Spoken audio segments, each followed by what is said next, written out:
All right. Welcome back to the ongoing legal woes, self-snitching, thruples, tattoo conventions, all the stuff that's going on, coming at you from a small law firm in central Minnesota. Tonight, it's probably going to be a long one.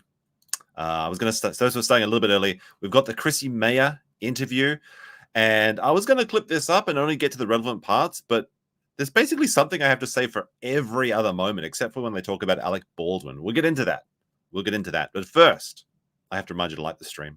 Say hi in chat. It always helps us out. But we got to do a bit of, I guess, backstories here. And we're going to have to also add in some Aaron stuff. I know that people hate watching that content, but it looks like he might be in for a bad time. So if you're a toe bro out there, you're not feeling so good tonight, I would think. All right, where should we get started? Be sure to tell me I'm muted in the chat, but I think the first one we need to check out is from the vault 1 year ago. This clip from Alyssa Clips. Let's take a quick look and see what this says, shall we? Let me know how the sounds and everything. It should not be muted yet. To give you guys some deep insight, we do not have nude pictures of any kind.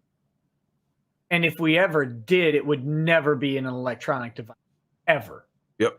There's just That's good advice. Never have nudes on an electronic device. Way too much potential for that to out, and it doesn't need to be. That's not for anybody else. Yeah, it's for your eyes only. Like that. That's because that's your relationship is your business. You know what I'm saying? As you guys know, we have Ass Wednesday. No, we have Thirsty Thursday now. Apparently, I thought. All the way from don't post your pics online to Ask Wednesday and Thirsty Thursday. If you're unaware, when Locals was getting hot and heavy about a year ago, maybe a bit longer, it's hard to believe it was a year ago, actually. They started to just post like thirst trap pics in their Locals. And this was apparently very popular with the boomer crowd. And Nick indulged it, stuffing a bottle between his ass. And also Kayla did it too. And very recognizable behind with all the tattoos she's got. She's like the tattooed woman. She's got a picture that tells a million stories, but all of them are the same story. So it's funny how life can make you a fool, right? Time makes fools of us all. It was a fun thing. Is it fun now? It appears Lady Raggeds thought it was a fun thing.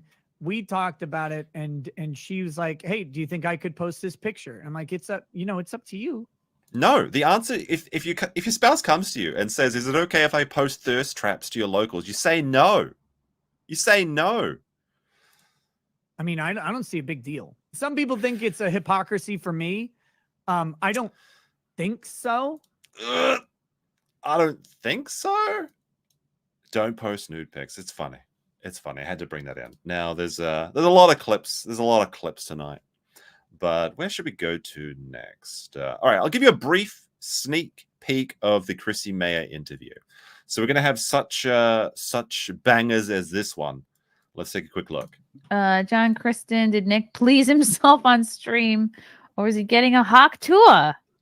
God, I wish both of those were true. This is like the biggest L for Rekieta. He could have simply said, and I gave him the benefit of the doubt at the time, that it was a DSP impersonation. That's all he had to say. Even now, like, I was a fool to believe it was a DSP impersonation at the time after reviewing the audio and after everything came to light. But that is the perfect explanation that would resonate with his audience. Wait until you hear his explanation for this. And some very funny farmer has added a little bit of an animation to help us go along with this. That's the fun part of the internet, because I could tell you what I was actually doing, but it might ruin the mystery. What were you doing? Does anyone want to guess? If you've seen the Chrissy interview, then you'll know what he says. This is ridiculous. This is insane what he says. Any guesses in the chat? What could this possibly be? Like, obviously there's the two dirty answers. Then you could say it's the DSP thing. Wait until you hear this. Wait until you hear it. I was falling asleep, Okay. passing out, and I had a wound on my leg, and I was literally pressing on it to get the pain response, trying to stay awake. I wish I was jerking off. Okay. Really, like, He was pushing his wound between his legs. That's right. He has transitioned. No. So apparently he's got this alleged wound on his leg and he's poking it over and over. Now, I've never seen someone poke a wound like this. I've never seen someone really rubber wound a wound like that. Even a leg cramp would have been a better explanation for this. You could say, look, I had a leg cramp and I was massaging my leg. Like, no one's going to believe that, but that's a little bit better. That's a little bit better. And like, he's even biting his finger. You could just bite your finger for the pain response. He was keeping his wound open, I guess, to try and wake up. Holy shit. How stupid do you have to be to believe that? Like, really wish I was jerking off, but I had drank so much at I that don't know. point. What do you think, chat?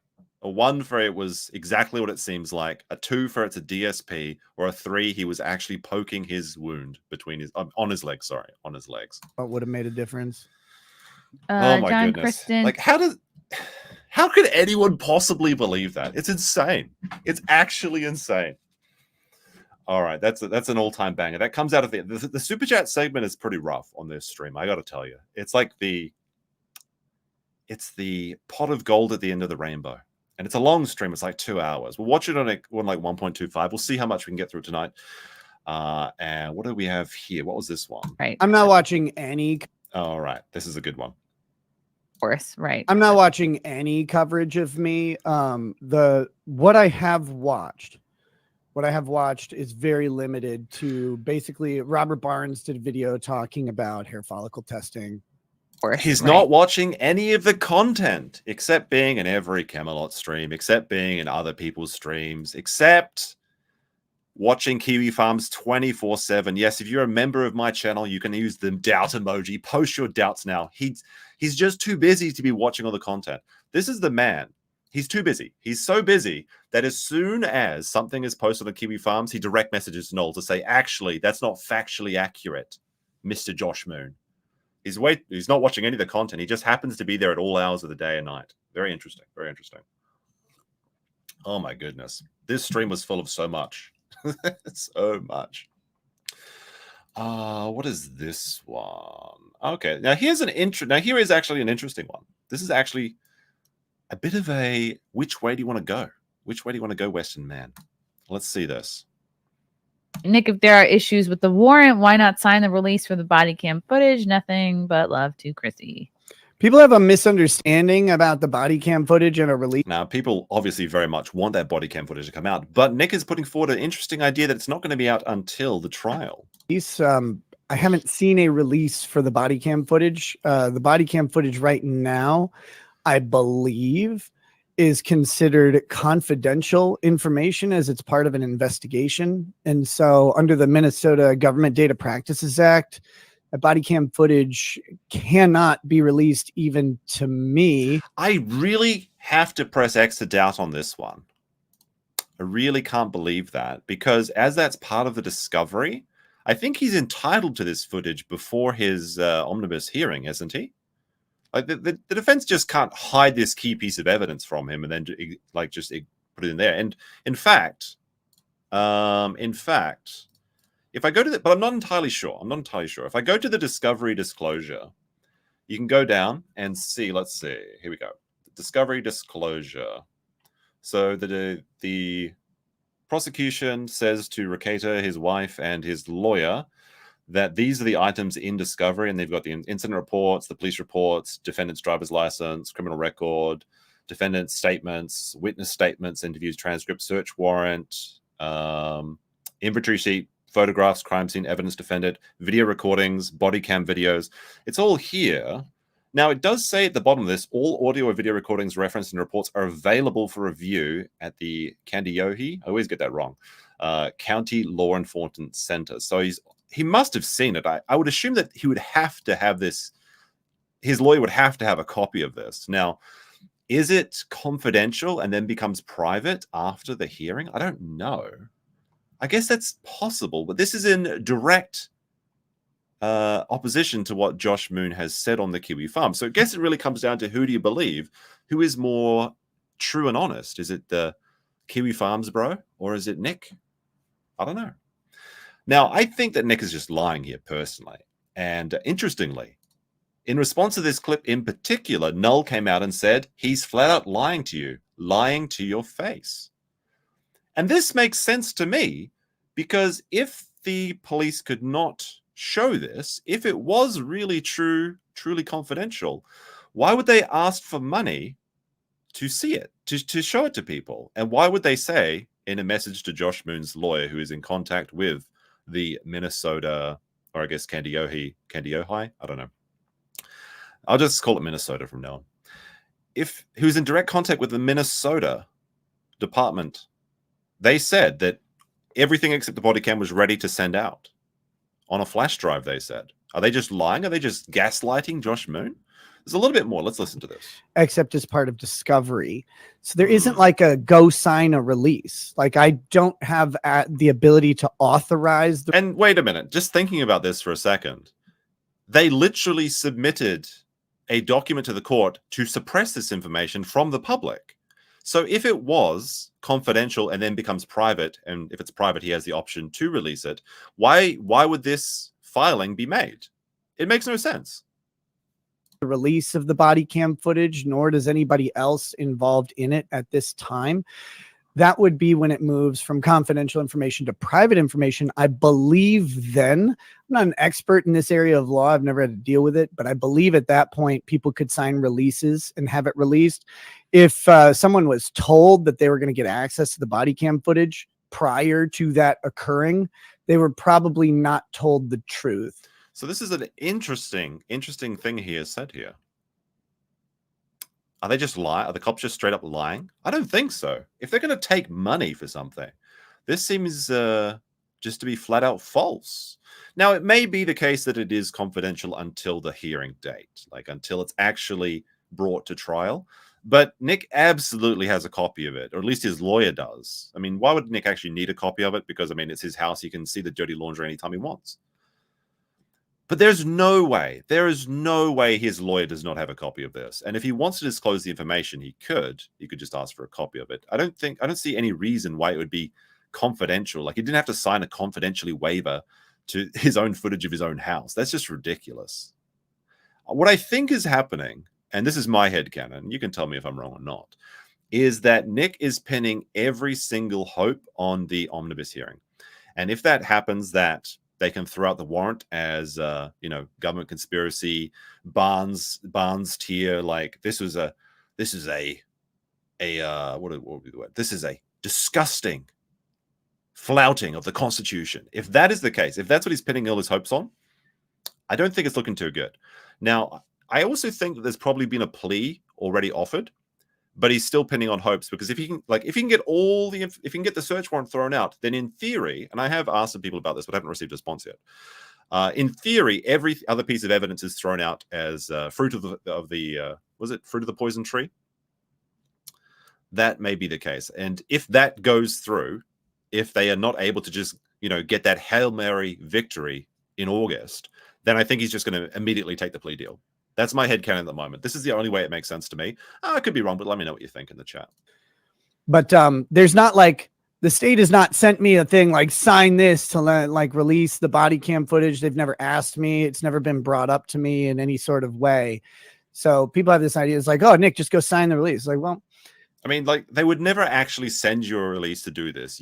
This is just posing someone's argument to make them seem really very silly. Nobody just says like, hey, would you like to consent to the body? No, that's not what happens. You can sign a release to consent to release it.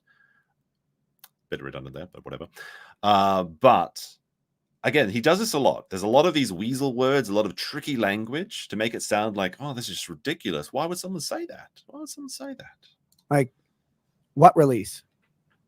Sorry, like legitimately, I think people may have misread the statute on how this works, but I don't know. I haven't read the statute either, but no one's presented me with the opportunity. If he hasn't read the statute, then why even make any, like, what a way to end that statement.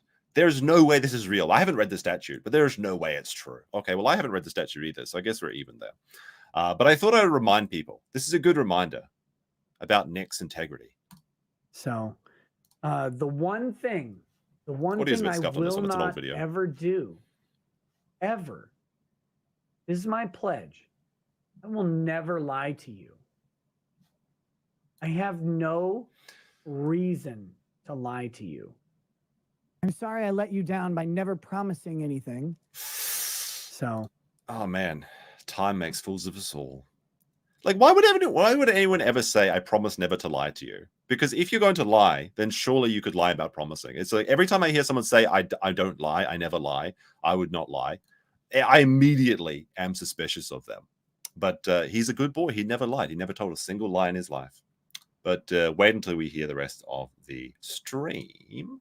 All right. So, oh yeah, we got some more fun stuff coming up. I guess we'll do the Joe gets a shower call, in my opinion, and then we'll go into the new docs. Yes, I will go into what you've said here. We'll go and show that in just a second. But so Alyssa clipped this, but I actually have a superior clip because I clipped this myself. So there's a very funny little clip we'll check out from his most recent stream. He's very, very keen to get back to trial streaming. So we've got one stream a week, maybe. Hey, that's like my numbers, Jesus. But oh, where's my folder? I lost my folder already. All right, here it is. Here it is. This is Vaz Coleman says, Joe, do you think from Nick's most recent stream. Let's take a look. And I call this Joe Gets a Shower Call. Vaz Coleman says, Joe, do you think that a married man openly having sex with a woman outside his marriage is moral? What would you say to such a man in your community?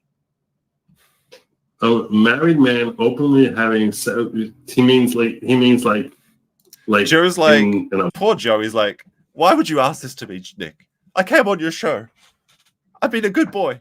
Why would you pose like? What do you mean by that? What a crazy situation. I've never heard anything about this. What could you mean by that, Nick? Moral? Also, why would No, you? I think they mean openly having sex, like notoriously having sex with a woman outside of his marriage is moral. Do you think a married man having sex with a woman outside his marriage is moral? I guess they could probably just leave out the openly. Okay. And then what would you say to such a man in your community? In my community, I come from a very different community from most folks. So in my community, that person would probably be ostracized. Oh, we need that Kill Bill thing. You know, that re-roll. That person would be ostracized from their community. In Joe's community, where people get married, have kids, and stay in that relationship, they would ostracize a person for doing so. Oh my goodness, not looking good. That's reality. What would you say to them? Oh, I would say this is really that's not my deal. In other words, I'm at the end of the day, I'm not God. So yeah, do I think what I think about it ultimately is not the same as it's not my place. Hey, I think what Joe's saying here, and I don't want to put words in his mouth, but I'm going to. What Joe's saying is, I think this is absolutely disgusting and they would be kicked out of my community, but it's not my place to judge. It's like when you give your friend like a financial advice and you throw in that but I don't know, lol, just in case you get in trouble. Hey, look, I think this is rank, disgusting, terrible. But it's not my place to judge. I mean, I'm just a man. Oh, that's God's problem, right? That's so what would I say? I'll ask you. What would you say? Imagine you heard. What would you say, you disgusting degenerate? What would you say? Oh, poor Joe. He has to play dumb. He's doing his best. Someone in your community. No, what I'm saying is, people need to. The question is kind of silly if you think about it, because the question is kind of silly. This is a terribly ridiculous situation. How could this ever occur in my community? It's like, okay, so what would you say? Would you actually go up to the person and say, I think you're a stinky guy. I think there's something wrong with what you're doing here. I think you need to get a morality check. All right, maybe you would. I don't know. Have you ever done that to anyone ever before in your life? Have you ever actually walked up to someone, like some person you know, and done that? Because my hunch is you probably haven't. You probably haven't. Well, funny you should mention that, Joe, because actually you probably haven't. But I don't know. I mean, it's a tough one. It's always those what would you do things are always a weird question because I don't really know because I haven't been confronted with them. I mean, this actually happened to you though. So of course, I don't know what I would do. What did you do? Before. Yeah. What would I do? Well, and then I think, it matters how close you are to that person too. Like, what does in your community mean? Because it's one thing if it's maybe a brother or a very close confidant or friend or something. And then it's another thing if it's someone who's in your community, maybe within your church or maybe it's within your legal online space. Some might call it LawTube, but some, I don't know. Is that part of Joe's community? Joe's doing pretty good for himself, actually. Like, I feel bad for Joe. I actually quite like his content. Well, I don't watch it very much, but when I watch it, I think it's pretty good. Unless he's talking about the speed of light. In that case, it's just like, I'm going to shoot myself sort of thing. But Joe's in a tricky situation because he does owe a lot of his growth to going on Rekieta's show quite a bit. And in fact, Joe would bill his own show as the post-show warm-up to Rekieta. Now, he started before Nick, and I think Nick found him rather than vice versa, right? But an insane amount of growth did come from joining Nick, and he would even come on and say, like, hey, look, I see like 500 people waiting for Nick's show to come on. Why don't you just come to my stream while you wait out, hang out, and I'll stream into Nick. Like, so he really pegged his growth to Nick in a big way. I think around when Nick was about 100,000 subscribers, and he kind of rode with them up to about 400K or whenever, I guess, whenever they stopped going on each other's streams or whatever. I mean, he is back at this one at least.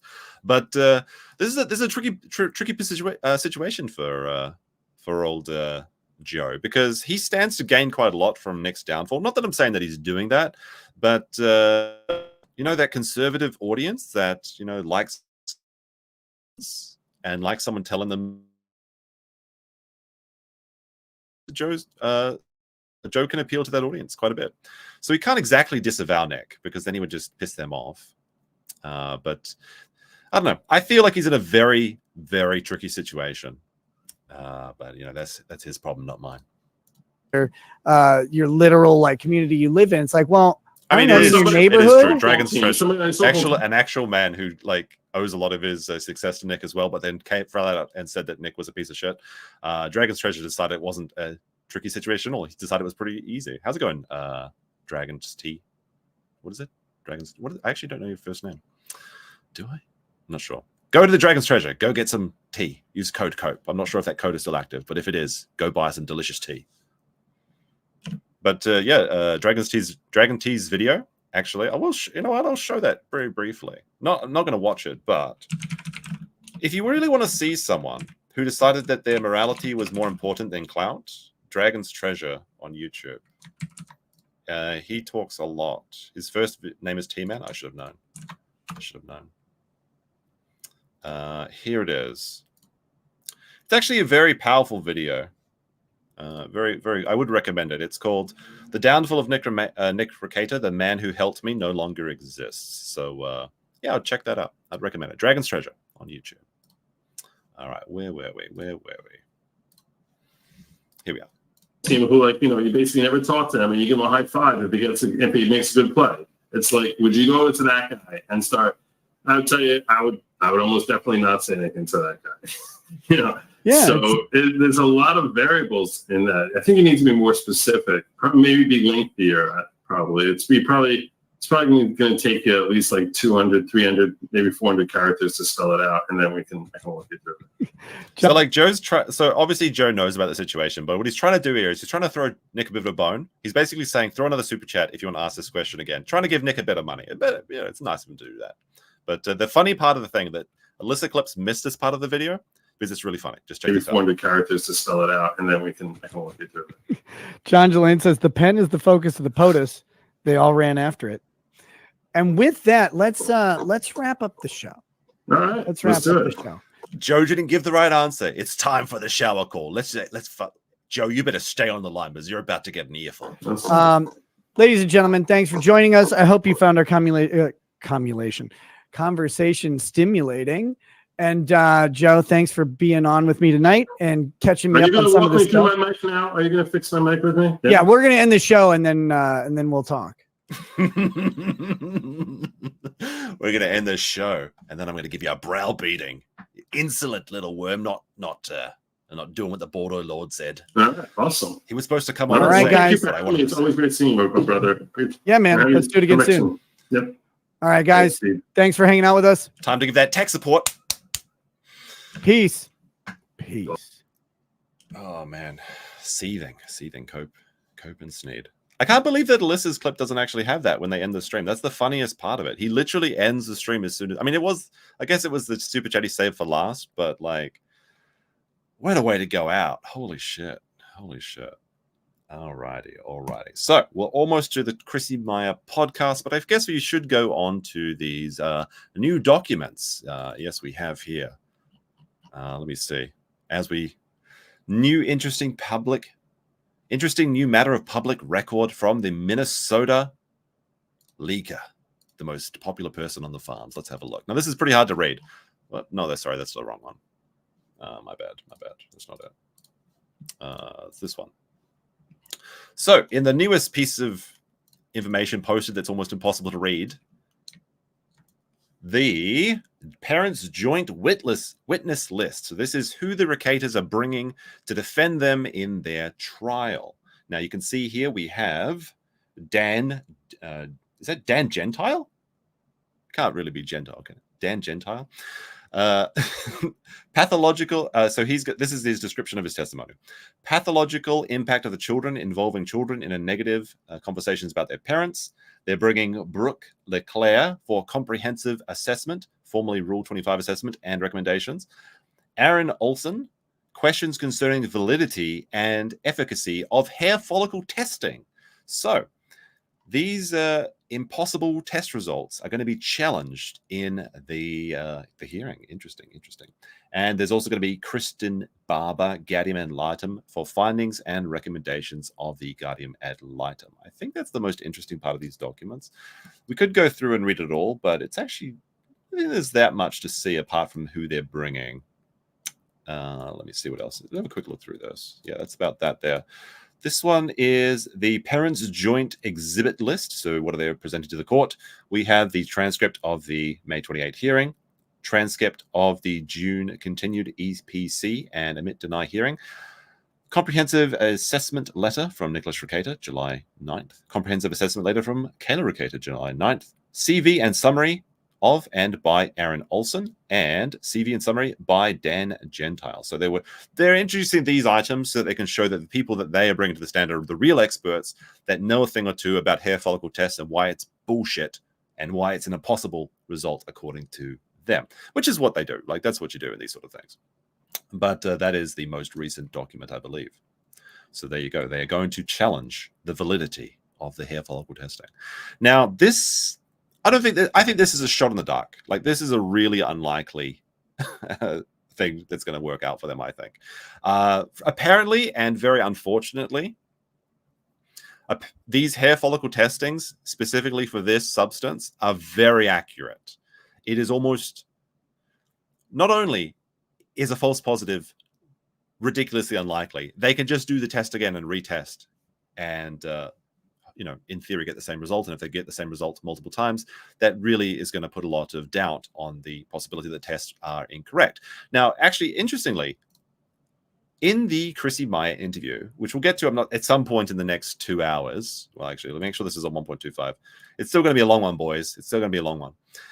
In part of this video, Nick comes out and says, well, there's a lot of ways drug tests could go wrong. Like if you're smoking meth, like if the air's full of meth and then it gets into the hair. That's how that I don't think, from everything that I've researched, that is possible in this result, because this is the hair follicle metabolite test. So that means that it's showing not cocaine in the hair, but actually the body's response to having that in their system. So it's not like the case that you could rub the coke into this kid's hair or anything like that, and then it just seeps in. I mean, I guess skin can absorb particles, but no, that wouldn't be the amount that they could get this sort of result. But what they do in this test is that they take the sample of the hair, and it can show up to about 90 days, I believe. They wash the hair, so there's no outside substance. They then vaporize the hair, and then they look for the particles in the vapor. And again, it's not looking for the actual coke. It's looking for the metabolites that the body produces after ingesting this substance. So it's actually like a very wild, like crazy argument that would only appeal to, I guess, Nick's audience, because he says yeah, okay, they're accused of cocaine, but with meth, which is totally like, what does that mean? That Nick's smoking like crack cocaine or something? I don't know. You tell me. I guess we're about time to get into it. If you just joined us, yeah, he's smoking pure copium. That's what gets into that. Cokium, yeah, cokium. There you go. Oh dear. Now, I will be interlacing this Chrissy Mayr interview with a couple things from Steel Toe. It's not a good day for the Toe Bros. And also, apparently, I don't know, this guy, Win 2 by Radio. Basically, Keanu and some other dude. And Aaron said some pretty dumb shit. And he might be going away for a variety of reasons, actually. There are two possible. But before we get into this stream, be sure to like, comment, subscribe, all the good stuff. Much appreciated. We've got 500 people watching. Can we at least get over 100 likes? Oh, wait, we're already over 100 likes. Good job. Good job, guys. All right. So this is the Chrissy Mayr interview. Now, this happened a day or two ago. She also did a follow-up live stream talking about with the gals, I think. Yeah, it's like another one. I don't know. I didn't watch that. But about 5 minutes in is when the good stuff happens. So we're going to jump to 5 minutes in and we'll go from there. How do you feel like your law background actually prepared you for this? Oh God. Well, I mean, for one thing,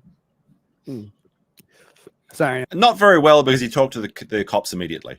There's a bit of a spoiler for you. He said, "Look, cops, I'm so damn stressed. These kids, man, they're making me so damn stressed." Don't say that, man. Just don't say anything. Like, if you're gonna sing the praises of not talking to the cops, then don't talk to the cops yourself. At least your wife had the decency to not talk to the cops. I'm out of Coke, so I'm just drinking tea. Now, I've just started here to show that he put in that little Coke joke, which is actually kind of funny. Like, he's out of Coke, so I'm just drinking sweet tea. Very funny, but just take note that he is joking about the situation. Because he will go on a little bit of a tirade saying, I would love to joke about this, but I can't. But he is making jokes. For one thing, the hearings and shit like that, like you have a basic understanding of what's going on. A lot of people, when you get arrested and you go in for your first appearance, for example, they don't know what's going to happen. They freak out. Right. One of the things for us was, which is great. That was weird. I guess my internet reloaded. Always fun to make a pit stop by what you're commenting on. Do you for this? Oh God. Well, I mean, for one thing, sorry, I'm out of Coke, so I'm just drinking tea. I guess my browser reloaded or something. I don't know. For one thing, the hearings and shit like that, like you have a basic understanding of what's going on. A lot of people, when you get arrested and you go in for your first appearance, for example, they don't know what's going to happen. They freak out. One of the things for us was I got arrested with two other people. If you send the clip to me, I'll take a look. That's pretty much public knowledge by now. But I knew that we would probably be out the next morning, or next afternoon by the time they got around. This is actually so. Bit of context for this. Oh, and you know what I forgot to mention? That there's actually two pieces of context I need to add before we continue. So first off, Nick was arrested on his daughter's birthday, but he was so close to being stuck in jail for all of the 4-day weekend for July 4th or whatever. No, sorry, not July. It was not July 4th. It was what was it? Memorial Day weekend. So he got pretty lucky there. But sorry, the context I should have added is, you may not know this, but Chrissy Mayr is responsible for two tragedies.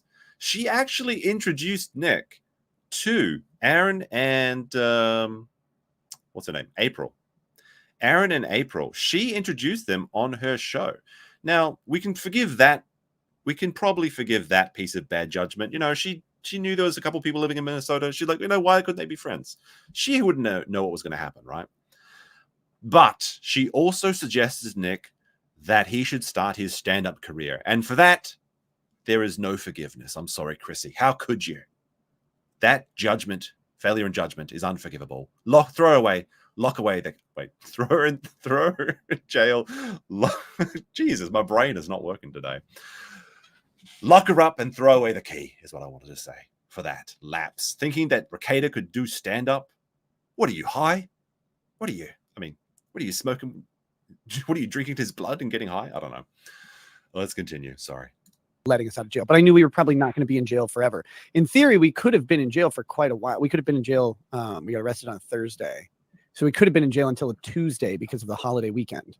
You stay in jail if you can't put up bail. That's the real tragedy of it, by the way. Not the kids being taken away by the government, but like they had to spend a whole weekend. He would have had to spend a whole weekend in jail. What a close one there. Jesus. Well, yeah, it's absolutely Aussie brain. To be fair, though, it is like ridiculously hot over here, and that makes it harder to think. It's like when machines heat up, they stop working. It was like 41 degrees Celsius in Imholte today, like on the news, and that's like 105.8 degrees Celsius. Fahrenheit. It's hot over here. It's hotter than It's hotter than even Okinawa's like cooler than where I am right now. Oh, that no. I mean, it can go that I've got way. a heat but allergy, the other way guys. You it don't can go understand. is if they just don't do your hearing, because they have a rule. It's a 36-hour rule, but it doesn't include weekends and holidays. So if you get arrested on a Thursday and they don't get your hearing Friday morning, then you could be in until Tuesday. There was actually so one of the jail time stories that Nick had was that there was a guy in the cell next to him, and he was being a bit of a dick, and then the cops decided to just like not release him because he was, the wrong dude they were looking for, basically, I think is the story as it goes. And they did that because, he was like, where's my sandwich or some shit? I don't know. But Nick was a dick to the cops from the very first moment that he saw them, like since they rolled up. So he actually got really lucky that they actually did their due diligence and their jobs and like let him out without like just keeping him away for the entire weekend. Like the first thing he did when they like pulled him over is like, go like, where's your warrant, you piece of shit? And then like they showed him the warrant, and then he's like, then he threw on the ground and said, this is bullshit. He'll actually talk about this story in this interview, and he retells it a little bit differently than the police report would seem to suggest. Ugh, it's like the DMV. It's like any other like sort of public office. Yeah, it's so it's it's, but I knew that we would probably have our hearing the next day and we would be let go. We weren't charged with any sort of crimes of violence or anything like that. So there wasn't a concern of like going out and murdering people. It's the thing is, D1, it's not about respecting cops. It's about understanding that they have the ability to make your life awful and deciding what is the smart move to do.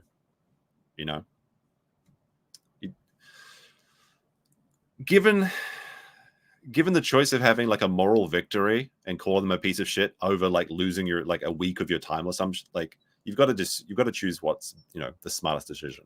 It's not about just saying, oh, I love your cops, right? It's not about that at all. Or anything. So they but the other two people didn't know that.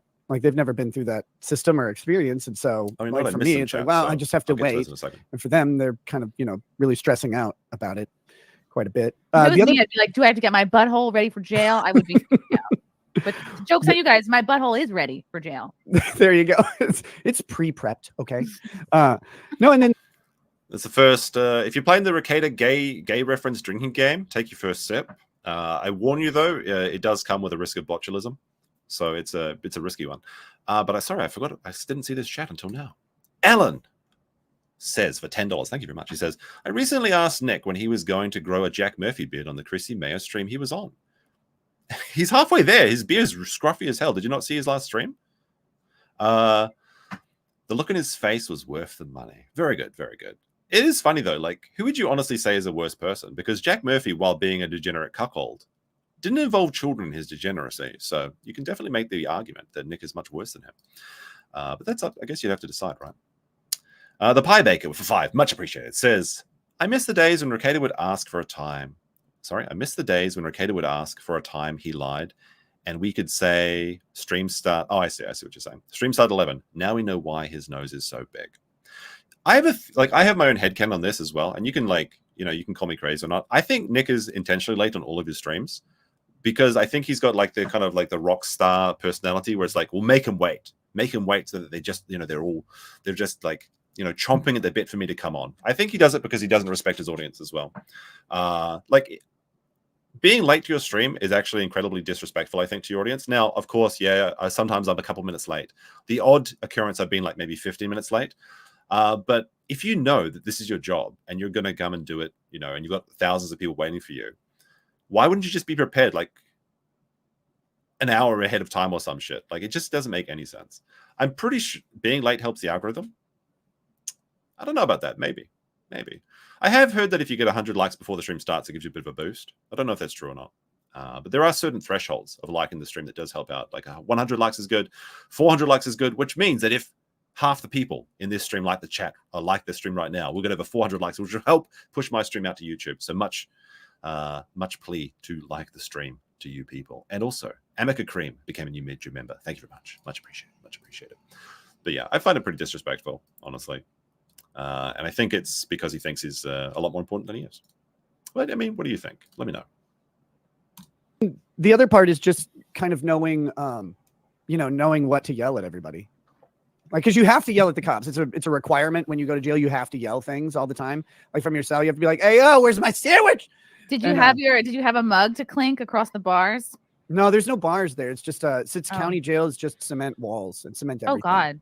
And then like sheet metal like appliances, like your toilet sink. It's like it's one thing. It's like a tower.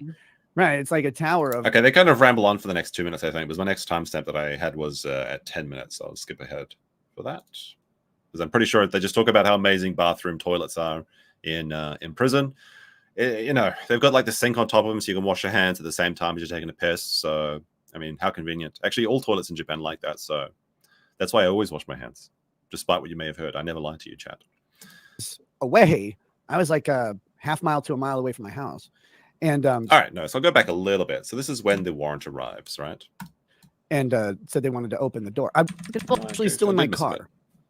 Go back a bit. For us, we were. No, it's. I mean, again, it depends on how long you're in there. But for us, we were only in there overnight. It was not like a. I don't feel my hands ever.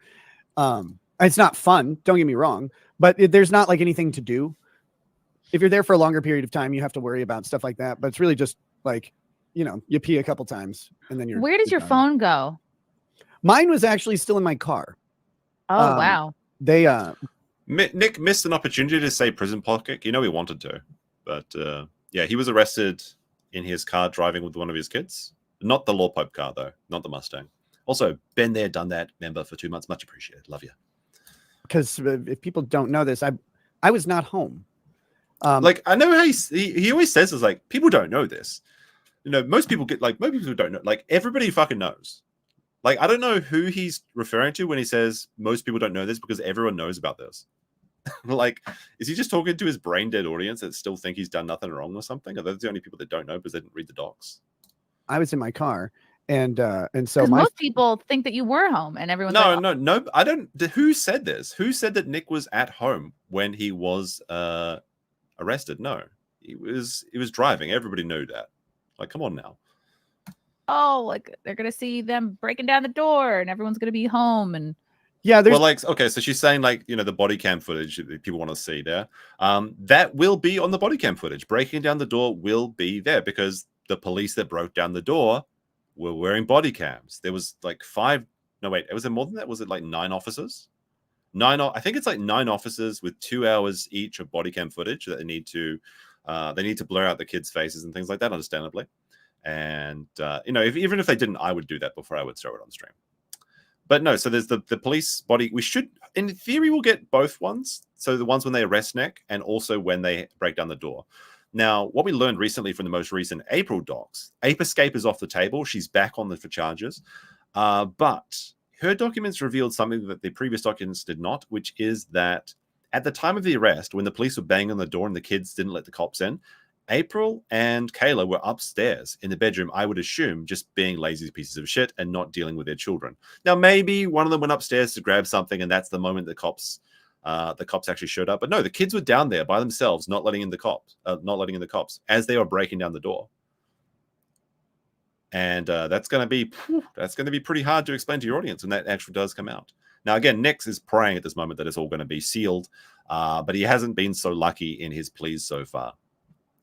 He has already requested once or twice for it to be sealed. The judge said no, and also that their statute that they were quoting was incorrect and silly. So a bit of an admonishment from the judge already. Not looking great. But again, what I think is happening is that Nick has been offered a plea, and maybe part of the plea is sealing the footage, right?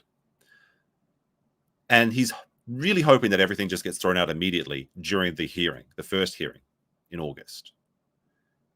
I don't think it's going to happen. Like, he's putting a lot of, and he talks about it in this interview later on, he's putting a lot of faith in the Barnes theory of the search warrant being inadmissible or unconstitutional, and that everything else will be thrown away. I don't see it happening. There's a big miscommunication about that because you know, they asked me for the code to my door, and said they wanted to open the door. People think they did that while I was standing there, but I was away. I was like a half mile to a mile away from my house. And so they asked me for the door code, and I'm like, you haven't shown me a warrant yet. Like, so I'm not going to give you the code to my door. I said, can we go to my house? Like, just take me there. Like, we'll go to my house and you can show me the warrant and I'll let you in. I'm not going to. So, like, he's saying this like he was like in a reasonable state of mind. Like, oh, just show me the warrant and I'll let you in. Of course. No, they showed him the warrant. Then it's quoted by the officers, and hopefully we get to see this happen in real time as well. He says, like, this is bullshit, or something to that effect. It's like, you know, this is bullshit. Like, this is a piece of shit, and just throws the warrant on the ground. He's not like this calm, collected, reasonable person when he got it. He's like, where's your fucking warrant? And to be fair, if the police are knocking down your door, you should say, where's your fucking warrant? But once you receive the warrant, throwing it on the ground like a child having a tantrum is not the move to make. You know, like, you're like, well, fuck. That's when you have to take a tactical retreat. And like, just making these sort of actions, like throwing the warrant on the ground, is not going to look good if it's played in front of a jury. It's just going to show a petulant little man that's angry that he got caught for his mistakes, not having any remorse. So if this does go to trial, it's really going to be, he's not going to have the public on his side. Like, you know, you want to sell like that good family man just trying to, you know, do right by his kids and wife. But then all this weird shit comes into it. And it's an uphill battle. Let's be honest. Stop them. But they didn't have a warrant on them. They're like, well, we got one. It's just not here. And I don't know if you guys have tried that, but if you try that with the police, they don't believe you. And so if you, you play a Uno Reversi card on them, they're like, well, we have one. It's like, that's great. Just where is it? And so they said they'd show me, but they didn't until after I had gone to my house and they were already searching it. They had already busted the door down. So there's some misconceptions about that. I was not standing there when they busted the door down. All I did was ask them to show me the fucking warrant that they swore they had. And it's like, just show me the warrant. I'm not cooperating with you. I just don't believe you until you just pull out the piece of paper So that did you they say exists. call you, or It does kind of surprise me that they wouldn't have a digital copy. Like, so apparently there was like one paper copy of the warrant. I would assume that there would be digital copies dispersed between any of the officers, like just like as a PDF on the phone or something. So that does actually surprise me a little bit, but I guess it's just kind of like outdated counties. They probably don't deal with a lot of these actually. Like, how many raids do you think they really have in Spice in Minnesota? Like, can't be that many. find you in your car when you were down the road? I was driving down the road. I was traveling in my land boat, right? As a sovereign citizen does. No, I was traveling down a road near my house, and I saw this convoy of cars go by, and I thought we were being swatted.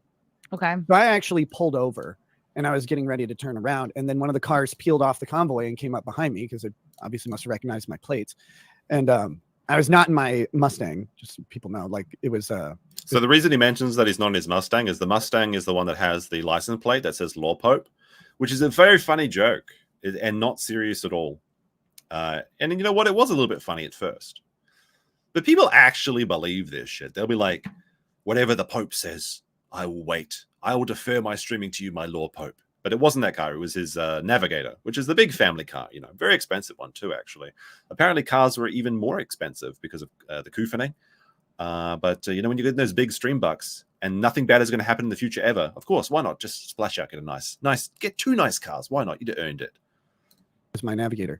But so I was driving, and you know, the car pulled off and came up behind me. So then I thought they were going to tell me, hey, we got another swatting call, and we were responding to it. It's very serious or something. And I was like, oh, fucking hell.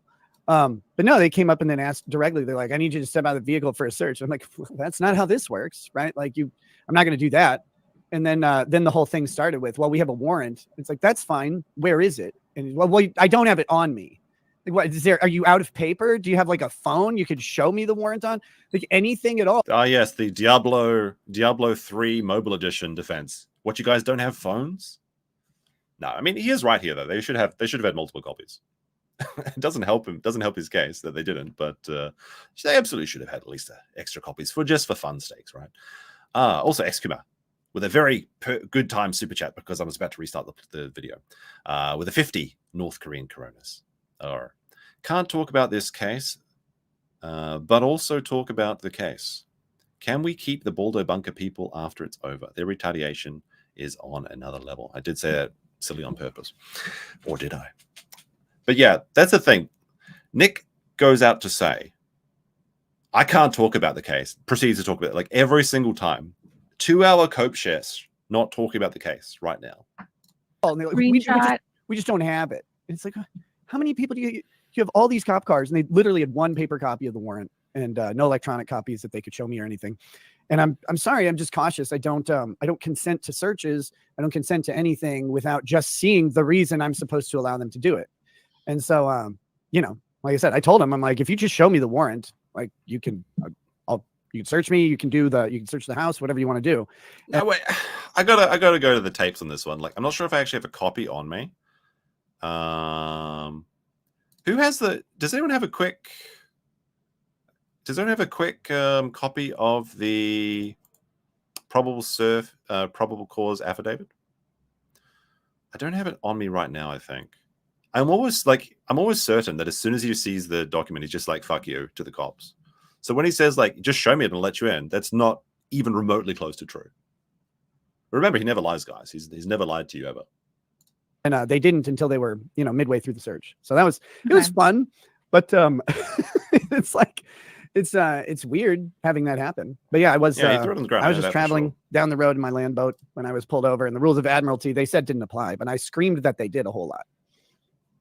Did everyone throughout this whole process with you, did anyone seem sort of like impressed that you knew more? I mean, you know more than the average person, obviously, because of your background. Like, this is, I don't know what Chrissy's doing here. Was anyone impressed? No, like, Nick actually made more mistakes than the average person. Like, his literal wife and mistress did not talk to the cops until they were at least in county jail. Nick started talking immediately. He's like, so in fact, he performed worse than the average layman. I mean, I guess I shouldn't be surprised, but I mean, like, what is this? Were people impressed in how well you handled the situation? With you covered it with poise and dignity? No, come on now. Irritated by it. They get annoyed. They don't want to get into arguments about 4th, 5th, or 6th Amendment stuff with anybody. One of the problems was that, you know, for the purposes of like just the immediacy of it, effectively the 2 other people who were arrested with. Chrissy will strike me? I don't think so. This is a transformative stream with lots of pausing and commentary. I know, because people complain about all the pauses. If you want to watch the whole thing without pauses, go to Chrissy's stream. I know she did copyright strike clip channels, but this isn't a clip channel. This isn't Memelissa Clips over here, okay? That's my new channel name. They're much more profitable than what I do. I'll take my chances. If I get copyright claimed, then I'll dispute it, because I believe I'm in the right here. With me, like, were my clients. I mean, they both requested me as their lawyer, and the officers didn't want to let me see them. And True, it's the like, stream is well, tax-free. I mean, you kind of Super have a chats right. is that tax-free too. Have a Were they right to afraid that seek you're gonna counsel. like give them answers and like tell them what to say and shit? I think at the time they were treating us all as co-defendants. I think that's changed a little bit now. But they were treating us all as co-defendants. They thought that I would get them together and like get their stories straight or something. It's like, I don't know how you get the story straight on this kind of charge or whatever, but I think that was their I mean, yeah, like, what story is going to take the cocaine out of the house, right? Like, that cocaine was found there. And he goes on to talk about, like, I guess the mens rea of that you need to have but he was caught for possession of cocaine, and the cocaine was in the house, so he was possessing it literally. We'll get to there when we get to there, I suppose. Like I said, it's a long one, boys. You better buckle down, get some coffee. We're going to be here for a while. fear. They wanted to talk to us individually. The problem is they asked each of the other 2. They asked them if they wanted to talk. And they both said, we want our lawyer. And okay, so Ape and Kayla, good choice. We want our lawyer. Don't say anything. Nick, geez, guys, I'm just so fucking stressed. You don't understand. I got 5 kids. This is very stressful. I've got a very big internet career. My stress levels are up here. Cocaine lets you handle stress up here. I needed it. No, don't say anything. Like, how could he not keep his mouth shut? I mean, the more I think about it, the more it makes sense. Of course he couldn't keep his mouth shut. Stopped asking the questions. Kudos to them. But as far as for me, like they, I gave a statement. Ape escapes off the because table, I wanted boys. to call the cop a She's pussy a bad. whole Charges bunch. back on. Sorry, I'm kind of an asshole. You did call the cop a pussy? Yeah. I'm sure he'd like that. So he admits to calling the cop a pussy. Yeah, very mature and a great move. When your literal freedom and children are on the table, why don't you just call the cops pussy for good measure? Excellent. God, I want that body cam footage. I want to see it. That's going to be an all-time banger. That like actually might be a 24-hour stream if we get the body cam footage soon. Hopefully it happens. Like hopefully it drops before August, because in September I'm probably going to be busy, but in August I've got a lot of free time. How close was I to being on Team Balldo? I mean, I used to be a big fan. Like I'd watch every show. I stopped watching about a year ago, and I'd catch the occasional show if the topic was interesting to me.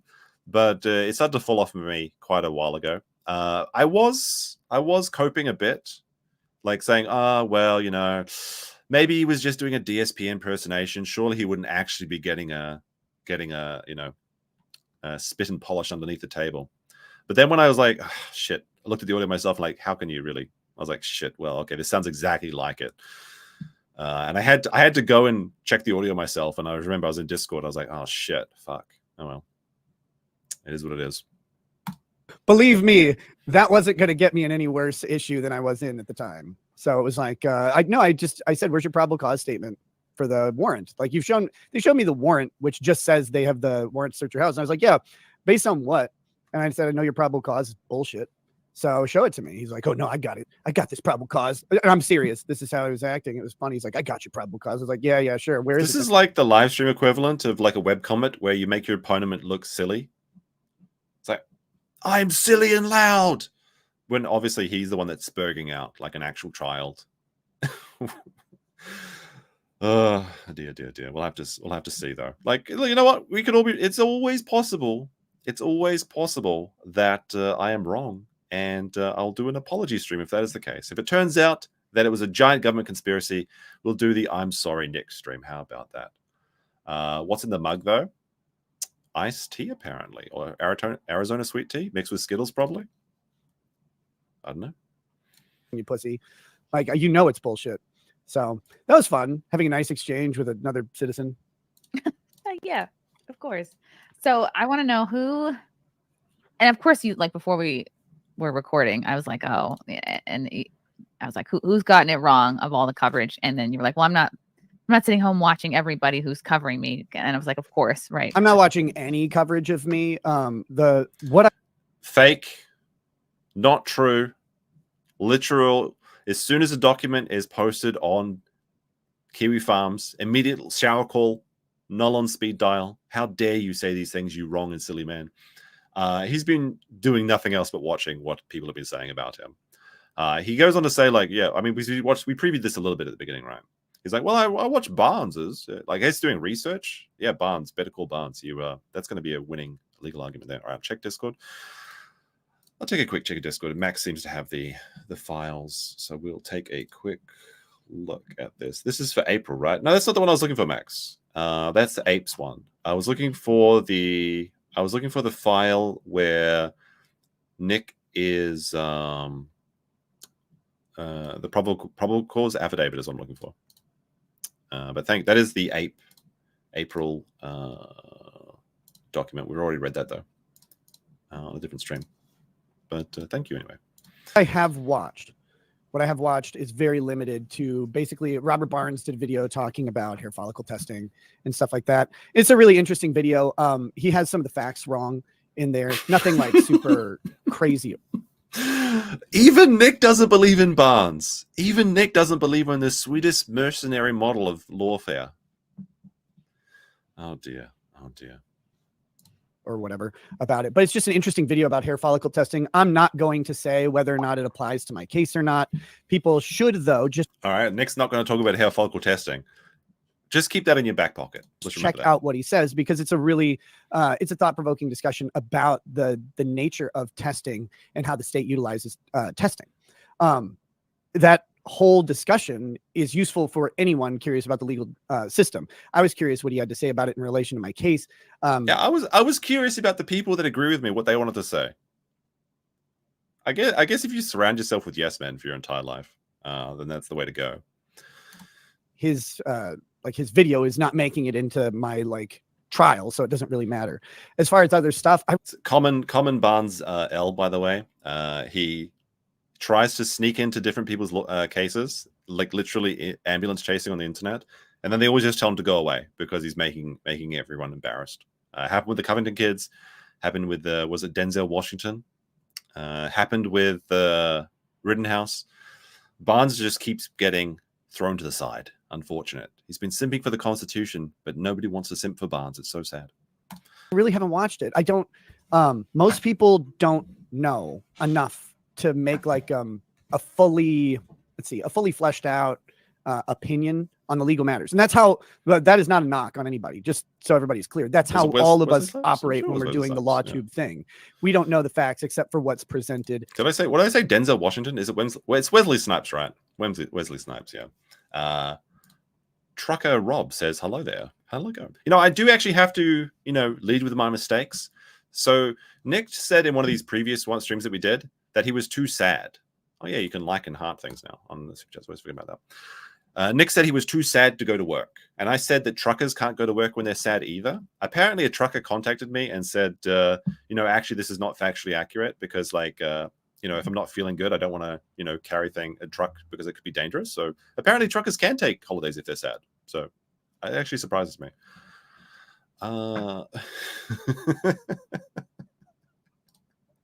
Do all black people look alike to you? No, but all Max Murrers do. I'm in a country of Max Murrers and they all look same. It's very, very difficult for me on a daily basis. Going out in a crowd is just like a nightmare. And what we can try and infer by reading between the lines. So people do their coverage, whether it's good or bad is irrelevant to me, because unless they have some interesting novel legal theory, that's a legal theory and not an evidence-based theory, it's not going to be that useful. That's just a theory, a legal theory. Thanks for watching. So it's much more helpful for me to just go over my own case, review the discovery documents I have. I don't think that's helpful at all because you shouldn't be representing yourself. And Nick does go on to say that he's done a lot of research on testing and things. I don't think it's going to help. I think you should just let your lawyer do it because then they actually might have a chance. Because all your legal advice has been so helpful in the past, especially to Vic. Yeah, he really appreciated that. Talk to my attorney. What is it called? What is this special document which is the DMing the judge basically? It's it's not an affidavit, but there's a non parte something or other. Nick submitted that in the Monica Real / Vic Mignogna case. It basically is a document that says, "Hey judge, do you know this?" I can't remember what it's called. I'm pretty sure it's It didn't help. Nick. Didn't help. Ex parte communication? Perhaps. Maybe not. I can't remember. It's a long, long time ago now. Amicus brief. Thank you. Someone who's been paying much more attention than I have. Amicus brief. That was much, much more helpful. Oh, sorry, Uncivil. You're beaten to the punch. Sorry, next time. We're going to have to give you a legal degree in patent law, I believe it is, to Barange. He's got he's taken your law degree now. He's got it. About what we're going to do and stuff like that. And the part you mentioned about Barnes talking about hair follicle testing, that's because they tested your kids for drugs and there's something. So Chrissy comes out and says it. I'm actually kind of surprised that she actually brought this up. Kind of surprises me, but let's get into it. This is the fun. This is where the fun begins, I suppose. Came up on one of their hair or something like that. And I didn't know, how does that even get into somebody's hair? That's a really, really good question. Is there a really good answer? Let's find out. And the hard part is the internet goes with this weird theory that someone was dosing my child with a drug. So this is actually basically Camelot's theory, but it kind of makes sense because it's the only way. It's the only way that Nick seems a little bit better in this situation. So the child comes back with this ridiculous results, which, everyone wants to know why. It's just so hard to believe. It beggars belief, really. My cope was that it's got to be one of the parents' hair follicle tests mixed up. But then again, they could just test it again. And if they tested it again, it came back negative. Why wouldn't you just say that? But yeah, so Camelot came out and said that Nick talked a lot about the healing medicinal powers of cocaine. It comes from the ground. It's just a plant, man. Now, a lot of people got angry when I said that. Well, it's not really from the ground. It comes from the coca plant. It comes from the ground, okay? With a little bit of help from us, okay? It's natural-ish. It's natural-ish. But anyway, apparently there's this medicinal healing power or focusing power of cocaine, which works basically at home remedy for Ritalin. And the theory being that maybe Nick was giving it to his hyperactive child as a natural, very high quotation mark, natural alternative. And to be fair, this is the only explanation that makes it seem like at least his heart was in the right place. But it's still a bad place to be. It's still a terrible place to be. And one of the kids was on Ritalin, by the way. And some people have also suggested that maybe the kid was on Ritalin, but Nick was helping himself to the stash, so he had to replace it with something else. I don't know. There is like that scene in, what is it, Crocodile Dundee, when he like throws all the coke into like a boiling water and makes it into like a tea that you can inhale, sort of thing that clears the sinuses out. Maybe something like that. I don't know. Like, that's the only way this makes sense, because like the idea that the kid was just doing lines doesn't make any sense at all. And so then people go to the other, assumption. Maybe there was just like contact, like, you do a bit of the booger sugar, then you kiss your kid in the head. Maybe it gets into the head that way. That doesn't make sense. It doesn't work like that. So, I mean, how could this happen? It's not on Moses. That doesn't work. But Nick's cope on this is incredible. Yeah, that's exactly what I'm saying. This is actually the best food analogy I can come up with. Cocaine comes from the ground the same way Doritos comes from the ground. Exactly. That's exactly what I'm saying. It's from the ground with some help from us. Whereas like meth is just like purely synthesized, right? They blame me, of course. It looks a lot like dry shampoo. That's what I figured. I use dry shampoo all the time instead of washing my hair. Look, I have no idea about that. What I don't know is how that test result came to be. And there's a lot of ways that a test result can come to be that have nothing to do with taking drugs. And this is, again, if you want a good exploration of like the problems with hair follicle testing in specific, go watch the Barnes video. Don't sit and listen to me. Like I could talk quite a bit about it now. I've done a ton of research on catching up on the literature for it, how the legal world treats it, what you would have to do to challenge all of it. The reality is whether or not we end up challenging it depends highly on how our cases go. And there's no real indication. This is kind of a tell, I think. Like I said, I think he's pinning everything on the belief that at the omnibus hearing, everything's going to be thrown out. And if not, he takes the plea. So of course this does depend on, like, that's the first step, basically. But I really think he believes that 100% that he's going to come away. And maybe you have to believe that, like going into this sort of situation, but it's such a terrible situation to be in. Maybe this is the only way you can get through your day, to think about that. Like to think, well, surely this will just all go away in August and everything will go back to normal. Right now of what that looks like in specificity. Not enough for me to comment anyway. So, but you can go watch it. But the answers for how like cocaine gets in a hair follicle test range from someone's doing cocaine to someone is exposed to cocaine through some sort of environmental condition. And then no, that's not the way this test works, because it's a metabolite test, not a actual cocaine test. Environmental condition doesn't necessarily mean in the environment. If we take it out of cocaine, for example, and we go into so if we take this mysterious cocaine test out of the realm of a cocaine test to be something else that does not test for cocaine, well, maybe this may. What kind of fucking logic is this?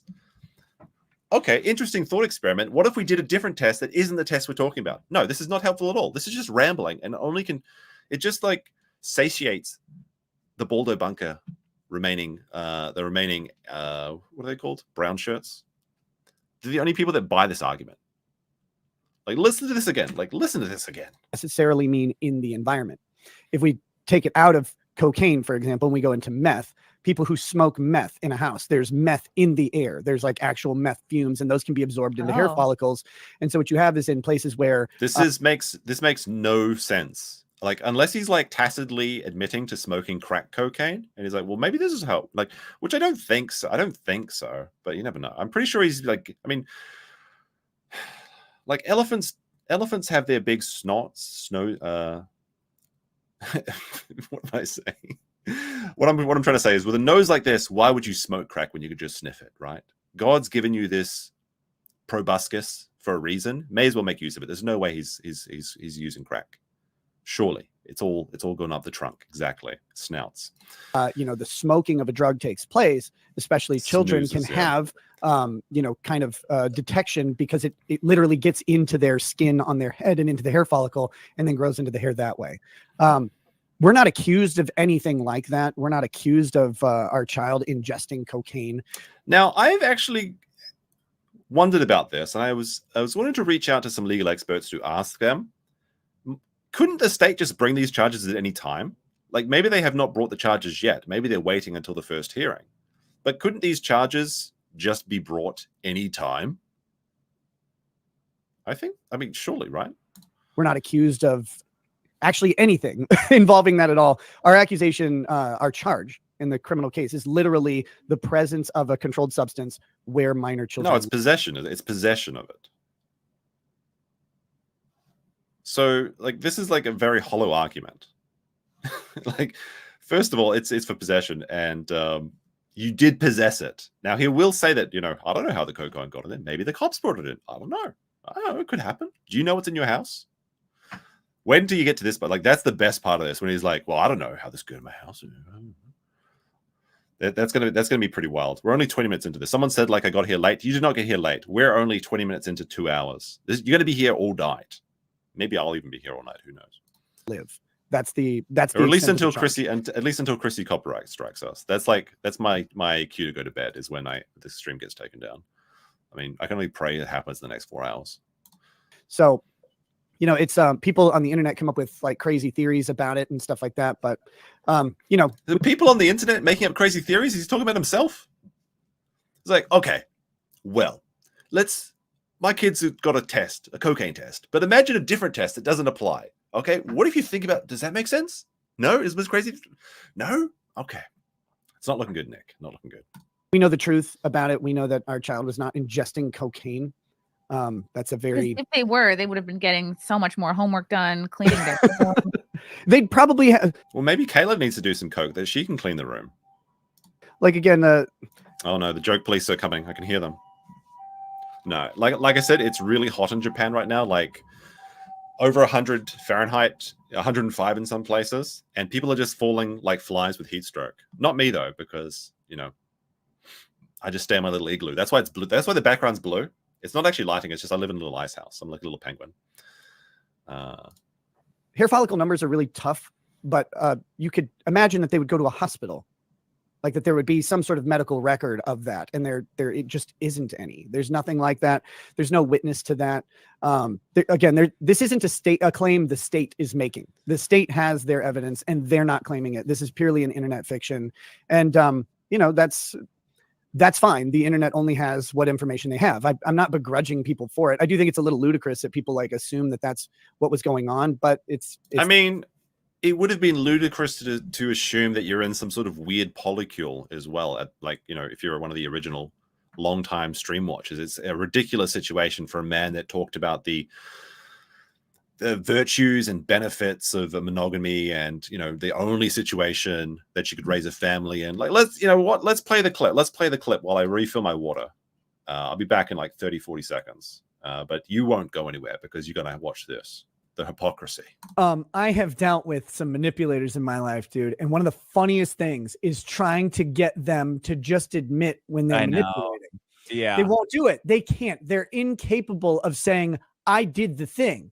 Like, well, this happened. That's why a partnership is important. That's why you will never convince me that anything other than a monogamous heterosexual relationship is the ultimate best environment for children statistically and practically. I also don't think you should give kids cocaine, for example. hypocrisy. There we go. We're back, and I'm unmuted. So, I mean, where were we? Let me see. Robot Chick said, "Do you not do guests? You got a freaking law in your chat. Send them a link and bring them on." I do guests, but this is a solo stream, at least for now. I do guests on Friday typically, although I might do a guest stream with Max sometime this week. Also, Uncivil Law with $2 says, "She didn't lie. She don't lie. There you go. Thank you very much. Much appreciated for that. The internet, and they assume that everybody's insane, because most of us are, honestly. So other than Barnes, what other law tubers do you think have been fair, or you're not? So Barnes is the only one that agrees with Nick as the only fair lawyer. Let's see if anyone else comes up on this. No, you don't know enough. I really don't watch. Like I just don't. There's no profit for me in it, and I mean, like the information is. The thing is, he does though. He literally does watches. You can see him in the chat, and he's on Kiwi Farms all day, every day.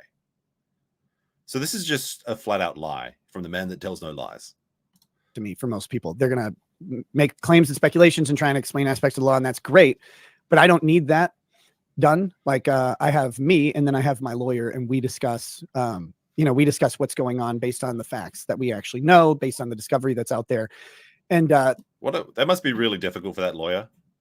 Like having a lawyer as a client must be the worst thing. Like I used to work in a hospital a long time ago, and it was a fun time actually. I did a lot of work in the psychiatric ward, not like as a doctor or anything. Basically, I did reportable events, so I got to go do reports on all the bad things that happened. Which, let me tell you, a lot of shit goes wrong in hospitals. And there was this, oh man, the psychiatric ward stories are really funny, but I won't get into them right now.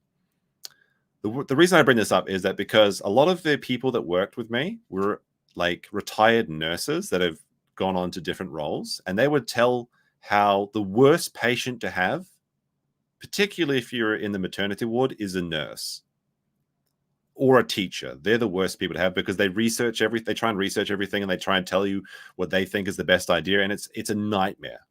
It's a nightmare because you're just trying to do your job, and then you have someone second guessing every decision you make. And I can only imagine that's the situation for Nick's lawyer at the moment. If he could just let the lawyer, like you hire a lawyer for a reason, right? If he just lets the man do his job, he's probably going to have a better time than he is. The discovery is pretty interesting. I can't talk about it right now, but at some point, maybe I'll get to disclose more. But it's when you actually get into the case and see what the state has, you go, Well, they have about an ounce of cocaine, or is it 28 grams? Close enough, right? I don't know what a fucking ounce or a gram. Well, I know what grams are. I have no idea what an ounce is because I use the metric system as God intended. But the state does have the ketamine tablets, or the reketamine tablets as we call them. They've got the ounce of coke. They've got the cocaine sniffer. They've got April's credit card covered in coke. They've got the safe, the drug safe that was left open in the master bedroom. They've got the hair follicle test of the children. They've got your Hellerfeld. So this is something that Nick will go on to say that like he's submitted to every drug test and they've all come back clean. That's a very interesting statement with an asterisk because he did do piss tests several days after he was arrested. But he did do a hair follicle test at the request of his lawyer because they thought it would help. Now, the interesting thing is that this hair follicle test was leaked to I believe it was the CHIPS people or the county health services or whatever.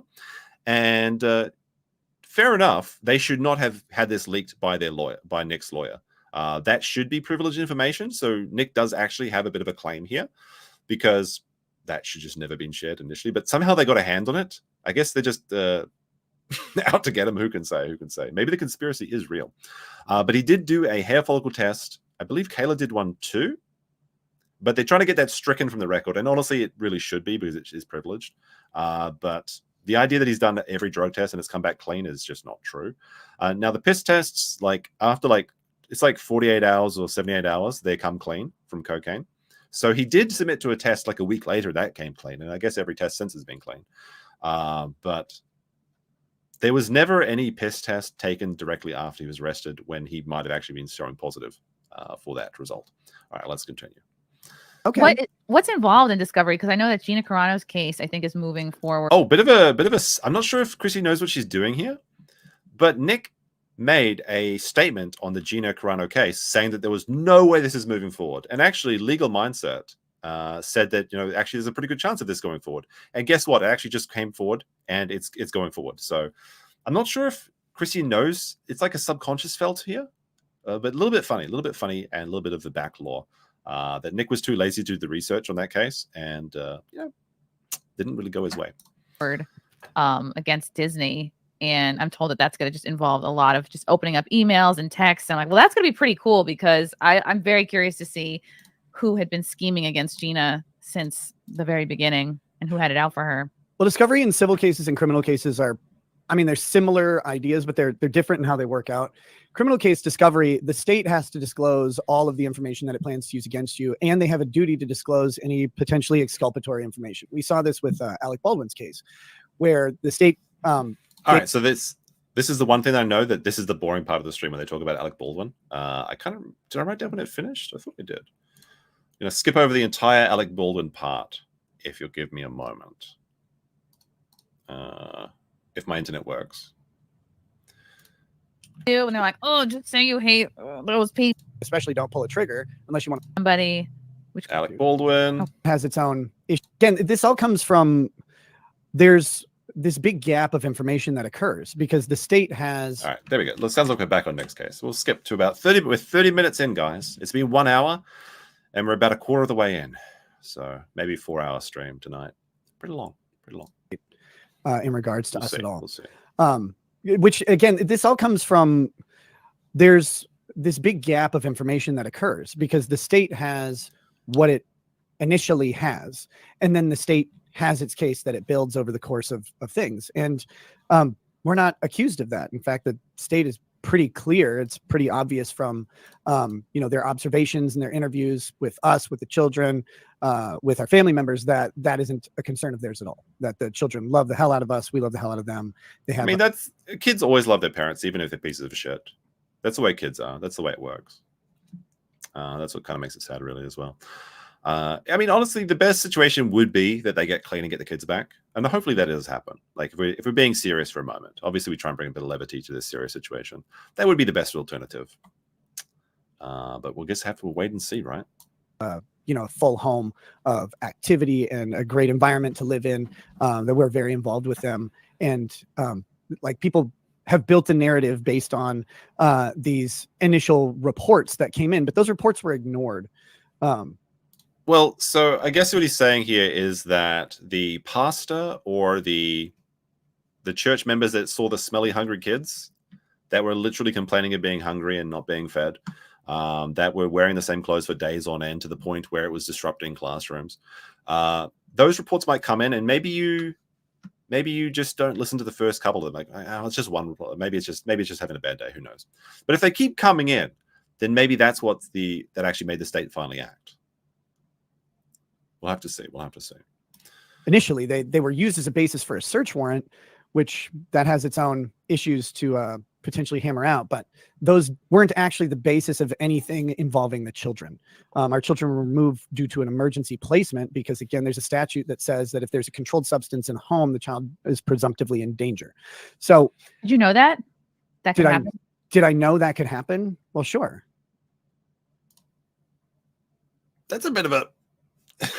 When you took the drugs into your house, did you know this could happen? Sure, why not? Like, what? Wait, what? The self snitching keeps going. Yeah, I mean that's a statute. Like, I think your question is a weird one to answer because there's an implication that like we're violating that statute, but yeah, the state has to prove that we intended to violate that statute. Okay. Very true. I think I'm just such a. It's only going to make a situation better like, by telling. I almost wouldn't even let my friend hold my baby because she had been like smoking cigarettes. I'm like, no. It's interesting when you really get down to like what the state considers like child maltreatment and child neglect, and when you put. How about not feeding them? If you have to get a second dude in your house to bone your wife and feed your children, you're probably neglecting them. If you're not cleaning their clothes, that's neglecting them. If they're somehow getting illicit substances into the body, that's either abuse or neglect or both. And neglect is abuse. Don't get me wrong. Let's see where we go with this like little rant. Rules down on paper, they often don't make sense. Chrissy has a baby. Yeah, she does. I think she literally got shamed by what's his name? Branca. I think Chrissy was on the Branca stream, and then like Branca shamed like 2 women into getting pregnant. That was actually pretty impressive. He shamed. He definitely. I'm not sure. Maybe not Chrissy. I'm pretty sure she reacted to it though. But Branca shamed. What's her name? The short one. You know who I'm talking about. He shamed one person into getting into a permanent relationship, or at least permanent so far, and then he got one other person to decide to stop fence sitting and actually jump on a dick and get a baby. I'm not sure if it was Anna. Anna did get pregnant, but I'm not sure if Branca was on that stream with Anna. I can't be sure about that.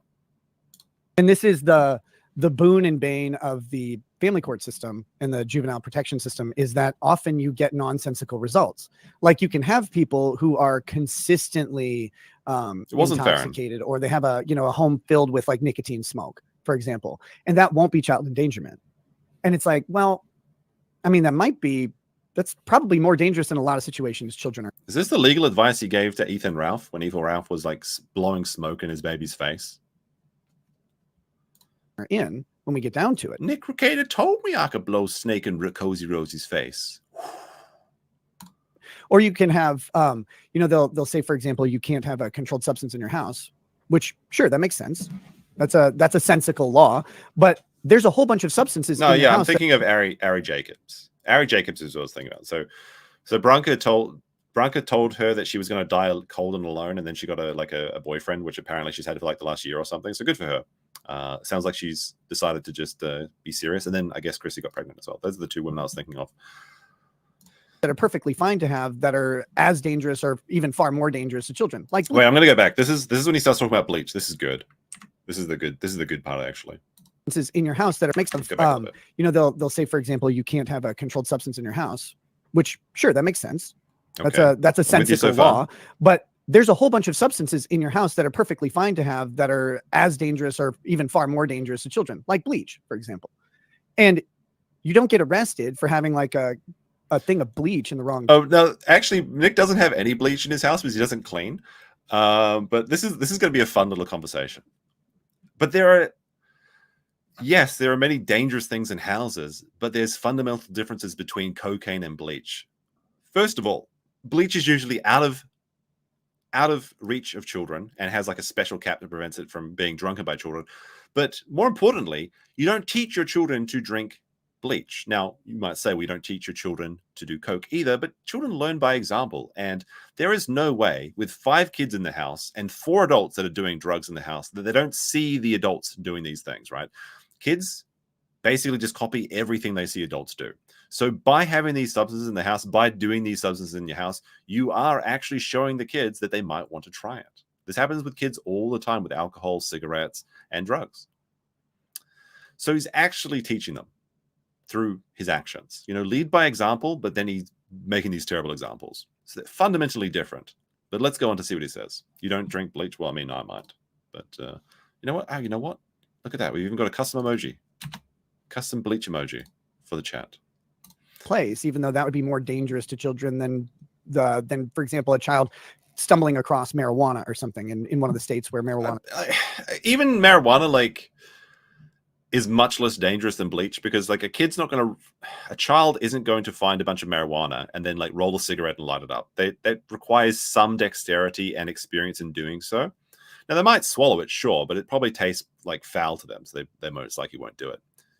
But even if they do that, and I'm not recommending that they should, obviously, the result's not going to be as bad as that. As legal or illegal. So I'm not sure where this argument's going. The whole fucking Tide Pod thing, right? Like the amount of toxic and dangerous chemicals that are in our house are actually like, there's myriad of them, but they're household chemicals. And we have an expectation that people handle those in a responsible way. And you're like, look, we were just using the Coke like an OxyClean. Just no, I'm not admitting to or saying anything like that at all. Not even as a joke, which it's unfortunate because it would be nice to joke about it, but he started the stream by saying, I don't have any Coke, so I'm drinking iced tea.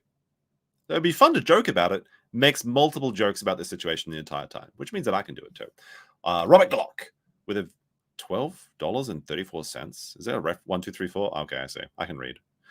Legal Mindset gave Rekieta good advice. Shut the fuck up and stay off the internet. That is good advice. Comply with the request to get the kids back. That's also good advice. And also work out a plea deal. Very good advice. ASAP, tie off his case and then resume streaming.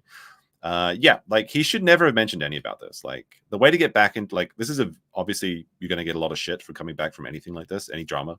It always happens. The way to do it is just never really acknowledge it, I think. But yeah, those are all good pieces of advice. It is really serious. Like it's serious for us. And we don't really, I'm a guy who likes to joke about everything, but this one I can't really find funny in regards to the kids, especially. But why laugh about it when it was brought up? You want to be jovial about it, but it's difficult. You know, at some point I'll get These to, I guess. streams will be used against, like literally one of his streams is being admitted into evidence as part of the discovery disclosure. So that, yes, his streams are being used as evidence. Now, I think most likely it's the Coke stream, the one that he deleted, but they found an archive somewhere. So interesting. Wonder where that came from. But the other misconception is that people think like they think, because you asked for like two misconceptions. The other one is that people think that I'm not complying with drug tests and stuff like that. Because again, there's a That's not a misconception. We know you're doing drug tests, but you took drug tests after you were already clean. You know, these piss tests, they can clean out pretty quickly, like a couple days. Now, what he's actually kind of hiding here is that he refused to give the hair follicle test to the what are they called? Shit. Child services people. They requested them. Now, they received a copy of it apparently somehow, maybe illicitly or by mistake. Maybe it was included by their next lawyer or something, who can say. But he has been refusing and also asking to redact any information about that, of the hair follicle test. Now, the hair follicle test can show drug use up to 90 days, from what I understand.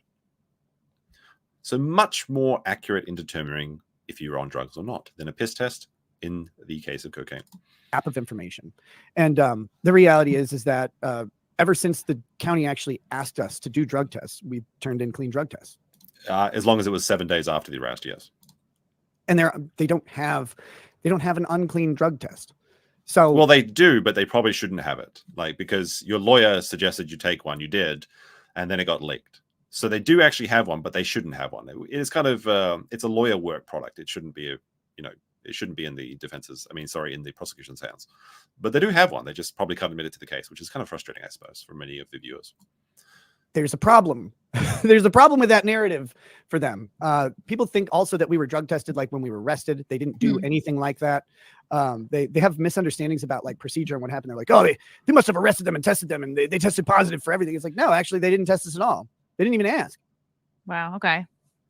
Which is weird. It's weird that they didn't. Like, I would assume that they would, and they could have secured warrants to get or a judge's order or whatever to get drug tests from us. They just didn't do that. And so once the county asked us for drug tests, we complied immediately. We've been complying ever since. People think it's such a non-answer, though. It's such a non-answer. Like, once we knew our drug test would be clean in this particular drug test, of course we submitted to them. Why wouldn't you? Of course. We paid. We posted bond.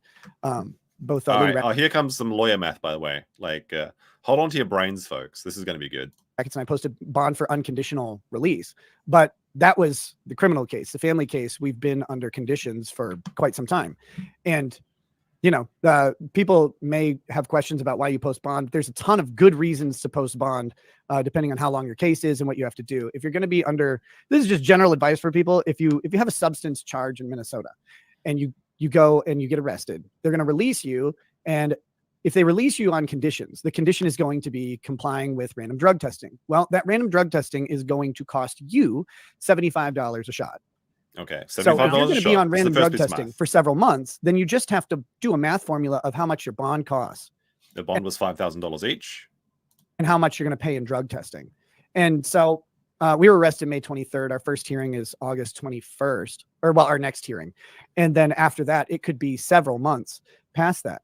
Well, if you're going to be on drug testing through that program, you're going to pay $75 every $75 every test. Days. Yep. Okay. Oh, I'm following per person.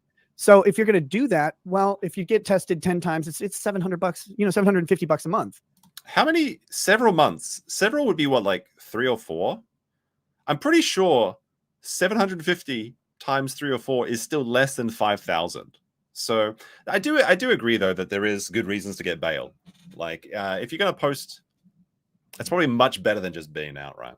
To be out. If he was tested once a week for a year, it'd be $3,900. Well, he said he was getting tested 10 times a month, which seems excessive. But if that kind of makes sense, though, because if the drug test can become clean after 3 days, then you would want to get a test every 3 days to make sure there was a perfect saturation of tests to make sure to not catch any gaps. I would assume they'd do that for the first month, and then they'd probably lighten it up after the preceding months. But yes, it's an example of lawyer math. So, I mean, 5,000 is a big number, though. Yeah, but it's per person. Yeah, $75 per test per person. But their bond was $5,000 each, so they paid $10,000. Did April get bond? No, she was released. So she didn't get bond. She was released, but then recharged. But yeah, they paid $10,000 for both of them to get out. If you get tested 10 times in a month, which is a very I was only applying it to kind one of person. normal average outcome. And so if you pay your unconditional bond, if you're going to be on If you're going to be on, Okay, so you thought the bond was so the bond is $50,000, but what you do is you work with a bondsman and they pay the bond and you pay 10% of the bond. They keep that 10%. If you pony up the money by yourself, you pay the entire 50,000. You go to court, you don't skip out on bond or anything. You get all the money back. You get 100% of it back. Nick's not getting the $5,000 per person back because he's using this bond company to do so. And the bond company may have their own stipulations for various things. or if you're going to be on release But that is the totality of it. But when you work with a bondsman, you pay like 10%. Yeah. or whatever for 3, 4, 5 months, it starts to become a pretty easy cost proposition to say, well, I can pay Look up for us it was Coke-splaining in $5,000 the up front. Urban Dictionary. So you pay I'll try and remember this and $5,000, do it at the end of or the you're going to stream. pay more than We'd love to get $5,000 through. as you go through this thing. It's like People have sent me a lot of things to look at through Discord messages and DMs and everything. I'll try and get through them if we have time, but this is going to be we're an hour and 30 minutes into this, and it's only 37 minutes into Chrissy's stream, and we've skipped the beginning parts as well. yes, when you get a rental car. Yeah. Right. Exactly. There's a time where paying for the gas up front can be very advantageous. Because you don't want to pay for it on the back. Through me, I've never Wait, done. what is this? Okay, this is a tangent, I suppose. I'll try not to distract myself too much, even though key jangling is very effective on me. What is this paying for gas in advance? Is this an American thing? When I rent a car over here, the tank is full when I rent the car, and I fill up the tank and return it as a full tank of gas. And if I don't return it as a full tank of gas, then I pay a fine. That's the way it works in Japan. That's the way it works in New Zealand. What is this paying for gas in advance thing? How does this make sense? Is this an American thing? I am honestly asking the chat now. I don't understand this. Why you would pay for gas in advance? Surely you would just get a full tank of gas and then fill it up to full again and return the car like that. Surely? No. Do rental companies in America give you half tank of gas and say well, good luck? I don't know. Serious question. Did I take the jab? No, I did not. Japan did not force us to do that, and I did not take it.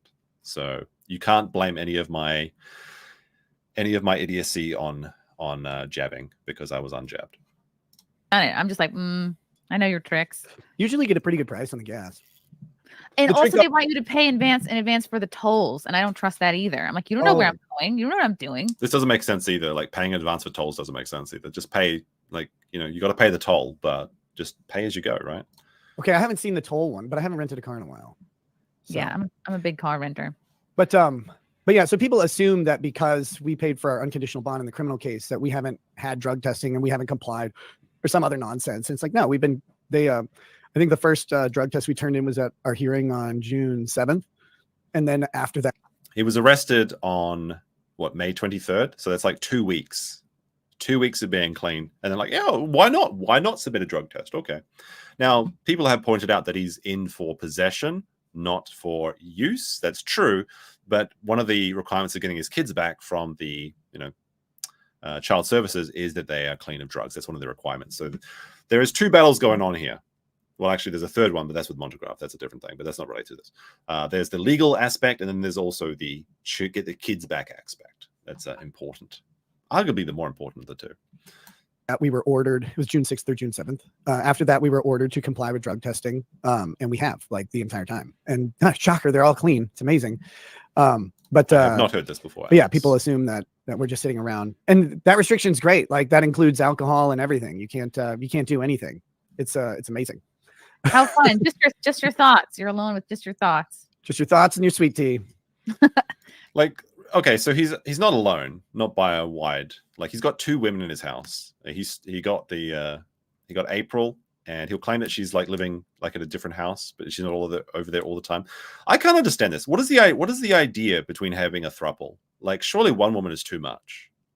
I can barely stand them as it is. Imagine having 2 women in your life. Jesus.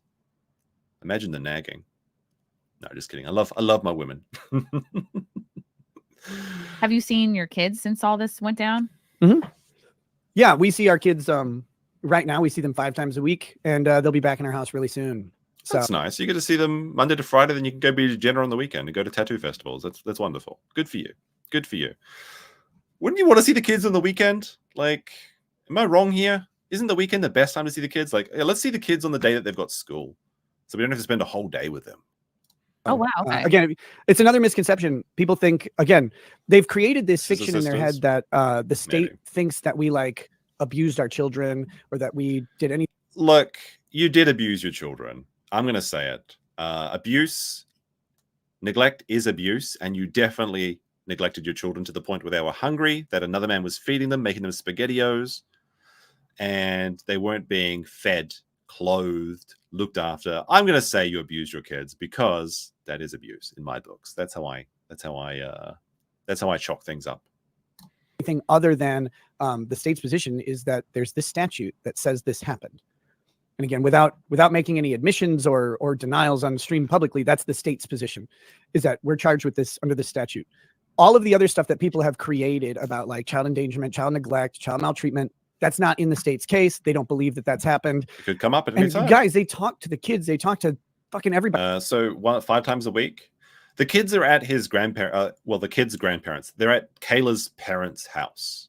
So they're literally at a family house. There was some confusion during that, but family can be foster care, at least, or listed as foster care in Minnesota, and that's what the kids are. So they're going over to granddad's house, and they petitioned to, one of the documents was to petition to see them without the grandparents around. I don't think that was granted, or it's still being, I guess it hasn't been reviewed yet. No, wait, that was part of the demand to seal everything filing, so that was actually not granted. So they still need to have the grandparents around to supervise them. How do you know? So I guess they're just now kids as well. So they've got like the 5 kids plus Kayla and Nick. So you got 7 kids to look after in your elderly years. What a nightmare. And what they find in our case is pretty simple. The community knows that we're very involved in our kids' lives. Our kids love the hell out of us. Our kids are all in very good health. No one saw any signs or symptoms of any of the stuff that the internet, except for all of the people that reported you, except for I think Kayla's own sister was one of the reporters, except for Aaron's statements, except for the church's statements, except for the pastor's statements, except for the preschool teacher's statements saying that the kids were hungry, smelly, distractions. Yeah, nobody said this. Okay. that has created. So, we're on track to get our kids back relatively quickly for this county, which is. I mean, it'd be nice if that's the case. I don't think so. If it's everything's missed in April, possibly, but I think even if all the evidence is rejected, they're still going to have to work to get their kids back. The state's just not going to give them back straight away, because especially with that nasty little test hanging over their heads, right? In my opinion, way too long. But that being said, they'll be back really soon. Sorry to dispel that one, guys, but we're not charged with the things that people on the internet have decided that we have. And April thought she wasn't charged either, but charges are back on the menu. They can come back at any time. So I don't know. It's kind of like making these statements that always like looks bad because they always seem to come back and bite you in the ass. So I don't know. Let's see. Wait and see, I suppose. We're not even accused of them. Not just that we're not charged. It's that they don't have any information leading to the conclusion that our kids are mistreated. So we've seen them throughout this entire process, and it's just been building towards the state being confident that there's not some substance in the home. It's like, that means the state can come and look. And they do. They did yesterday. It was great. You get to Well, they came and took it all. That's why it's not there. give the state a nice tour of your house whenever they want. Gives you a reason to vacuum, I guess. Yeah. Yeah, because he wouldn't vacuum for any other reason. States coming, bosses coming, better look busy. But yeah, again, there's a lot of I guess headcanon that's out there that people have, True. and it's incorrect. That And is like, true. I can't. I wish. Well, we'll wait to see if the headcanon's true or not. You'd be surprised how many times crazy theories turn out to be true. I could just correct it all the time. I didn't want to think the swinging stories were true. That was some crazy headcanon. All true. I didn't want to say that the thruples was true. Turned out it was. This headcanon is right more often than not. You want to So far, you, anyway. like read about it or hear someone talk about it, or you get a message and you're like, I wish I just could sit there, but you can't sit and do it. One, that can get really problematic for your case if you're talking all the time. 2, you just don't have time to address it all. Yeah. Okay. Well, that makes sense. That clears up. No, it doesn't. You said words. That makes sense. No, actually, it doesn't. I mean, you can say that, but no, it doesn't. couple of things. That explains nothing. there's a lot of. There are some super chats here. We can address them. The super chats is when the real fun begins. Or, I mean, you know, you can only We can talk do- about. I'm here at your pleasure. So if you want to do super chats, like there are things in my case I absolutely can't talk about. The stuff that I'm talking about is stuff that is pretty well set and is easy to like discuss and doesn't have implications for the case. We're going to go into the Aaron stuff in a moment, actually. There'll be a quick Aaron detour, but I want to wait until he brings it up first. But yeah, apparently he keeps saying he can't talk about Aaron. Aaron has allegedly, well, I mean, not allegedly, he has been brought back to talk to the police. Now, whether it's about Nick's case or another case, which is tangentially related, well, not tangent, it's just actually related to Nick's case. You'll see. It's not great. It's not great for the Balldo-bros. I can't talk about specific facts of the case. Those things are going to have to go through court. I can't talk about legal strategy. Those things are going to happen. If you want to take an Aaron break, post a one in chat, and if I get enough, I know it's hard to get through the Aaron stuff, but it's only a couple of minutes per segment. If you want to see the Aaron interlude, post a one, let me know, and also like the stream. I'd much appreciate it if you would do that. To be done in court, all of that stuff. But you know, wait, we're not even. Wait a second, we're not even. We're 13 likes away from 400 likes. Okay, no, you guys have to like the stream. If you just have to like it, come on now. We need to get over 400 because that's when YouTube really starts sharing it out. Or hit the dislike button, but hit one of those buttons. Just hit something. 800 people and not even 400 likes. Come on now. We just need 12 more likes. Can we hit it? Can we hit it? Saying I can't answer that to any super chats, so you don't have to censor any for me. I've been There we go. joking, Good job. Good really job, like guys. this whole time I over the won't past ask for few any more months. likes Like, until the end of the oh stream. my god, this is all my fault. I introduced April and Aaron to Nick back. Yep, it's all Chrissy's fault. All right, let's take a quick Aaron interlude. I see there's enough ones in the chat. All right, we'll start with this one. So this was posted on the Lissa Clips channel today. This is from a very recent Steel Morning Toe show with Aaron Imholte and this guy, Gino Visconti. Let's have a look. What does Aaron have to say? The old dirty hoe with 199 says, "How nice was Kayla's rack? She was beautiful." I will say that she was a beautiful. But the girl. tattoo on the right tit. Not a fan of tattoos on the tit. I agree with this guy. I don't like tattoos tits.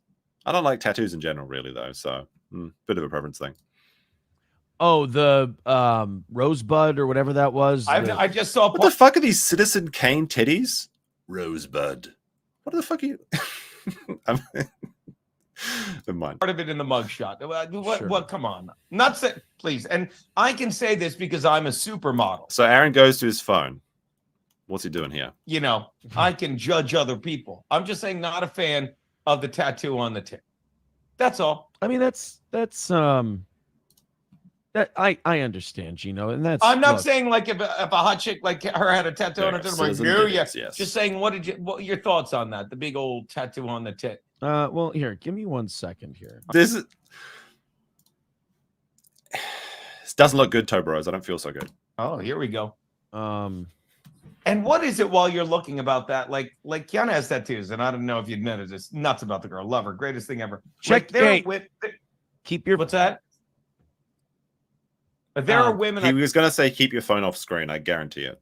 I've seen that I've known over a course of time that I thought they were hot and they had no tattoos. And then they got a shit ton of tattoos. And I'm like, I don't like that. You know? I hear you. I'm just trying to get something. So it's raining, right? Raining in Minnesota. Trying to get something to you. Yes, it's raining in Minnesota. Somebody in the chat put in Gino's defense, he's used to having Frankie give him the weather. Thank you, Eaton. Thank you, Eaton Clams. Great line. One eternity later. I like these stunt movies. I had to check my text. By the way, did you check? I like tattoos more than I think. So Aaron sent him a picture, and now he likes tattoos more than he thinks. Now, what does that mean? What do you think? Your boy didn't do too bad, did he? Look, it wasn't the best. It wasn't the healthiest decision I've ever made, but now this is not proof, but this seems to be that Aaron is self-snitching, sending revenge porn to this dude over here of Kayla live on air, only on the toe. All right. So then they go on to talk about it. I think it's this one is the next one. Oh, no, wait. All right. That is actually a crime, by the way. Let's have a look. Yo, Kiana says, check the DMs. You never want I don't know who this guy is. Again, this is on Alyssa Clips. It's from Win by 2 Radio, I guess. get a chat in during the show that says check the DMs. So it's In the in update regards I to the clip have, we just if saw. not, obviously, no worries. Call in, Keanu. Call in. You could have just put that in the. Oh God. All right, bear with us here. Keanu says she has an Delete interesting that update DM. that I definitely want to hear. Updates. Let's see. Let's see what's happening here. So I don't look at my phone during the show. Now I'm just distracted. All right, here she is. Ladies and gentlemen, Good content. we're just going to get right to what the fuck is going on. Keanu Thompson, what is Hi, happening? John. Hello. How are you? I'm I don't know. You've piqued my interest. I have a, well, I'm not going to give you the whole update because I will be talking about it on my show tomorrow at 8 a.m. But Gino and I got a very interesting, since you were on the toe, I got a very interesting phone call from the, I Is this guy fucking watering himself? Is he a plant? guess St. Cloud Police Department today. Whoa! Okay, knock it off with the soundboard. But he got St. Cloud Police Department. What do they want? About one Tozeldorf. So against Aaron. that and more on Kiki Cast tomorrow. 8 Wow. a.m. Kiki in the morning. Wow. The police are interested You're in gonna Aaron. blue ball us Oh, like that, no. Keanu. Jesus, fuck. Yes, I sure am, John. Holy fuck. 3 of them? I'm going to have to break out my train whistle in a second. I learned from the best, you, right? So Wow. anyway, I'll let you get back to your program. I told you so you'd be fucked. interested. That's like so fucked in so many different ways. I like. Well, I don't even know how to react like to right what you just said. I really don't. well, you'll have to watch Kiki Cast tomorrow. Kiki in the morning. Keanu, Breakfast at Kiki. Nah, don't watch it. Just wait for Alyssa to clip out the good part. If this ain't good, Keanu, if this isn't good, our time as being friends is going to come to a complete halt. All right. That's enough. Basically, the allegation is that Aaron is being investigated for either the drug charges as well or revenge pornography by sharing pictures of April's titties. Not April's, sorry. Kayla's, who Nick said at the very beginning of this stream, the clip that we played, never have a digital copy of your nudes because it always turns out badly. Very true.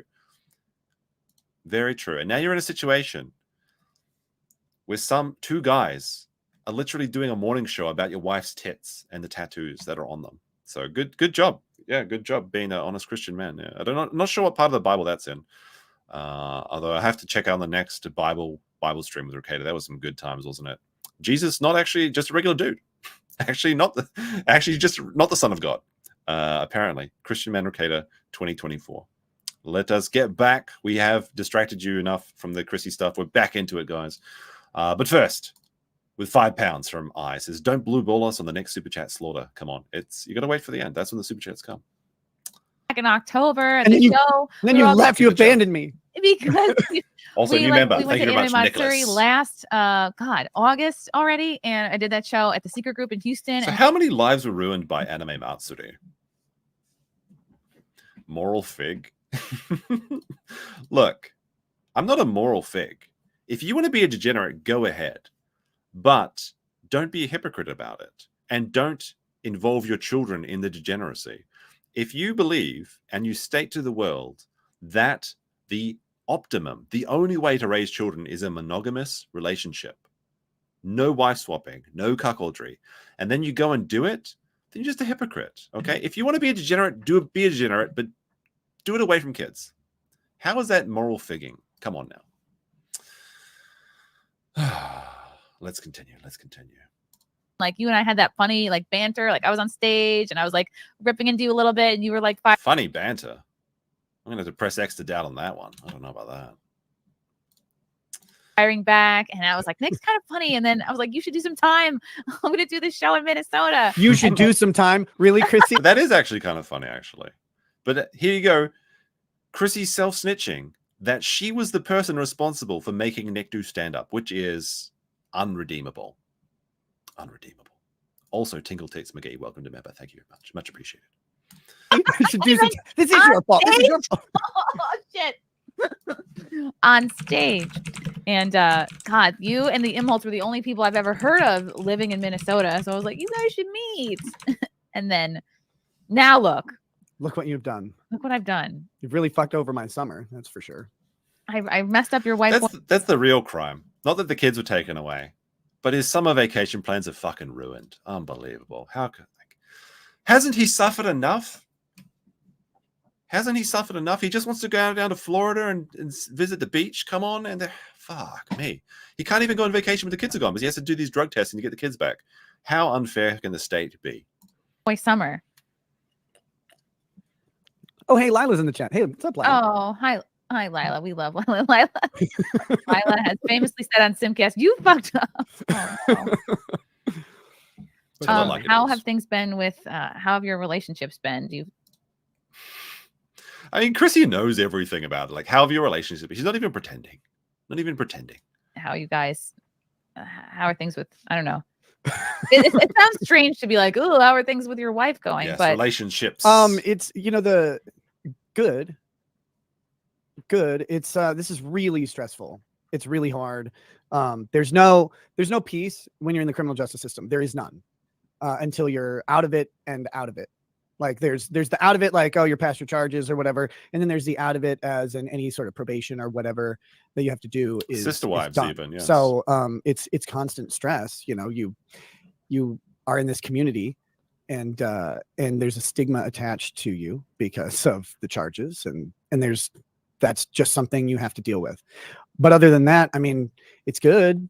She doesn't really like being like on the internet.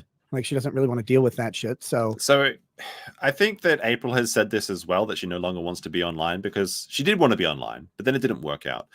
But then obviously he's talking about Kayla here. Now, if you're a long-time viewer or ex-viewer of Rekieta, you might remember some of Kayla's wonderful streams. So she came on once in one of the worst, like even when I was like a Rekieta big fan of Rekieta, this was the cringiest stream I ever saw.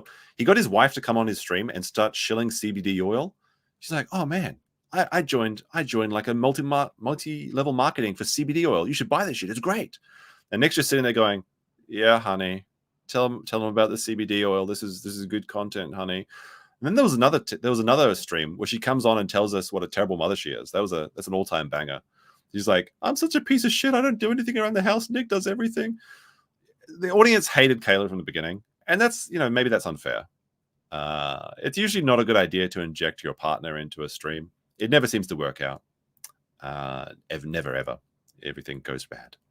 But the audience really didn't like Kayla, and she probably noticed that. And makes sense that she doesn't want to be online. Now, this is also a bit of a reference to the tattoo festival that was happened recently, where they were caught in 4K. At least on Instagram, because people didn't see pictures of Kayla initially, but she was there and she was swapping clothes with Kayla. So if they were there one day, then I mean they took a bit of a bathroom break, I suppose. This bit of a what do you call it? Bathroom quickie, I guess you just call it, whatever. Or they were there 2 days and they decided not even to change their clothes, just switch them around. Because I guess that's what they do in the Rekieta house. They've got loads of clothes, but they're always doing the same thing multiple days in a row. Let's continue, shall we? Let's continue. Powder your nose, perhaps. Like people talked about, or just like the mug shot? No. Like she doesn't. Like people have asked why they haven't seen her. Like why I haven't pulled her onto a live stream. It's like, well, she doesn't really want to be on a live stream. She doesn't want to be in a video. She was never a live stream person, right? I mean, she'd come to like anime. She'd come to a couple events, but yeah, and she'd been on a couple. Like she'd come on the stream a couple times throughout the years, but not often. But like right now, it's mostly just she'd prefer her privacy as much as possible. But other than that, like you just go through every day, and it's like, well, what are we doing today? Is there anything we have to do for the state in regards to getting the kids or to? Nothing to do. Guess I'll go watch Star Trek. Must be nice. To working on something, and there's always something that you have to do, and it's like some piece of paperwork that you have to sign, or some like we have to do. Obviously, we have to. Didn't she make a YouTube channel? She did, actually. That's right. She made like a channel called like Rekieta's Wife, basically something like that. It didn't really go anywhere, and that was early Nick days, like back when he still had quite a big following. I remember that because I actually subscribed to that channel, but I don't think she ever posted any content except for maybe one video out of their car window or something like that. But yeah, she did. So that is true. That is a deep lore, but not necessarily very relevant to this current conversation. You do random drug testing. So it's like you wake up every morning and have to put your fucking info into a website or call a phone number and they tell you if you test or not. Didn't have to test today, yay. But it's like you may have to. And then that that really throws a monkey wrench in doing much of anything, because if you're going to be gone, you have to find a place where there's a test that you can get to if you have to test, like a testing center or whatever that's close enough that you can get into. So you can't really go on vacation. You can't like go on. Oh man, I can't go on vacation. Damn it. Oh man, that's really rough, man. Oh, man, I'm feeling for you. Can't go on vacation because you have to get drug tests to get your kids back. Trip. You're just kind of stuck. That's like suffering twice, really. First of all, you can't see your kids, and second of all, you can't even enjoy not having your kids around. Jesus. Around your house. And so then it's the other thing is, do we have a visit like with the kids? Obviously, that kind of dominates our day, rightly so. But other than that, it's just like getting things ready for the kids to come back home, which is really, again, it's really pretty soon. They still haven't done the laundry. Still taking too long. There's so much the floor space. We're very excited for that shit because it's been too long. One thing that people don't really get, and it's hard to convey because no one believes you. But again, the state doesn't have any information. The thing is, people did believe whatever Rekieta said back when he was popular, before he had broken the trust. See, trust takes a long time to build, but seconds to destroy. So people would believe you if you had maintained that level of connection with your audience, that level of honesty with your audience. But you didn't, so they don't. Of course not. I mean, it's pretty hard. Maybe there's an explanation for all this, but I don't think so. About this substance in our house. They don't know where it came from. All right. Hold on. This is when it actually starts to go off the rails a bit, I think, as well. About this substance in our house. They don't know where it came from. They don't know who owns it. We're charged. We're not convicted. So until they convict us, you go into this like realm of legal fiction where they have So whose cocaine is found in my master bedroom in my safe? I don't know whose this is. I understand the argument that he's making, by the way. So the state does have to prove that, but it's not going to be very hard to prove whose cocaine was in your house, in your safe, in your bedroom. Come on now. Oh, this cocaine fairy just magically appeared and dropped it on my pillows. How could this happen? Cocaine fairy's dropping cocaine in my kids' Cheerios. How could this happen? The safe wasn't even locked. It was open. So like, that's the thing is like, so they were arrested at like 9 a.m. or something, right? I think it was 9 a.m. The safe was open. So either they leave it open all the time, or Kayla and April were going for that 9 a.m. session, which is why that the kids were the ones that were answering the door for the cops. Thing that they've got a thing. They've field tested it. They haven't done the BCA, the Bureau of Criminal Apprehension testing. So it's not actually like, they don't actually know what they have. Unsafe, exactly. Until it goes through this testing. The field tests are not admissible at trial. They have to actually get it tested at a lab. It has to be observed and all of that stuff. So that hasn't occurred yet, to my knowledge. If it has, we haven't gotten the results yet. But well, the test, it takes a while to get the drugs actually proven as drugs. They do field test kits, but they want to send it to a proper lab and get like a proper big boy test. Now, while that has not happened yet, perhaps it could have happened yet. Maybe we don't know. It is going to come back positive. Like, make no mistake. There is no way this is like bags of baby powder. That just doesn't happen. Come on now. It's only a matter of time. So there's this legal fiction where they go, okay, we think we have a thing that violates a statute. And so in the family case, they act in the interest of safety, like this abundance of caution, like, okay, this is a thing we think is dangerous, so we got to do this thing with the kids, right? But what they don't actually have yet is proof of any of it. They don't have proof of what the substances are, and they have 28 ounce. Wait, sorry, not 28 ounce, 28 grams of it. They'll test it. They're going to find out. Don't have positive drug tests from us, and they don't have like a whole bunch of interviews saying that like we're bad parents or anything like that. So actually, that's what they do have. They actually do have those, including Kayla's own sister. So not quite on that one. So they're operating in this realm where, okay, we see this thing and they do what everybody does on the internet. It's the same. This is just a human condition. We see these things and we build a story in our head about what it must be. And then they start trying to find out how to fill out the gaps in that story. And the problem that the state has had for us in the child case is they can't fill in the gaps for what they think is occurring. They can't, or they haven't yet. I think they can probably make a pretty good case for it, considering they've got the streams, they've got the stuff. I mean, it's not gonna be that hard. They got you for possession. You were in possession of it. They can't find Like some people have said, oh, that's like an amount that they would use for distribution. It's like, well, okay. I don't think that Nick was distributing, by the way. I think that's like a complete fiction. But I guess that would be one of the arguments that might be raised. If you had not proved that Nick was using cocaine, why does he have it? Well, the only logical reason would be distributing it. I think that he was actually just gobbling down such an amount of it that that's why they had large amounts, right? But we'll see, right? Well, they can't find people that were distributed to, for example. A lot of times what they'll have is there will be arrests of small possession charges for people that will lead back to a dealer. We don't have anything like that. They can't find any testimony from people that we were intoxicated. Our kids said that they've never seen drugs. They've never seen us intoxicated. They don't know anything about that. They've never seen you intoxicated. There is no way this is true. Nick was going on a bender basically every day for months. Every stream was beginning and ending drunk. There is no way the kids did not see this with 4 adults in the house using. Absolutely no way. Now, the kids may have said that, sure. Kids love their parents and they want to believe the best in them. Of course. That's the children's credit. But there is no way that they did not see them doing these things. It's impossible. 5 kids in a house where you have 4 adults in a big bed all together doing blow or whatever all day, every day. Of course it happened. Of course they saw it. Okay, wow. So like they don't have this story that they think they have, and they don't have the story that the internet thinks they have either. And so the state has this problem where they go, well, something had to have happened. We just can't figure out what it is. Why did we go there?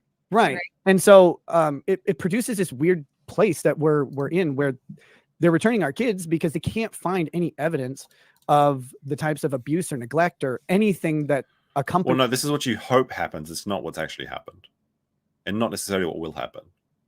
Is their normal sort of process. You know, normally if they go into a house and remove a substance, you know, they find people with addictions, they find kids in turmoil and distress, they found stuff. But when they came into our house, they found us a shitload of laundry because we have 5 children and we have way too many clothes because we just have. Well, that's not exactly what they found, right? They came into your house and they found ketamine, an ounce of coke, a mysterious brown substance, credit cards and dollar bills and $100 bills all covered in it, tested positive for field tests. Then they found the dirty clothes scattered on the floor. They found dust covering the structures. They found hungry children. They found, like, you know, this actually, if you go back in the streams, like if you're just coming into this, one of the kids actually asked for clean clothes when they were being carried away by the police, basically. Now, maybe the kid got up late, I don't know, and they wanted to climb out of their pajamas or something. That's not going to look good to a jury. That's not going to look good to anybody. That you have to get a police officer to get them clean clothes before they get taken away from their parents, after they busted down the door. So that's what they did find. Now, what else don't we know about? That might come up. Maybe it won't. Maybe it'll all be dismissed. I think that's the Hail Mary. It all gets dismissed or we take the plea. August is getting closer and closer. Have a shitload of clothes. Was it folded? Was it like ready to be laundered, or were they laundered and just not put away? It was both. And the thing is, like, our living room is right outside. Now, I will say that I've spoken to someone that has said that they have seen photos from inside the Rekieta den of iniquity, and they say it's pretty bad. Now, I have not seen these photos for myself, but it's a person that I trust, and they have told me that it's pretty bad, bro. Those photos are attached. Well, maybe not that photo in particular. This photo was sent to them like before this all went down. But the photos are included in the requested evidence that is being sent out to the Kiwi farms. So it's going to be out soon. Going to be out real soon. Side of the laundry room. So it was in piles, sorted out, ready to go in. And then there were some piles that were folded and stuff like that, ready to be put away. But the fun thing is we'll be able to verify this once the body cam does come out. Those bars are full. Should be pretty fun to see. Copeside Phil for $5. Appreciate that. Says, I guarantee they have stuff on him we haven't even seen yet. So he's guessing they have nothing. And it's so easy to put the timeline together. Well, that's the thing. Like Nick says, when they're going to talk, when they get to the super chats, like the super chats are actually starting very soon. Like half of this stream was almost super chats. That's actually good for Chrissy. Good for Chrissy. So one of the things Nick will say, like there's a lot of contradictory statements he makes during the super chat segment, but he'll say is the state does not have this, but also they that the Minnesota court document leaker has documents that nobody should be able to see. So if there are these documents that aren't supposed to be disclosed, then surely there are documents we haven't seen that might actually confirm the thing that you're saying doesn't exist.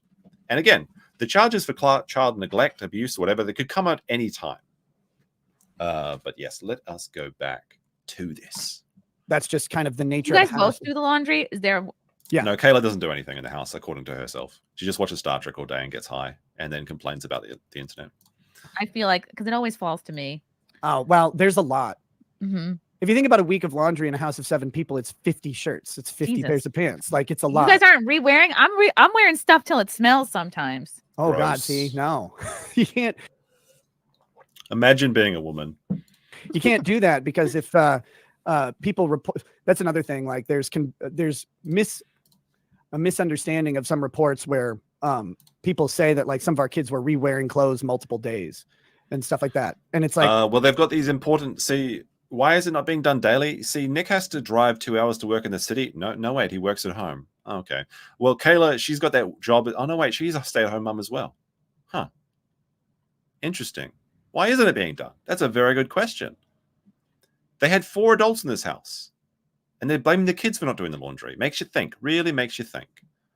well, no, we have a shitload of laundry, and the kids still had plenty of clean clothes. Okay. But Then why were they going to church smelly? Why were they going to school smelly? Why were they asking the police officers for clean clothes?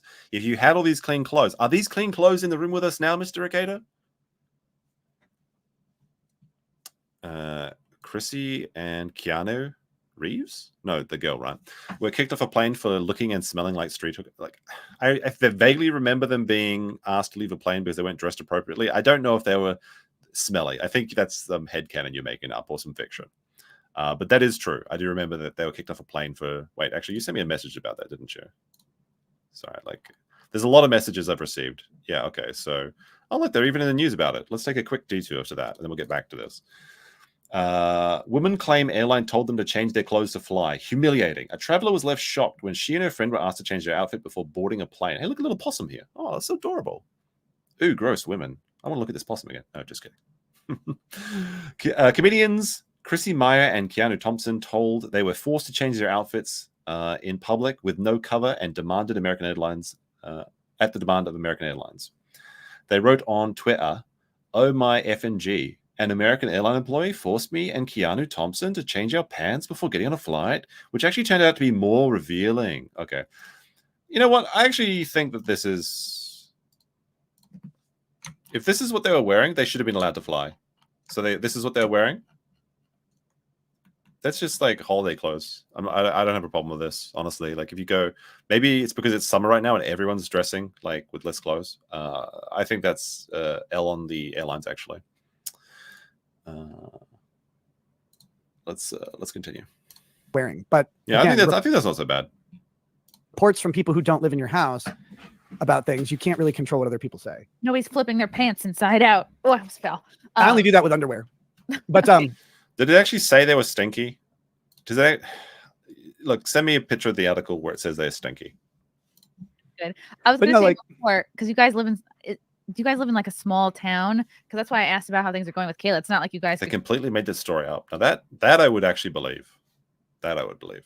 Go do a date night, right? Because when people would see you, I feel like you've become a little bit of like a town spectacle. Do you feel like people are kind of like watching your every move? It's weird because you never know. And yes, people do watch our, like, I'll hear about it. I'll hear about where I went, for example, like from a friend, which is... That's actually not weird. Like if a friend tells you they saw you somewhere, that's not weird. If you hear from an internet stranger, that is weird.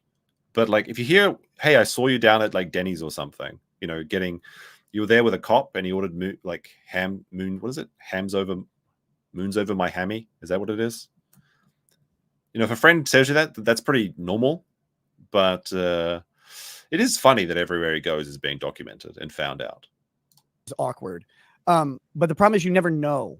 Like, it's like, you know, when you walk into a restaurant and the people who are like by the door, they like turn and look just because there's movement or whatever. And then you go, wait, are they like looking for a while? Like, did they read about us in the paper? Did they see a picture? And you just have no idea. That part of it kind of really sucks. Like, cause it puts you on edge. because you just never know if someone's really like if they know what's going on or if they just think you're like fat or something. Like, well, that's a stupid shirt, and they just are looking for a while. If you walk into a restaurant looking like a crack addict, I assume people do turn and take a look at you for a second before turning back to their meal and then pretending you don't exist because you're worried about being stabbed. But it's that part of it's just it's awkward, so it makes you not want to really go out as much.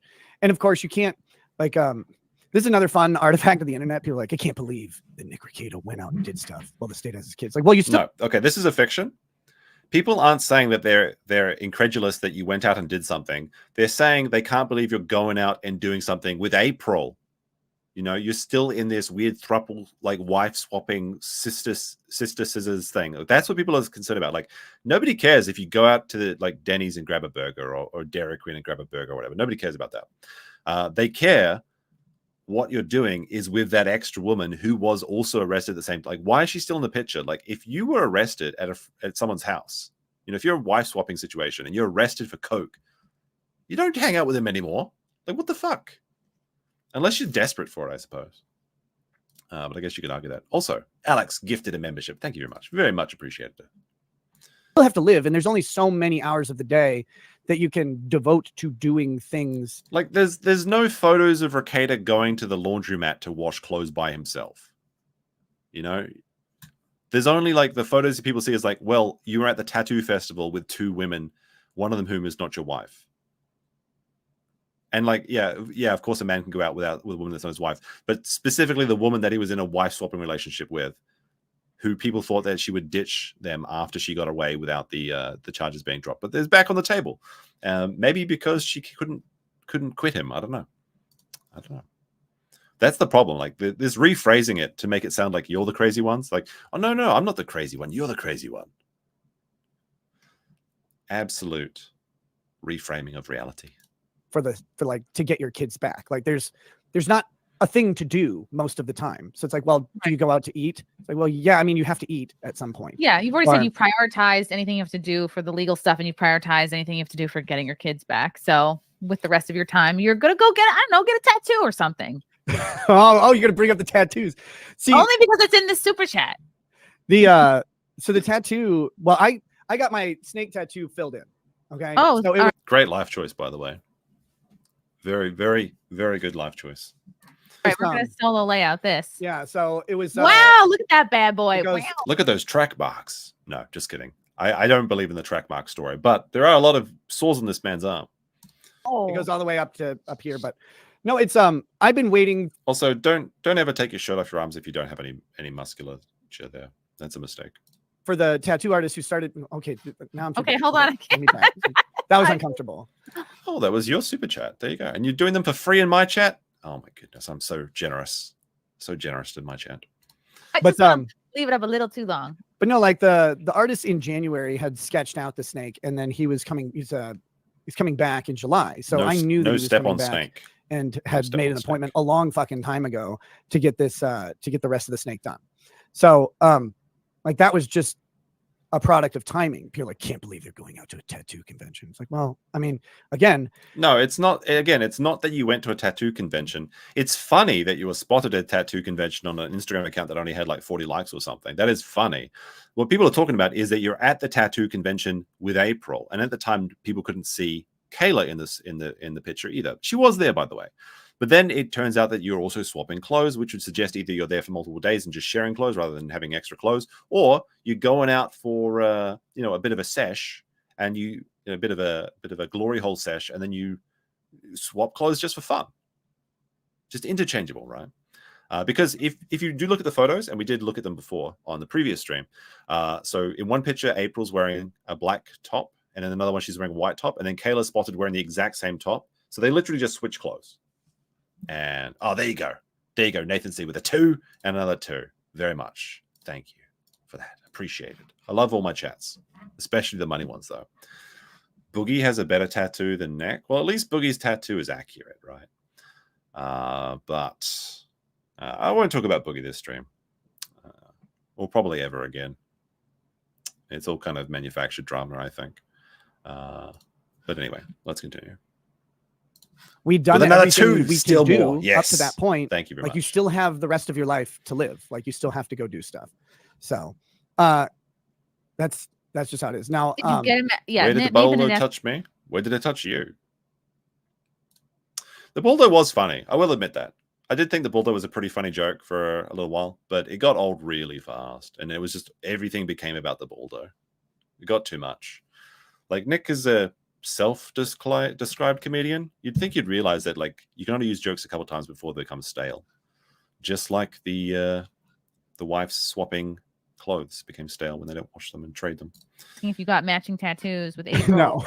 No, you didn't get No. matching tattoos. we didn't get matching tattoos. No, my wife. No, got- so this is another fiction, like reframing what people are saying. People aren't claiming they got matching tattoos. What happened is April got a tattoo. Actually, I might still have it in my folder. Let me see if I have that. Yeah, okay, here it is actually. So this is Nick getting his tattoo touched up, and this is April wearing the white top. And then April was spotted in the black top, which is the one that Kayla was wearing, and they swapped. But they got this, the quality is pretty low. You probably can't make that out. But they got a big wolf and 2 smaller wolves howling at the moon. So it's a literal 3-wolf moon tattoo. So people have made, a comment saying, well, maybe this is supposed to represent Kayla, Nick, and April. This is their wolf pack. Nick's like the alpha, and he's got the 2 bitches, basically. That's the suggestion. That's not like... People didn't say they got matching tattoos. They just said that maybe this is what they represents them. Also, someone actually apparently corrected the record for me, and they said that the idea of wolves like having multiple partners is actually false. Like wolves apparently pair bond forever, which I don't know if that's true or not, but interesting if true. Interesting if true. Let's continue. But again, it's just like reframing these ideas to make it sound like crazy talk when actually that's not what the criticism is being leveled at you at all. a tattoo. April got a tattoo. I got a tattoo. I got my tattoo filled in. Wait, did you just spill a drink there for a second? Hold on a second. I want to rewatch that. Got matching tattoos with April. No. No, you didn't get No. matching tattoos. We didn't get matching tattoos. No, my wife got a tattoo. April got a tattoo. Watching this I got my tattoo filled in. It's a tattoo convention. You go, you find artists, they have time, and Okay, you know, maybe you it was can just get his finger or stuff done. something. So Okay. we all went to the convention. We went because I was getting the snake filled in. That was the main purpose. And then it's like you find an artist that you like and you have an idea, and it's like, oh, okay, cool. But no, they're not matching tattoos. They're all very different. Okay. Another. We're only $2 away from the goal, chat. Can we hit it?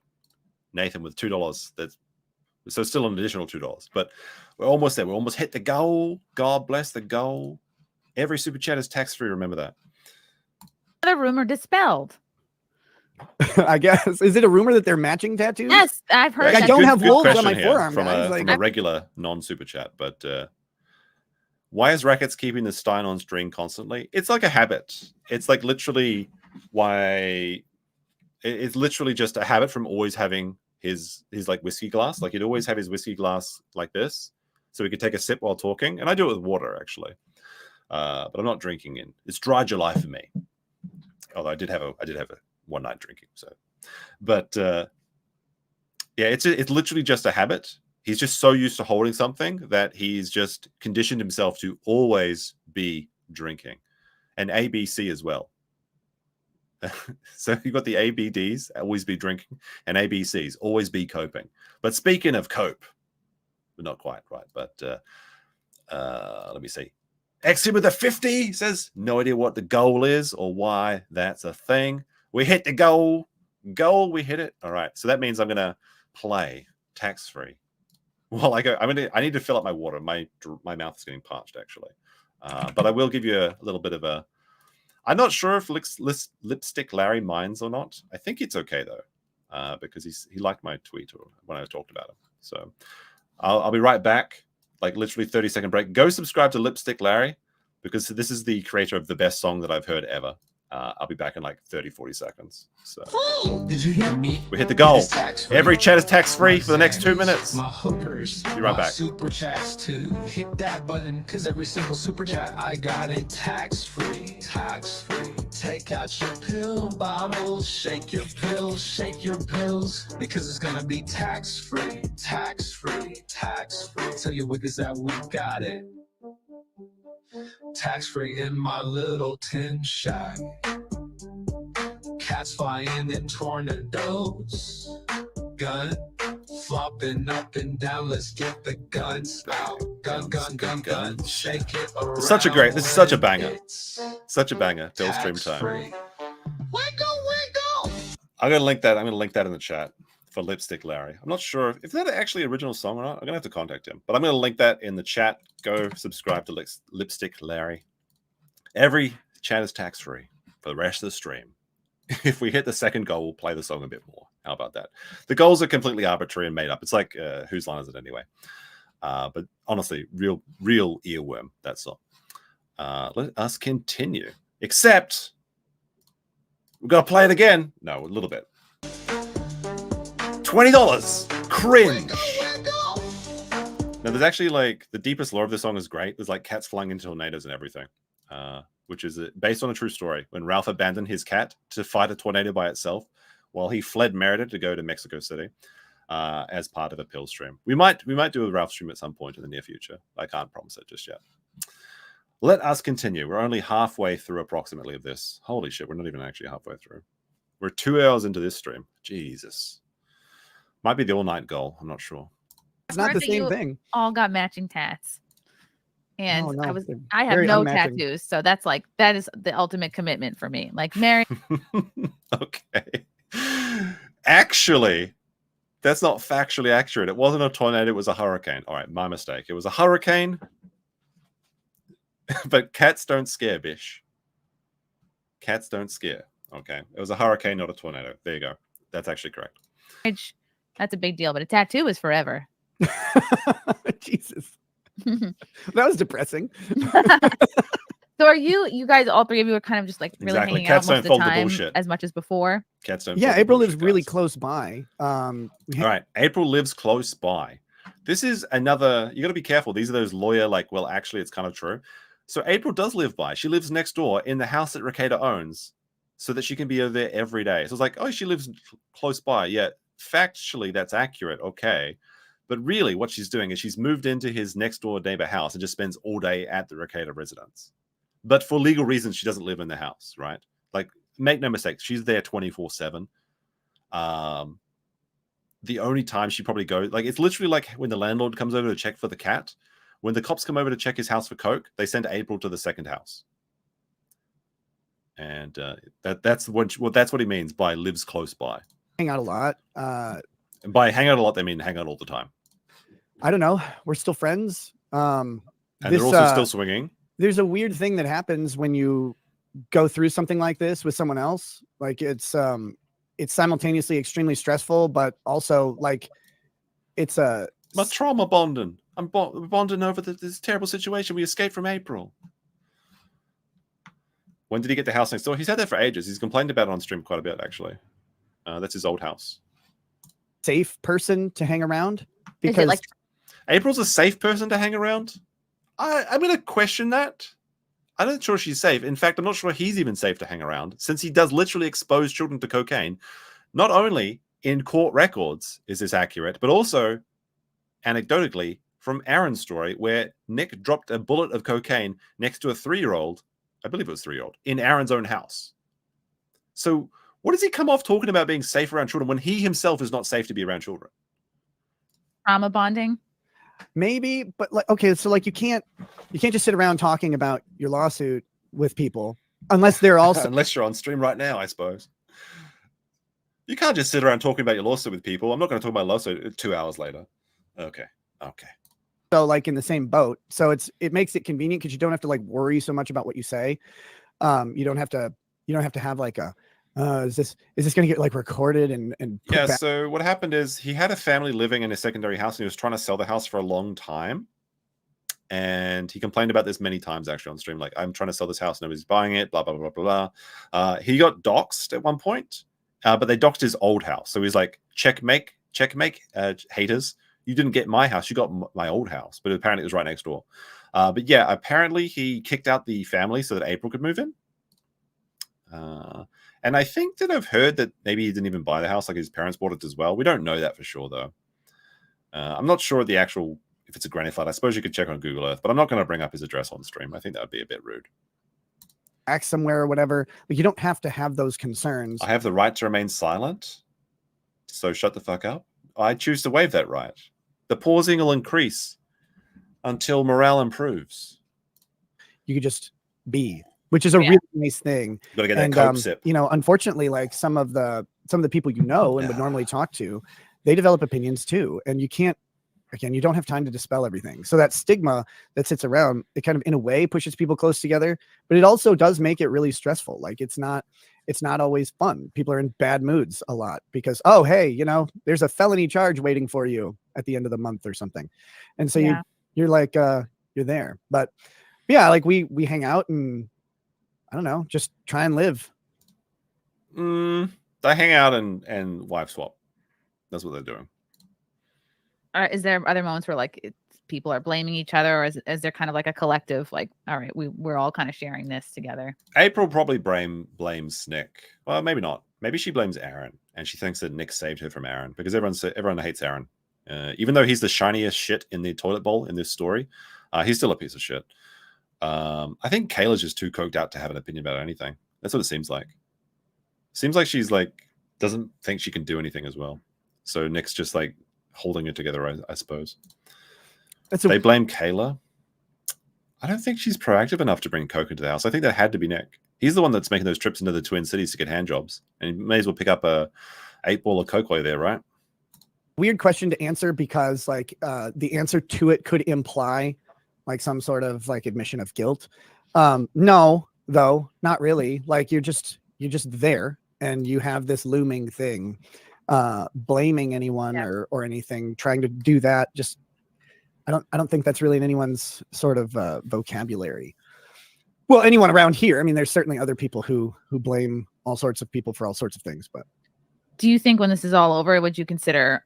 Because I'm thinking, I don't know, I've never lived in a small town, but I'm just imagining what this would like. Like, would you guys consider like moving? So Nick actually wants to move. He hates living in Minnesota. He wants to live in Texas or Florida, where the taxes are lower and there's more barbecue. He said this on the stream a long time ago. He can't move because Kayla's family's there, and then she won't let him.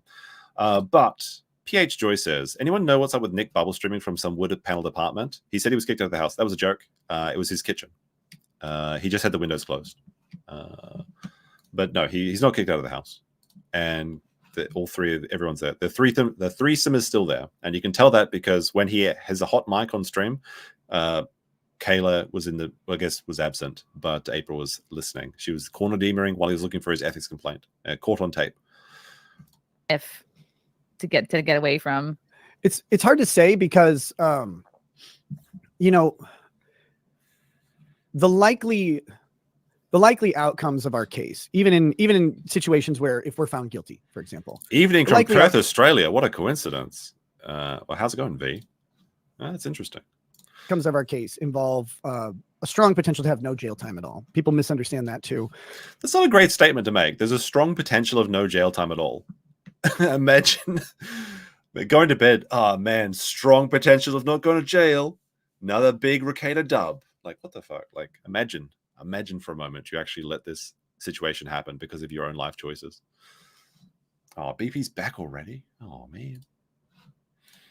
There are statutes in Minnesota that first-time drug charges, as long as they're not sales charges, there are deferment programs, there are things to do to kind of avoid jail, but you end up on a probation period, and that period can be a long time.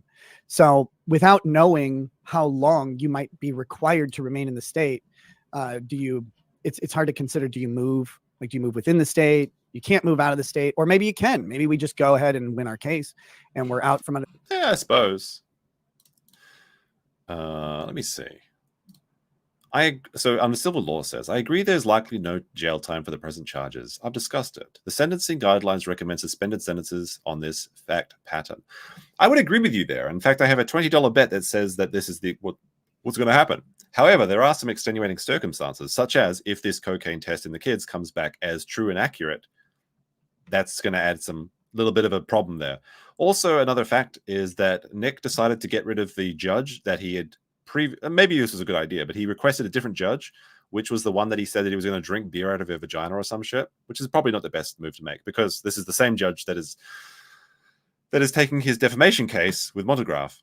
But the judge that replaced him is actually very hard on drug convictions. And there's a very similar case to Rekieta's one that this judge handled, and they basically gave the dude the maximum. So while I agree with you that I typically think that Nick is not going to serve jail time, it's getting worse and worse, especially if this cocaine king comes back. But we'll have to wait and see. My assumption, and to this day, is I'm still holding on to this because I really want to keep that $20, is that Nick will get a deferment and nonviolent crime. He's a supporter of five kids. The best thing is that the kids get back with their parents.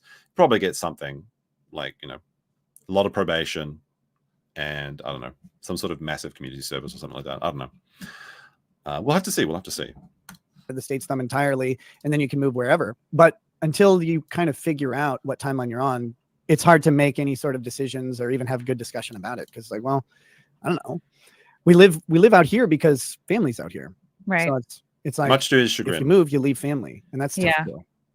Oh, I know. He literally said he wanted to leave Minnesota. It's tough to leave family, but I guess if the kids get taken away, you may as well. Except you can't because the government keeps making you come to testing those bitches. Damn it. Just want to take a vacation. Just want to go to Jamaica again. But I can't because I've got responsibilities. That's the real tragedy. Can't take a vacation when your kids are taken away from you. So sad. Really. My whole family moved out of New York. I'm like literally the only one left. Panda Beller, what's up with the $300 judgment in the Quest defamation? Oh yeah, I think I forgot to show this. Wait, did I forget to show this? This is from I think I saved this, but I never showed it on stream. Maybe I did, maybe I didn't. Also, I actually have an exclusive. I said I didn't have a close-up of the tattoos, but I did. There we go. Here it is. This is Nick's, I guess. This is the tattoo they got at the Minnesota Tattoo Convention. April Fool. No, of course, this is just some random person. But wouldn't that be perfect? Wouldn't that just be perfect? Sorry. This is I stole this joke, by the way. This does not belong to me. But I thought it was very funny. It was funny enough to steal. So whoever made this one up, very, very funny. Though you got to add a little bit of levity. This is not real. Okay. I mean, someone does have that tattoo, but it's not April. That would be perfect. I don't. Where is it? I thought I had it. Is it this one? Maybe it's this one. All right. So this is the one. This is what Chris is referring to. So it is. This is in the other court case that Nick is in, the Montegraph defamation one, where he called him a pedo. It is further determined and adjudged that Steve Quest herein have and recover of Nicholas Rekieta. Herein, I always said heron. I was a Freudian slip there. The amount of $300 as costs and disbursements in this cause, and that execution may be issued for the enforcement thereof. Balldo-bros keep winning. Rekieta keep on losing. He owes Montegraph $300 at least in this defamation case. I forgot to show that earlier, I think, but there it is. In case it's confusing to me. Yeah, the $300 judgment, if I believe, is the since my lawyer lost the appeal. That oh man, that's an evergreen comment, by the way. My lawyer lost the appeal again. Damn it, Nick, we lost the kids again. Sheesh. And that is a $300. I think it's the appeal filing fee that Montegraph had to do. We're ordered to pay that because the appeal didn't work. So that's the $300 judgment. The case is still ongoing. Our discovery window doesn't close until October. I think we have a conference. It's kind of funny because Monty's other channel is called October Reigns. So if he actually wins in October, that would, I guess, Meme Magic just is confirmed real, right? But it looks like Monty's doing pretty well so far. Probably should have settled before all this drama started, right? Probably should have just said, "I'm sorry, Monty. Let's just not spend $200,000 plus on this defamation lawyer, Rendaza, literally the most expensive like First Amendment lawyer or whatever." Big brain move. Let's see if it pays off. I'm not even joking, by the way. Rekieta's in the hole about $200,000 on this Montegraph court case when he could have just apologized or just like settled immediately, you know. 200,000. Sheesh. What's funny is like he started like a GoFundMe to like try and raise his legal costs, and I think he did even break $10,000, which is pretty embarrassing considering the amount of support that he does have or used to have, and also the amount of money that Vic was raised. Like he raised something in the close to the realm of like $300,000 for Vic, couldn't even raise a couple thousand for himself. Discovery conference in a couple days. Yeah, Discovery's open till October, so who knows what the fuck the timeline on that thing is. That's just a fun money sink. Thank you, Pan. Fun money sink. Just fun money sink. Monty's gonna own the Law Pope mobile by the end of this. He should just settle. Like, he should just actually settle for it. He's like, look, can you take the Law mobile, the Mustang, and just go away because I need to focus on getting my kids back rather than wasting time on this defamation case. You hate to see it, I guess. Beller. I'm trying to address these as like they are relevant to what we're talking about. Okay. From Kate McKnight. Nick, if there are issues with the warrant, why not sign the release for the body cam footage? Nothing. All right, so we did this at the beginning of the stream, so I'll skip over this one in the interest of time. We covered that one earlier. If my internet actually works. Monty had his own fundraiser and raised more than Rekieta. That is true. That is true. I think the Alyssa Clips like fundraiser raised more than Rekieta's It's an exploration of like. Let me see. Go back a bit. There we go. Let me actually take a quick look. So actually, you know what? I'll mention you. Alyssa does a lot of work. She does the work actually. I just grift off her. She was demonetized, and she started to give, send, go. So if you want to go support Alyssa Clips, looks like she's raised $2,000 out of her $10,000 goal. Go check out Alyssa Clips on her community tab. There's a link to it right there. And support her if you want. And if you don't, then, you know, do whatever you want. You can do anything you want to do. It's totally up to you. Okay, this is... Oh, we love push-ups. Sorry. What's up, push-ups? We only met once, and on that occasion, we talked about the Bible. Are you still a Yeah, those Bible Rekieta takes. Good stuff there. person of faith, praying for those involved, especially kids? Yeah, of course. Oh, this is... Yeah, so people... I did this thing where I sometimes talk about like my musings while reading the Bible. Yeah, like Jesus was a regular guy. Just an average guy. Probably a bit of a sinner. Probably did a lot of degenerate shit. Just good old Jesus having a bit of a bit of a bender, just committing every sin in the Bible. Yes. No, I mean, I don't know. Or hearing a sermon, and one of the things I consistently say is I don't like doing this because people take it as like a statement about like of authority, or like I'm saying that this is doctrine or this is the truth of the Bible, and it's like the truth. I'm talking with you about my explorations and personal thoughts and musings because I find them interesting to talk thoughts and prayers about, and so then people like get to this assumption where I'll like pose a hypothetical question. What if this were true? What does that mean for faith? Or what does that mean for my belief system? And then people are like, see, Nick is an apostate. It's like, oh my God. What's an apostate? Okay. Someone who like used to believe and now doesn't. Okay. Did she actually not know what apostate was?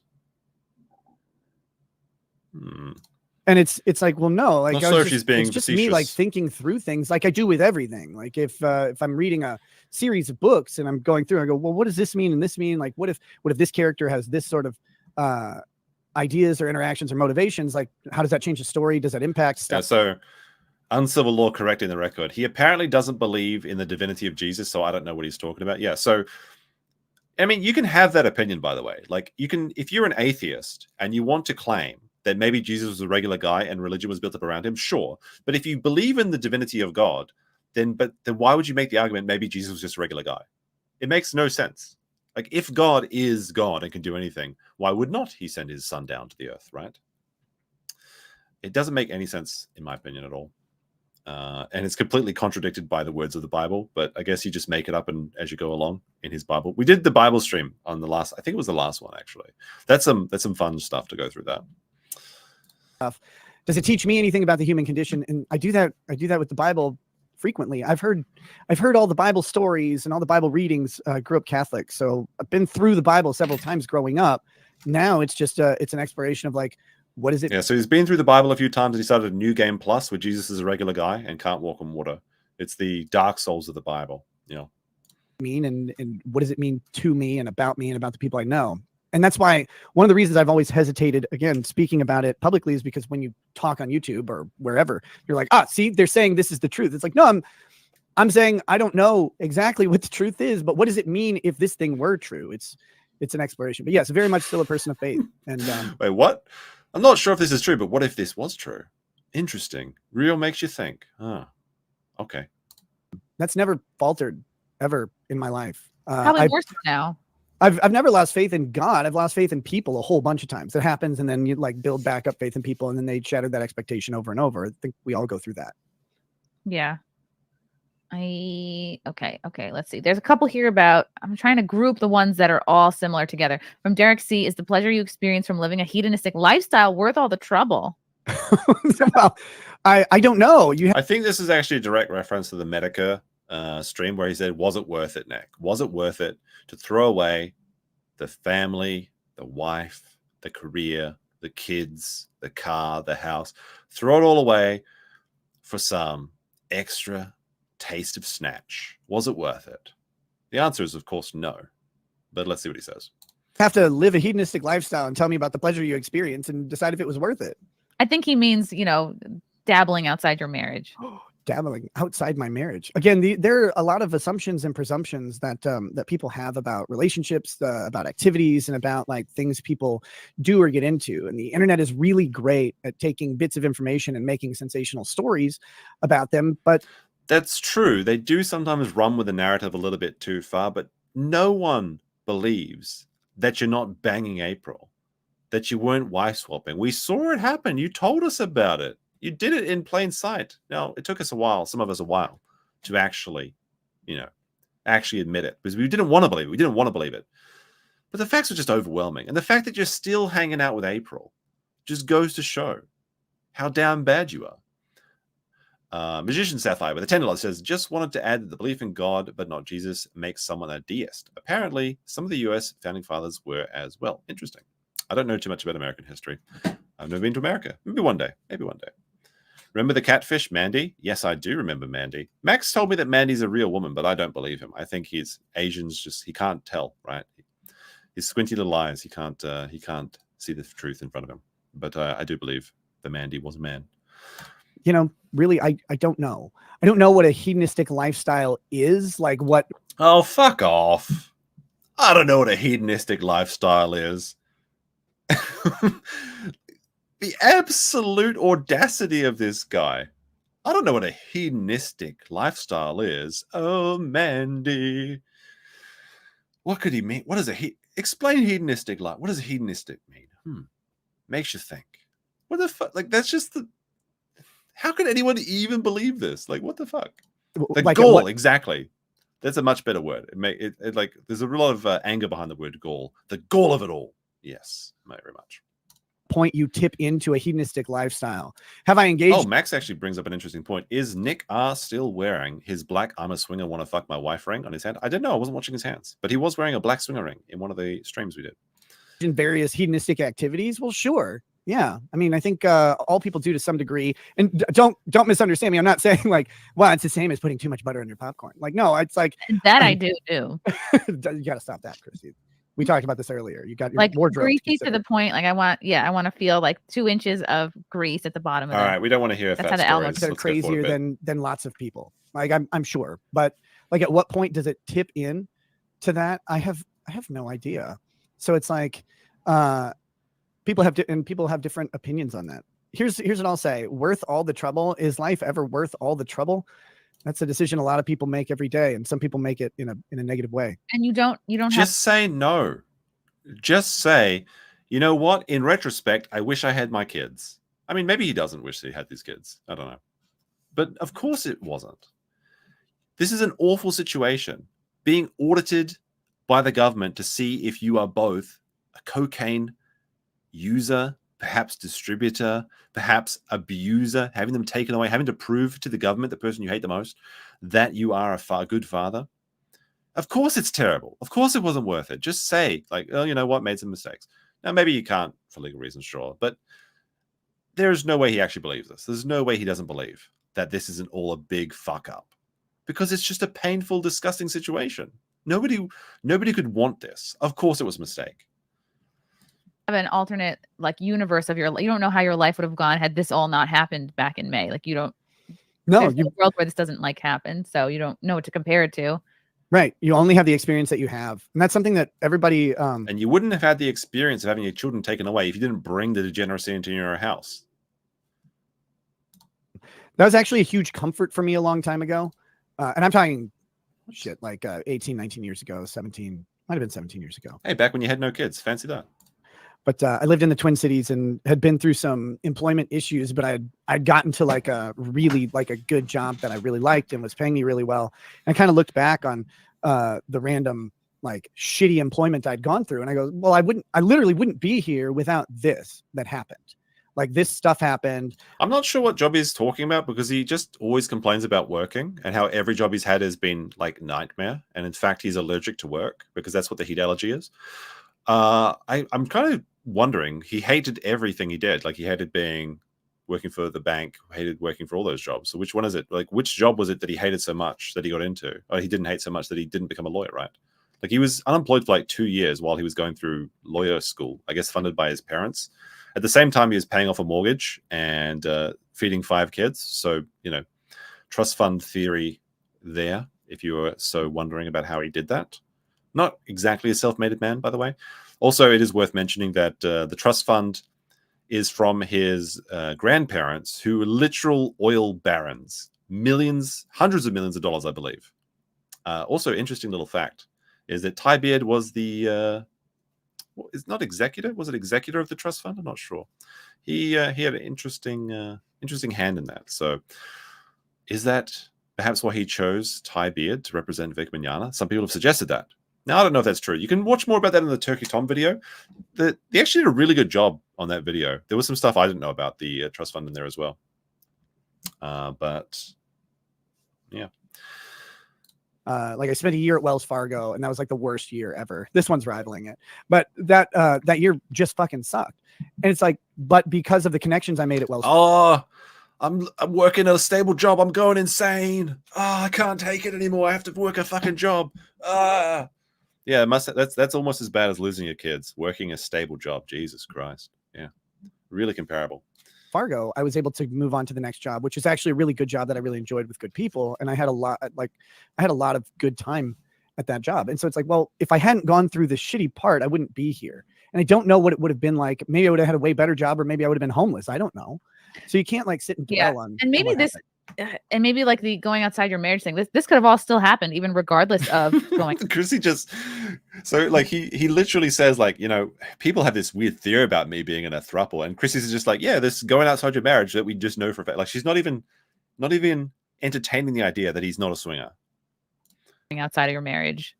So yeah, again, the going outside of the marriage thing is Chrissy getting a shower call after this stream? It's just it's such a complicated topic, because I think people have a lot of misconceptions about what happened at Shea Rekieta.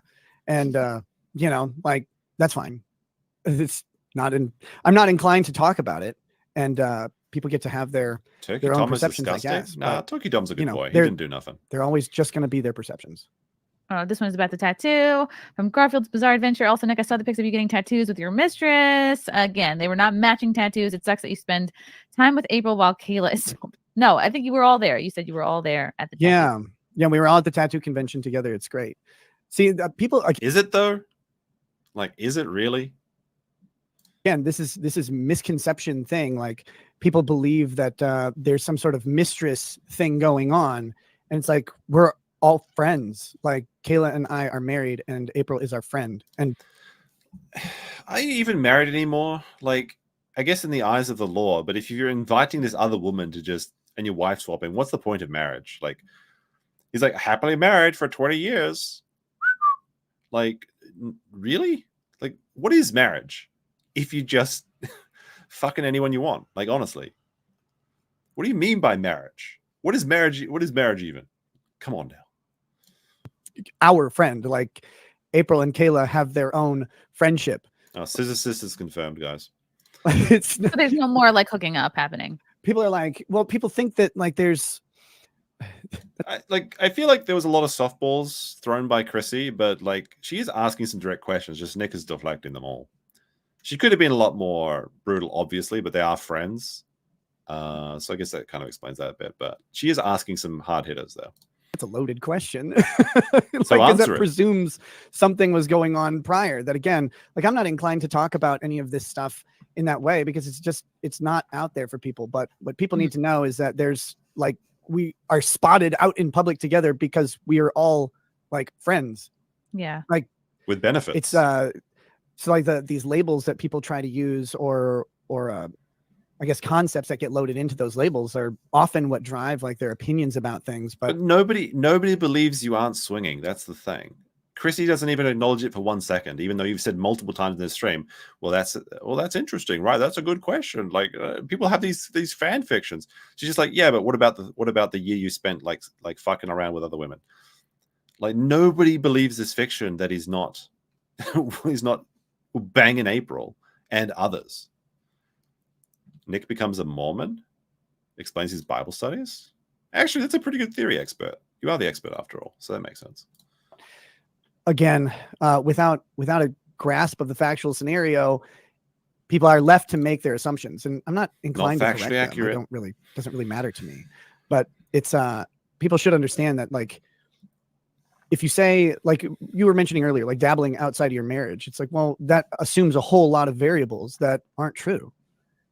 And so it's like, I don't know. Nobody believes that. We all hang out. We're all friends. You know, we're stuck in life together in this weird way where we're in limbo because of the state, and the internet gets to just use us as their punching bag, and that's fine. Like at some level, that's what I signed up for. You know, is to be in the public eye. Yeah, and it sucks because a lot of personal information is getting out that you may not have necessarily ever wanted to talk about. Like I'm sure it's not, nobody wants to talk about their adult sexual relations. So I can see why that's uncomfortable. Well, yeah, and there's a lot of falsehoods that are out there too that you just really like. Again, being hampered by the fact that you have a pending criminal matter, you can't address them, and you can't address the people who spread. You can't even address his kids with clean clothes. What the fuck? Sometimes. So. Oh, anime. I think, are you still sleeping with April? He said the word. Anime sucks. Cope and Sneed. Is that the actual? Like, is that the real, true and honest? Anime sucks. Cope and Sneed, or is that just an imitator? Nick, and are you still sleeping with April? Yes or no? All right, let's have a look. Well, yes or no? Am I still sleeping with April? Wow, that's not a yes or no. Again, that they were sleeping together. It's a lot of assumptions there. No, it isn't. It's a yes or no question. A lot of assumptions. No, just yes or no. It's a question. It's not an assumption. It's a question. A lot of assumptions in the question that answers the yes or no. No. This is not even good lawyer speak. Come on now. Again, the nature of my sleeping arrangements are confusing even to me. Sometimes I'm on a couch. Why would you say that? Okay. Sam V, join Discord GG. Bergtopia for more Rekieta. Oh, right. Thank you, Sam. Brandon Muse, Nick, are there any upcoming high-profile cases you're covering, and can Chrissy be a guest commentator? Well, that would require work, so no. I haven't been. The cool thing about being under the state's watchful eye and thumb is like, it makes it hard to really give a shit about stuff you're going to do because you don't. He couldn't find time to do the like. So he promised that like. He's going to do court streams again real soon, guys, because that's the audience that brings in a lot of money for him, or at least it did. But he totally neglected that audience and actually told them he hates doing trial streams. He's like, I hate these fucking trial streams. I could be in the Twin Cities getting hand jobs. He literally said that on stream, on a big panel stream. He said, do you know how many fucking hand jobs I'd be getting in the Twin Cities? Like he tried to cut himself up. He let it slip out. So he hates trial streams. But then he promises, I'm going to come back. I'm going to start being a good boy. I'm going to do the trial streams. And I'm going to earn back the respect of the audience. And promises the Baldwin case. That seems like a pretty good place to start. Couldn't even do that. It was over in like one fucking day. Easiest W if he just stood up and took it. But he didn't. So yeah, can't find a single fucking day to do a stream. Do it when you get back from the random drug testing. You used to stream at like, 1 a.m. to 5 a.m. You can't do that anymore?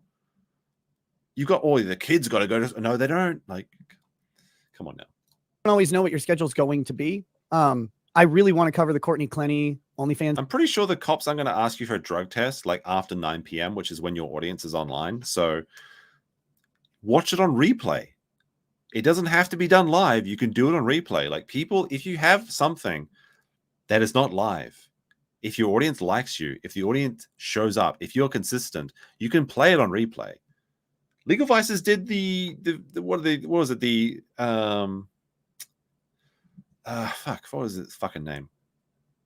If the glove don't fit, you must have quit. That dude, the black guy. I mean, he's also did golf, I suppose. I probably should have said that first rather than the black guy. OJ Simpson. What is that, like a 20-year-old case? He did the entire thing because it was interesting, because you could do legal analysis of it. It doesn't have to be fresh. It just has to be something. Thank you, OJ chatters. Stabbing. I think that's still coming up. The Sarah Boone trial. She's, I think she went through like 7 or 8 lawyers, and now that she's going to have to proceed without one. So that'll be funny. But other than that, I don't know. I'm looking for a trial, but I'm also looking at my days. It's like you wake up, and again, it's hard to plan a trial stream. Oh, wait, hold on a second. Got to interrupt this copium. 4. Lipstick Larry said that I played his stream on his tax-free. It's happening, guys. Tax-free.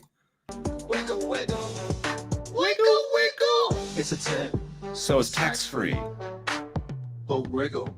You best not fold the bullshit because these super chats, they all tax-free. Yes, Lipstick Larry is a very cool guy.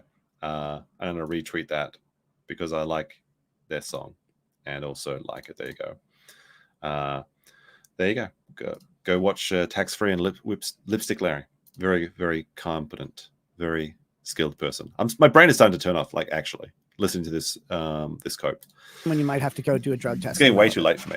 Yeah. So, 11:30. Can't you just do it under your desk, just in a little cup or something? No, you have to go in. They have to watch you. Oh, really? Yeah, because like people have Great like job. I would they'll love have like that. fake bladders or whatever that they can bring it, like little, or they're So like, they're looking at your dick, like they're Yeah. watching you pee. This is like a... Oh, wait. Good call of Max Murrow. Look at this. What do we have here? Uh-oh. Uh-oh. I'm glad Max Murrow reminded me about this. Uh-oh. What do we got here? The black swinger ring makes an appearance. So you notice he has actually 2 rings on this fit. He's got 1 ring for every wife, sister. That's wonderful. It's confirmed. The swinger ring is confirmed, guys.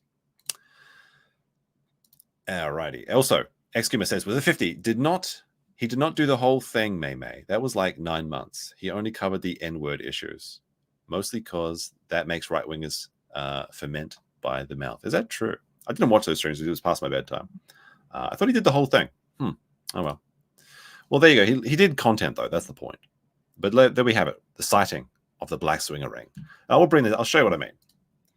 Because maybe some people didn't know this existed. I mean, I didn't. Ring. Let's see. This is the ring. Apparently, this is the thing. The only ring that'll be recognized by swingers so that you can go and start a conversation in a bar with people. It's a real thing. There you go. I'm not going to scroll down because that's really risky. But you'll just have to believe it's true. You can search it for yourself. He did not wear this ring until after this, before this whole thing started up. So there you go. He only had that one blue silicone wedding ring that you wear if you work out so you don't get degloved. But he never works out anyway. So he's just lazy. It's cool. It's there's like the toilet, and then there's all these mirrors on the wall around the toilet. So then the guy, I'm not sure that the panopticon piss test is actually that cool, but I think this is a fact that I never had to know about. But apparently it makes sense, I suppose. Hey, what's up, Brent? He has to stand there and like watch you like pee, and they Do like they look in your butt? Like, are they No. going in there? Okay. no, they're not. But like, you know, you have to like whip it out, and they just they're sitting there like he's like You awkwardly helicoptering? on the side, like looking. For people who are like nervous peers, it's really tough. Me, I don't care. Like, I just Wow. pee wherever. Okay. Yeah, Nick's no stranger to seeing men seeing his dick. I'm not sure about the water sports, but wouldn't be surprised. Pee right now, like Gavin. Oh, he does do that. Okay. Let's see. This is okay from Flimsy Greenberg. This might not be something you can talk about. It's common knowledge that you stole Aaron's wife and cucked him beyond all recognition. Is there any truth to the story that your wife Kayla was his soulmate? I'll hang up and listen. As stated by me several million times, Aaron is his own man. He can say whatever he wants. I hope he makes $1 million. I'm not talking about him. Who said the magic word? Or anything he has said or claimed. There's several reasons for that should be pretty obvious to people, but I'm not going to get into any of the claims of Aaron Imholte. We will not be talking about Aaron. Hold on. Mark I of just Reality. can't, guys. Sorry.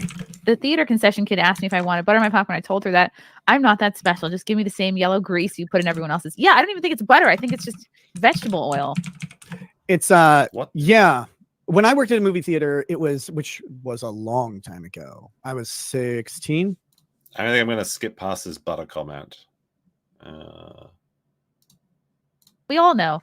Let's see. From Red Fox Mad, I used to work in a drug and alcohol treatment centers. People on drugs are dangerous and unpredictable. We learn the same self-defense as prison guards and street cops. Cool. Of course, cool story, man. Ooh, I could never do that. Chrissy, have you ever been around people on drugs? Yes. I mean, she's around Nick right now, but no, this is just accurate. If you're coked out of your mind, yes, you are going to be a worse parent. Is this even up for debate? For sure. Were they dangerous and unpredictable? No. Nick is literally so dangerous and unpredictable. He started masturbating on a live stream. Yes, that is dangerous and unpredictable. A kid could have walked into the fucking thing right then. There. No. More just like Or he's getting hit, you can say. talked a lot. Although I haven't been on anybody, like I've been around people on coke and weed and vapes. It's And weird because like there's a Mushroom. stigma that gets attached to things, but I mean, most people who have been out to a bar or a club have been around people on drugs who are not dangerous. You don't really take kids to bars and clubs, though. That's a problem. Like you just have, and you wouldn't know. But you know, people who work in a drug and alcohol treatment center, you're dealing with a specific type of person who's on drugs or alcohol, and they do get dangerous and unpredictable. Absolutely. But that's like working at a prison and saying all black people are bad because the overwhelming majority of a lot of prison populations is black. It's like, well, and it's not all, just most. Yeah, but it's just 13%. We do a little racism around here. No, but it's 50% of the crime. it's yeah. If your experience is with this subset of the population, of course you're gonna run into people who are particularly more dangerous. Yeah, if that's how you're filling your like. Despite Nick just being dangerous to be around his own kids, bringing like thruples or swinging into your household is a really easy avenue for actual child like abusers to get into your house. Because if people are like chasing these highs and these like coke and all these things, if you're just like, oh, they like to party, yeah, let's go, let's just bring these dangerous people into our house. That's how usually kids get exposed to these people, through these sort of situations.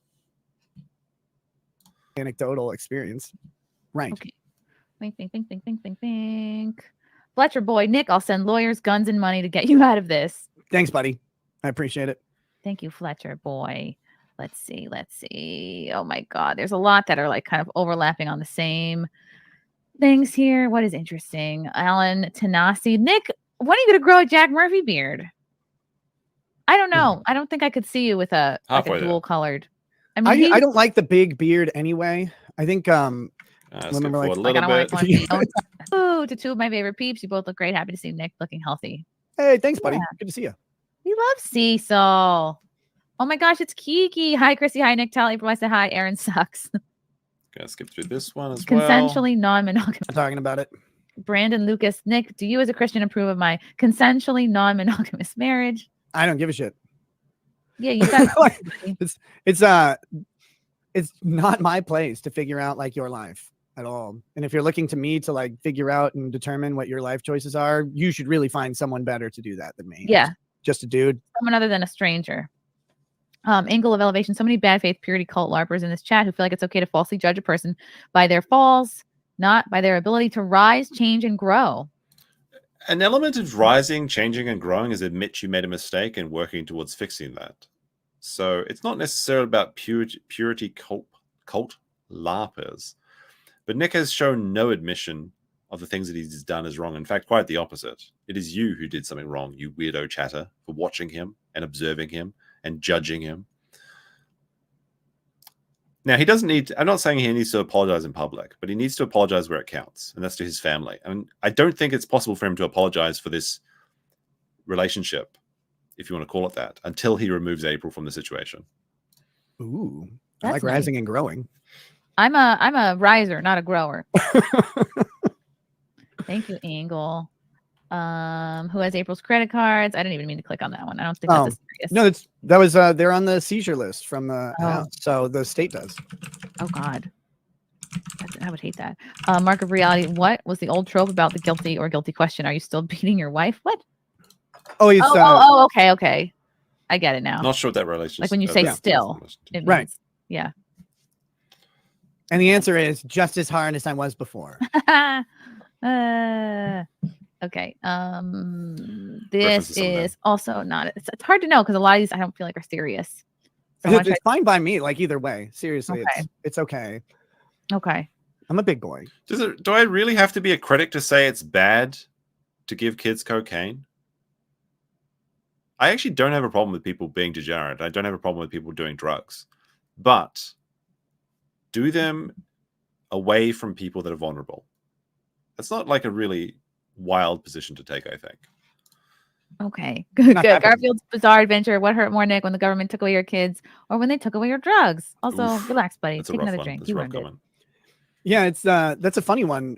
The government taking away your kids is one of the most painful things you could possibly experience, and I don't wish it on pretty much anyone. So, I'm glad that our situation is funny to you. It isn't funny to me. He literally joked about it at the very beginning of the stream. It began with a Coke joke. So it is funny, isn't it, right? Especially because I know my kids were never in any danger from anything or anybody in our household. So Bad Garfield. Bad Garfield. no, it's not bad, No Garfield. lasagna for you. It's fine. It's just like at some point. I might be getting really tired because I was going to say, like, you know what's worse than getting your kids taken away by the government? Mondays. Am I right, Garfield? No, sorry. I'm going to say, like, I have really bad taste and I actually do enjoy Garfield, even though it's horrendously unfunny. But Garfield speaks to me in such a way. Point. It's like, okay, thanks. Right. Sam wants to know if you think I'm handsome. Yeah, I think you're handsome, Christy. Pure love Nick from Aussie.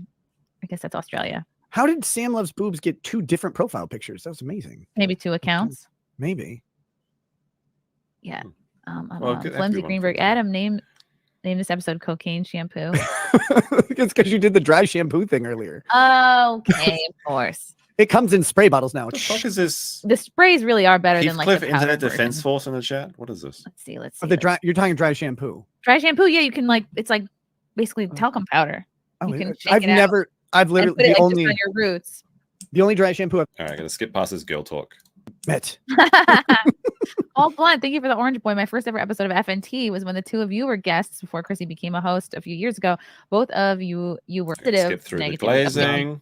I usually get John Kavanaugh. I'm going to try and get a bit more liberal with the skips because this has already been 3 hours and we've still got another hour to go through. Hopefully this will take another 30 minutes. I can't promise anything though, because I am probably going to go on tangents multiple times. Oh. Have you ever seen him? He's fat. John, I'm not sure if did we skip past it? There's a part of this stream which is really, really wild when Nick talks about having bleach in your house. Like we mentioned bleach earlier, but he mentions bleach again. And he says like he can promise that there's no bleach in his house, but he can't promise that there's no cocaine in his house. It's this really weird thing. Watch your words. Nobody literally gives kids coke. Well, I guess we'll find out in a court of law. John Kavanaugh? No, thinking of I mean, like, for real though, I hope that it's not actually the case. But I haven't seen anything to the contrary yet. In 20 years or so. Let's fast forward a little bit. Here's a good one. Is it He's gonna be a good obviously much more muscular than me. Oh, they're just sharing gay pics, I guess. Here. Ooh, Pamela. Looks like I'm this. talented. Oh, what's up, Jim? Here to Lauren right. Boy. Hi, Chrissy. Hi, Nick. Maybe we can talk about something really important. Copyright abuse. Have either of you seen what's been happening with the Olympic opening ceremonies? They're striking anyone who shows it on X or YouTube. That's like, this doesn't surprise me at all. That if you show Olympic shit, it's going to get copyright strike. It's kind of a funny thing because Chrissy is kind of famous for copyright striking clip channels. But this doesn't surprise me at all. But let's not talk about the Olympics. It's kind of boring. And I was like, I think it was at least oh my. it's like they got like I don't know, trannies and shit in the Olympics this year. Pushback, probably because they. I think Chrissy boy. The Sarah Boone trial is toxic, and 99% of the time. Okay, let's see. It's total bullshit. Yeah, I mean, but it is more entertaining, I guess. It's look, I go both ways on it. Obviously, I mean, that is true. He does go both ways. Biased towards I want people to give me the benefit of the doubt or whatever, but I also realize that and I've said this a trillion times. It's weird. It doesn't matter how many times you say this. People are always like, see, he's trying to say this. Like, no.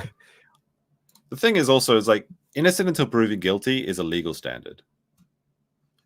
If I see a man in front of me get shot, I know that man is guilty, but that man is still innocent until proven guilty in a court of law. But that's not what I'm doing here. This is not a court. I'm not a judge. You are not a jury. But this is the court of public opinion. And we saw him do these things in front of us. We saw him getting high off his gourd. And most of us believe we saw him doing coke on stream. Goes out for an extended break, comes back with a white powder in his nose. A little bit sus, right? And now we're seeing that he did these. Well, let's just say he literally, well, I guess not literally, but we saw him through the court documents and I guess through the body cam footage neglecting his children. Now, is there possibly some explanation for it? Maybe, but it's very unlikely. So stop bringing up, people need to stop bringing up this like innocent until proven guilty shit, because it is true, you in a court of law, you're innocent until proven guilty, but that's not what we're talking about here. Not by a long shot. Alex Channel with 10,000 wontons says, off topic. Do you remember the scene from Incredibles 2 where Violet spits water out of her nose? It was so out of place and disgusting. Why'd they put that in a movie? I haven't seen Incredibles 2. I haven't saw Incredibles 2. Incredibles 1 was pretty good. I heard the second one wasn't as good. The people out there can only make ones. moral judgments, value judgments, character judgments based on the information they have. The hard part about being in the criminal justice system specifically is that if you say something that then interferes with your case, the negatives are the stripping of your liberty, right? Like you could go to prison. And so you have to just let things marinate. And you just have to. Like for me, I've been remiss to talk about much of anything up until recently, as kind of the schedule for our kids coming back has been more set down, because you don't want the state taking something way out of context and trying to use that against you. You want to make sure that you have a clear set of expectations, and then that you're fulfilling those expectations so that you're on the right timeline to do what you need. So I've been hesitant to talk about any of the stuff involving the kids' cases outside of what's public. And a lot of it shouldn't be public under Minnesota law, but hey, once it happens, it happens. So I've been hesitant to talk about it. And what I always say is like the trade-off of that is me focusing on my main priorities, which was first getting kids back, and second, protecting my liberty through the criminal case. Like having to do that means that I have to sacrifice part of any sort of public image. You have to just let people make judgments about you. And you can't be mad that they don't have all the information, because you can yell at them and tell them to kill themselves in private DMs, like you did with the Yellow Flash when he told you to like maybe pull up a little bit. So there's like the idea that he's like not actually seething when he's not on screen is just not true.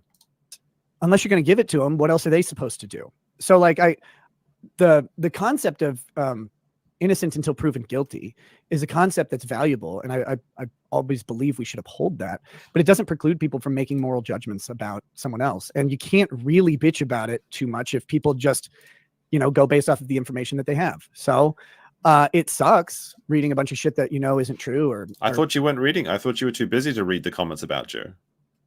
Interesting. Reading people say that you're like really terrible, and you're like, really? Like, okay, but what do you do about it otherwise? You just have to wait. Too busy to read the hate comments. It's fun to jump to conclusions. Interesting. Like that game in Office Space. That was a jump to conclusions, Matt. Yeah. I mean, okay, so Chrissy Mayr like just factually actually checked him on that. It's true. It was jump to conclusions, Matt. The good movie, by the way. It's like, did anybody actually ever make that thing? I would love to have one. I think I just posted an Office Space meme, actually. Okay, yes, they did a trans mockery of The Last Supper. That's what it was. And I keep trying to find. That's the Olympics. Google trans Olympics. Just zoom out, and it's All right, I'll take a look at this. So the Olympics can copyright strike me. Why not? Why not? Shall I? This is apparently The Last Supper with like drag queens or some shit. I'll tell you something that actually really funny is happening recently. My girlfriend's starting to get really red pilled, and she's really mad at the rainbow people recently. And I'm like, oh, look at that. She's growing up. It's great. Yeah. Like, it's just not even pretty. It's just a gay tableau. Putting the Why are they blow moving in slow tableau. mo? Is it? It's not in slow mo, is it? Right, skipping past the Olympic part. Like, I feel like their lungs stay roughly the same size, and like eventually that Okay, this has to do with God, a lot of these are like very irrelevant. From John Cannon, do you feel guilty trying to ruin Eric July for content purposes when you found out he offered to pay your rehab costs? That's pretty based of Eric July to pay for, but I don't know about that actually. Wait, he offered to pay my rehab costs? That's kind of funny. I mean, you did make Eric July $1 million with that special Rekieta blessing / curse. So because he's got to pay it back, right? He's got to tithe back, send back the rehab costs. That was a good move. Very generous. Yeah, it was very generous. I don't know what my rehab costs. Thank you, Eric July. are Very at cool. this point, no one's asked me to go to rehab at all, and I don't. Again, I doubt that is the case. By the way, I probably would imagine that his family asked me to go to rehab, but he said no. I can't be wrong. I can't prove to the government that I'm being a bad boy. A lot of people have weird ideas about how things work or should work, and it just doesn't work that way. But I never tried to ruin Eric July's career at all, actually. In fact, that's not. I'm gonna check you on this one. Actually, I think you absolutely did try to ruin Eric July's career because you were seething at him with Dick Masterson after you invited him on. I don't believe this for a fucking second. I just said I don't like the art several times, and he came on the show, and we had a discussion, and he said things that I think didn't help him, but I didn't want him And to. then you seethed for it was like an hour straight with Dick on the after show. And then you talked about how many tax frauds he's doing and things like that. Like, yeah, okay, whatever. Wasn't something I desired. And this, the funny thing is, so my statement, I hope they make $1 million, has been turned into like this super negative thing because I've said it about a couple people, and then no, it's not negative. Everyone wants to be wished $1 million because every time you wish someone $1 million, they actually make $1 million. I'd be very much chomping at the bit to get wished $1 million. We've become not friends. It but just comes I true every always time. meant it when I said I hope the Rippaverse makes $1 billion, which I literally did. I still do. I like independent creation, and I always said I don't care if it's even good. It's irrelevant to me because I think people invest in the creator, and that's the whole point of the indie community.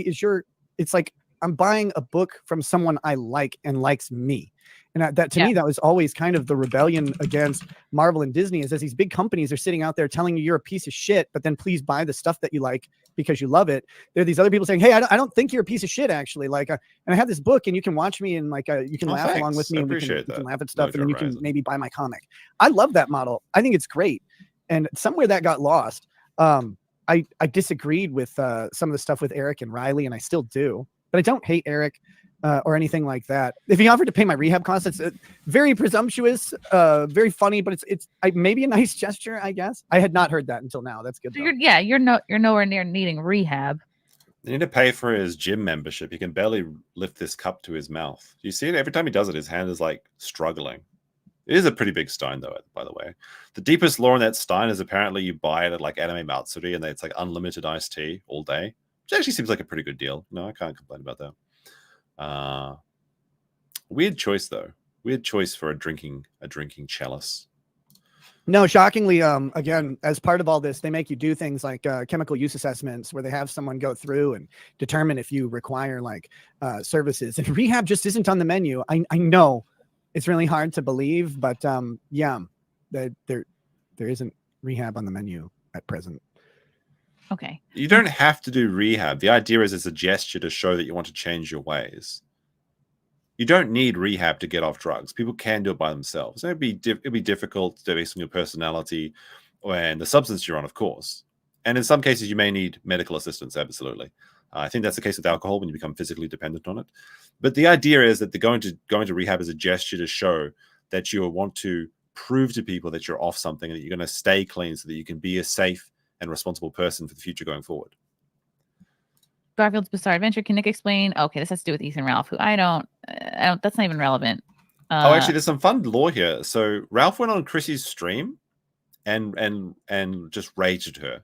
It's like a really old clip from Chrissy. I remember that. That's like the only time I've actually watched Chrissy is like the rage pig clip with Ralph and this one. I think I've seen it pop up on other people's streams before, but that's about it. But so she has some animosity to Ralph, if you're unaware. Flipper. First of all, I didn't send Ethan. Oh, if you're wondering who Ralph is, it's the guy in the tax-free song. This guy, the gunt man. That's Ethan Ralph. He's got the Fed shirt. It's more like the well-fed shirt, but you know, neither here nor there. Ralph to do anything. I have no idea about the Alyssa Clips stuff. I heard someone say something like Ralph said that he went after Alyssa Clips on my behalf. I have no idea. So yeah, so Ralph made a statement that like he was going to DCMA every one of Alyssa's clips, and then he said that like Rekieta paid him $20,000 to do it. I assume that was a joke on Ralph's part, or maybe just trying to start shit. Like when he says that like Nick Rekieta said it was okay for him to come on Eric July's grave or some shit like that. I assume that's a joke that Rekieta didn't actually say it's okay to do that. It is very funny though. The pilled up clip of Ralph just saying like Nick Rekieta said I could, but it is a little bit funny. I don't think that he was ever. To be honest, I don't think that Nick has $20K to give Ralph at all. Actually, about any of that. Yeah, I don't send anybody out to anything. I've also never demanded Alyssa to take down anything. I asked her to take down a stream clip a long time ago and just said, hey, can you please take this down? So yeah, so there was a clip of Farron and him drinking when he was trying to convince Farron to get into the wife swapping situation.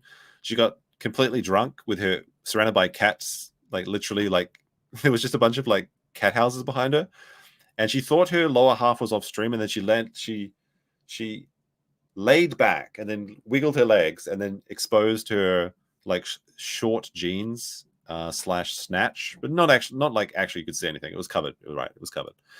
And then Nick asked that to be taken down. I think it was more so for his wife's benefit more than Farron's benefit, because it was a very embarrassing clip. But that's the clip he requested to take down that was removed. But there was a funny little lawyer workaround for those. It wasn't? Was that actually, is that true? Am I getting fact checked right now? Parallax says, Meme Copium, that wasn't the clip he asked Alyssa to take down. It was the my wife's body is destroyed clip. If that's are you sure? I thought it was the Farron clip. But yeah, Nick had another clip where he said like, my wife's had like 5 kids. Her body looks like fucking shit. What a disgusting. No, I'm not sure if he actually used those words, but he did just make like totally A-log his own wife for having 5 kids for him. If that's the case, then I need to get a comment from the Clippers or something. I'm not sure. I thought it was the Farron clip, but now people are telling me 2. Was it 2 story? Was it 2 clips he has to take down? Maybe it was 2. I don't know. Legal Vices checking in the record. Farron asked Nick to take the Farron clip to take down the Farron. Also, Farron asked Nick to take down his stream, and then Nick asked Alyssa to take down the wife looking like a piece of shit stream. Okay. That'll be my new headcanon. Thank you, Jeff. Much appreciated. And she did, and then she put up another clip of a different stream of the same thing, and I said, well, okay. This is pretty funny though, to get lawyered. Get lawyered by your own Clippers. I mean, because at this time, I think like the Clippers were pretty positive of Nick. Like there was the Lawn Nerd clip used to be doing really well. I think they got up to 50,000 subscribers clipping Nick, and they're all really positive clips initially. Problem is, the clip started to turn south. So yeah, Nick asked her to take down the clip of himself, but then she re-uploaded a clip of someone else talking about it, which is, I mean, get lawyered. What you gonna expect? What can you expect if you tell people about legal stuff and they use their own tactics against you? It just shows that your audience is growing up. They're learning how to defend for themselves. Copyright claimed her or anything. I actually, when I asked her, I said, I'm not going to be a dick and strike you or claim you or anything like that. I'm just asking if you would please take that down. And she did. I mean, that's how Nick tells a story, though. Like, oh, nice little clip channel you have here. It'd be a shame if something happened to it. I'm not going to be a dick about it, but wouldn't you mind taking down that? I don't know. You can never really know what he actually said behind closed doors, right? But I don't know. We'll have to see. But like I said, she put another clip up from another show covering the same thing like right after, and it was like, well, okay. But yeah, there's never been a demand.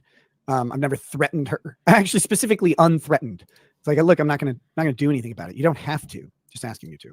Okay.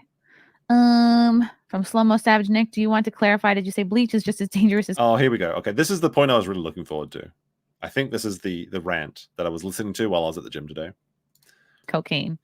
I said bleach can be far more dangerous than lots of controlled substances that are out there. I didn't make any specific claims, but yeah, well, kids drink Much bleach. harder. It's much harder to snort. Hey, kids drink bleach all the time. What are you worried about? Kids can have a little bit of bleach as a treat, I suppose, in the Rekieta household. Yeah, You'll drown. It's easier to drink though. I Ask mean, kids I what they're guess better at, snorting or drinking. Ugh. I mean, maybe we can ask your children about that since they're the only ones with experience of it, but I don't know. Like, honestly, think about it for a second. I know it's uncomfortable, but like snorting a substance and drinking a liquid are two different things. Kids drink bleach. Yes, I rate this statement to be true. It is different snorting cocaine and drinking bleach. So that is, Nick did say one truth during this stream. And they die from it. Like that happens. But I guess you'd have to go under a sink, open a childproof container, and then drink it. Versus like if there's just a substance on a table. Yeah, and like a big difference between bleach and cocaine is that you teach children not to drink bleach, but you teach, like, not like you teach kids to do lines of coke or anything, but if a kid sees you doing something and having a good time smoking coke, they're going to want to emulate it. That's just the way kids work. They want to copy what adults do. And if you are leaving these substances out, maybe that's how it happened. Who knows? And it's just there. You can go touch it. Yeah, again, that's two big assumptions, right? Also, Nick did drop, well, I mean, according to Aaron, did drop a cocaine bullet right next to a 3-year-old on the couch. And 3-year-olds, they see shit, they just put it in their mouth. Happens every day. They may have just choked on the actual container before even opening the cocaine. Like, you never know, right?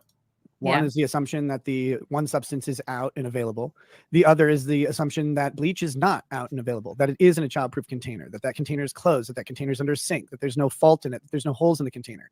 Like, generally speaking, we do. Bleach smells really bad, by the way. Like, nobody enjoys the smell of bleach. So if there's like a leaky bleach container, kids don't go up there and go, oh yeah, I really love that. I gotta take a big, like, it does happen. Kids do drink bleach by accident, right? And they do die from it, sure. But kids also walk into pools and things, right?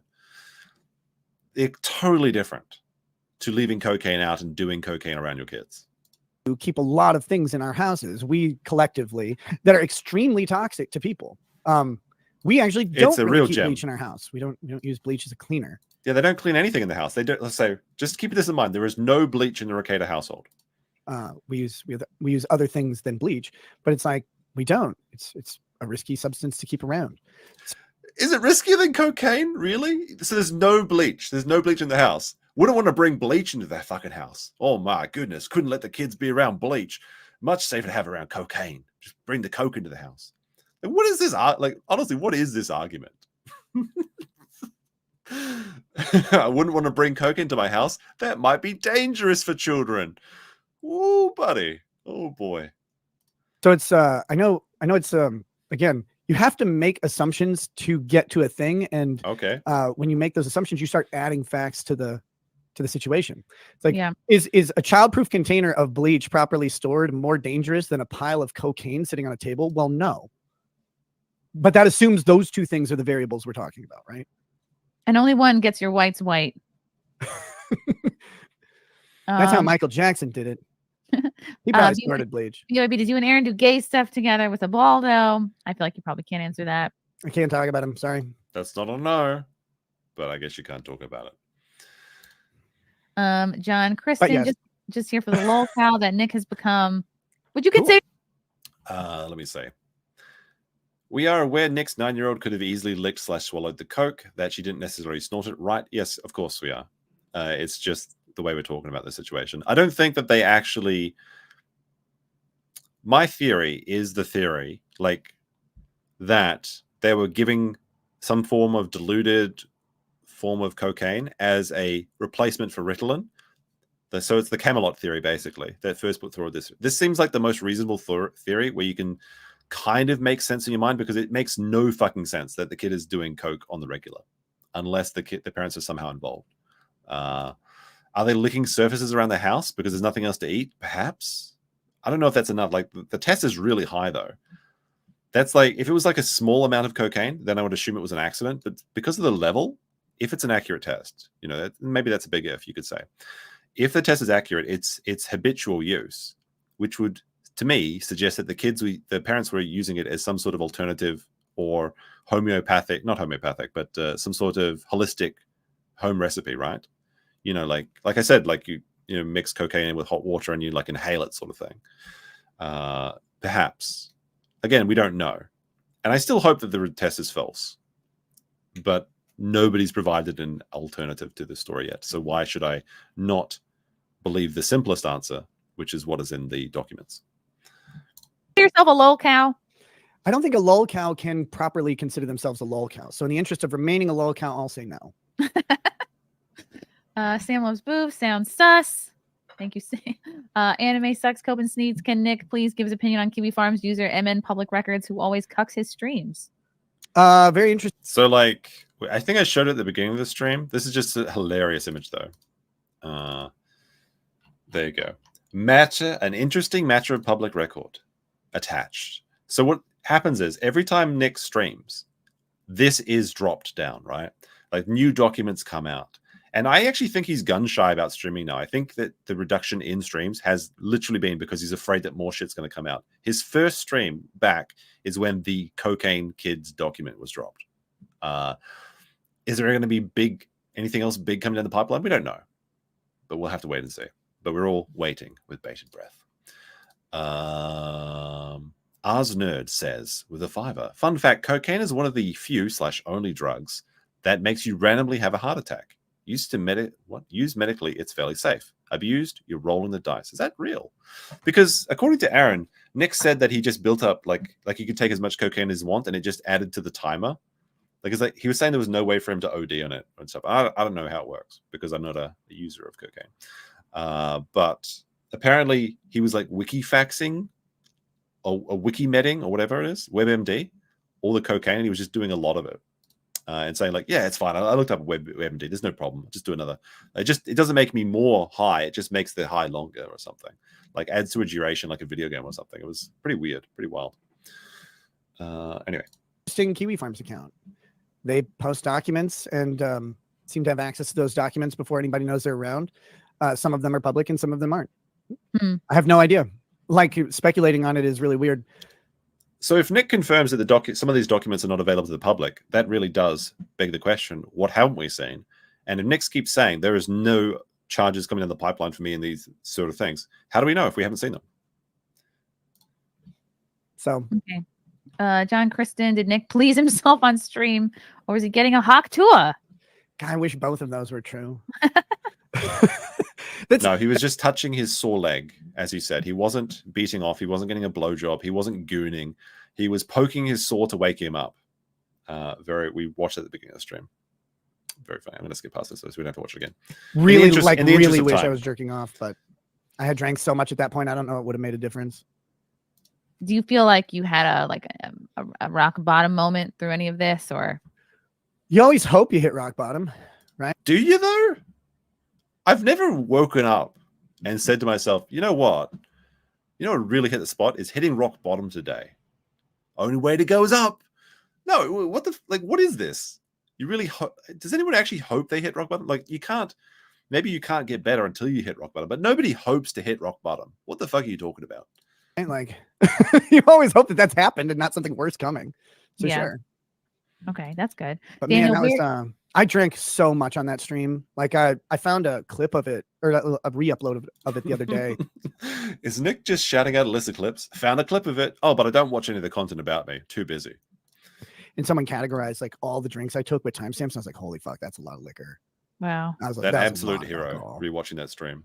Had you drank that much on a stream before? Like you thought you were used to it, or? I don't know. I don't remember a lot of that stream. I was very God very bless the Clippers. drunk. Then you can watch it again and remember it all. It was not a great show. It's in a bad place. Generally speaking, you shouldn't stream drunk. Probably as a rule, but you really shouldn't when you're having a bad day. So, but I'll be streaming drunk this Friday, because it'll be the end of Dry July, and I'm coming back with a vengeance. Get those shots in now, boys.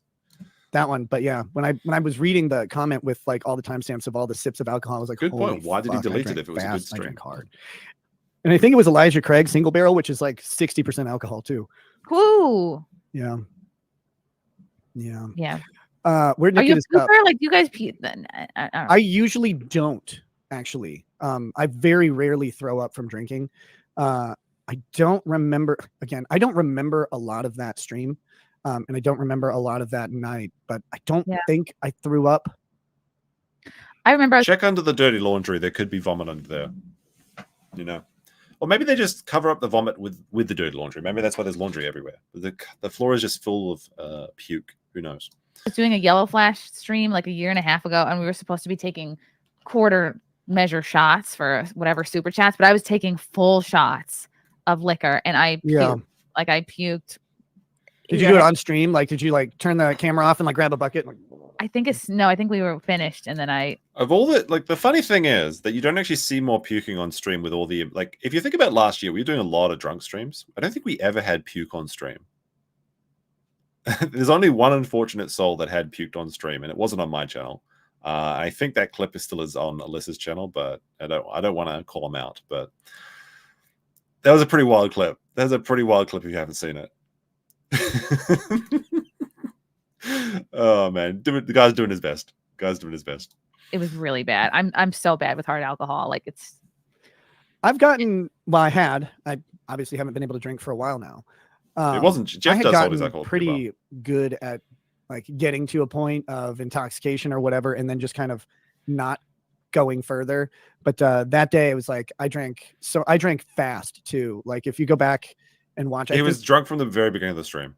I had 3 shots in the first like 5 minutes, Woohoo! and then it was like downhill from there. So I don't know. It was a lot more than normal. But like the throwing up for me is always just a matter of if you're awake long enough for the nausea to hit. Ugh. Yeah. But, I don't know. It was too much liquor, like on a stream. I have no problem admitting that. And it's part of the reason why I was like finally saying, maybe I shouldn't drink on stream. Maybe I shouldn't do that at all. I mean, that's probably more to do with the government mandating that you don't drink at all. That might have played a bit of a part of the role of that. Maybe it wasn't something you came to the conclusion by yourself. I would put forth. Probably a good thing to do. But yeah. It's not just a good thing to do, it's mandatory. Oh wow, how about that? Funny that. If you could have one type of drink for the rest of your life, what would it be? Wait, if I could or couldn't? Could. If you could have one type of drink for the rest of my life, that's the only thing you can drink.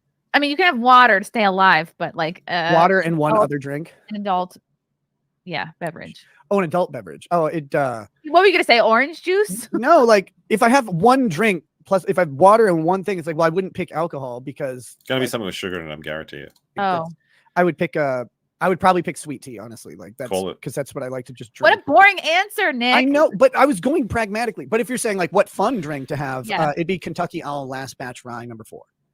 Kentucky Rye. What is that? That might be a good recommendation. Kentucky Rye Last Batch No. 4.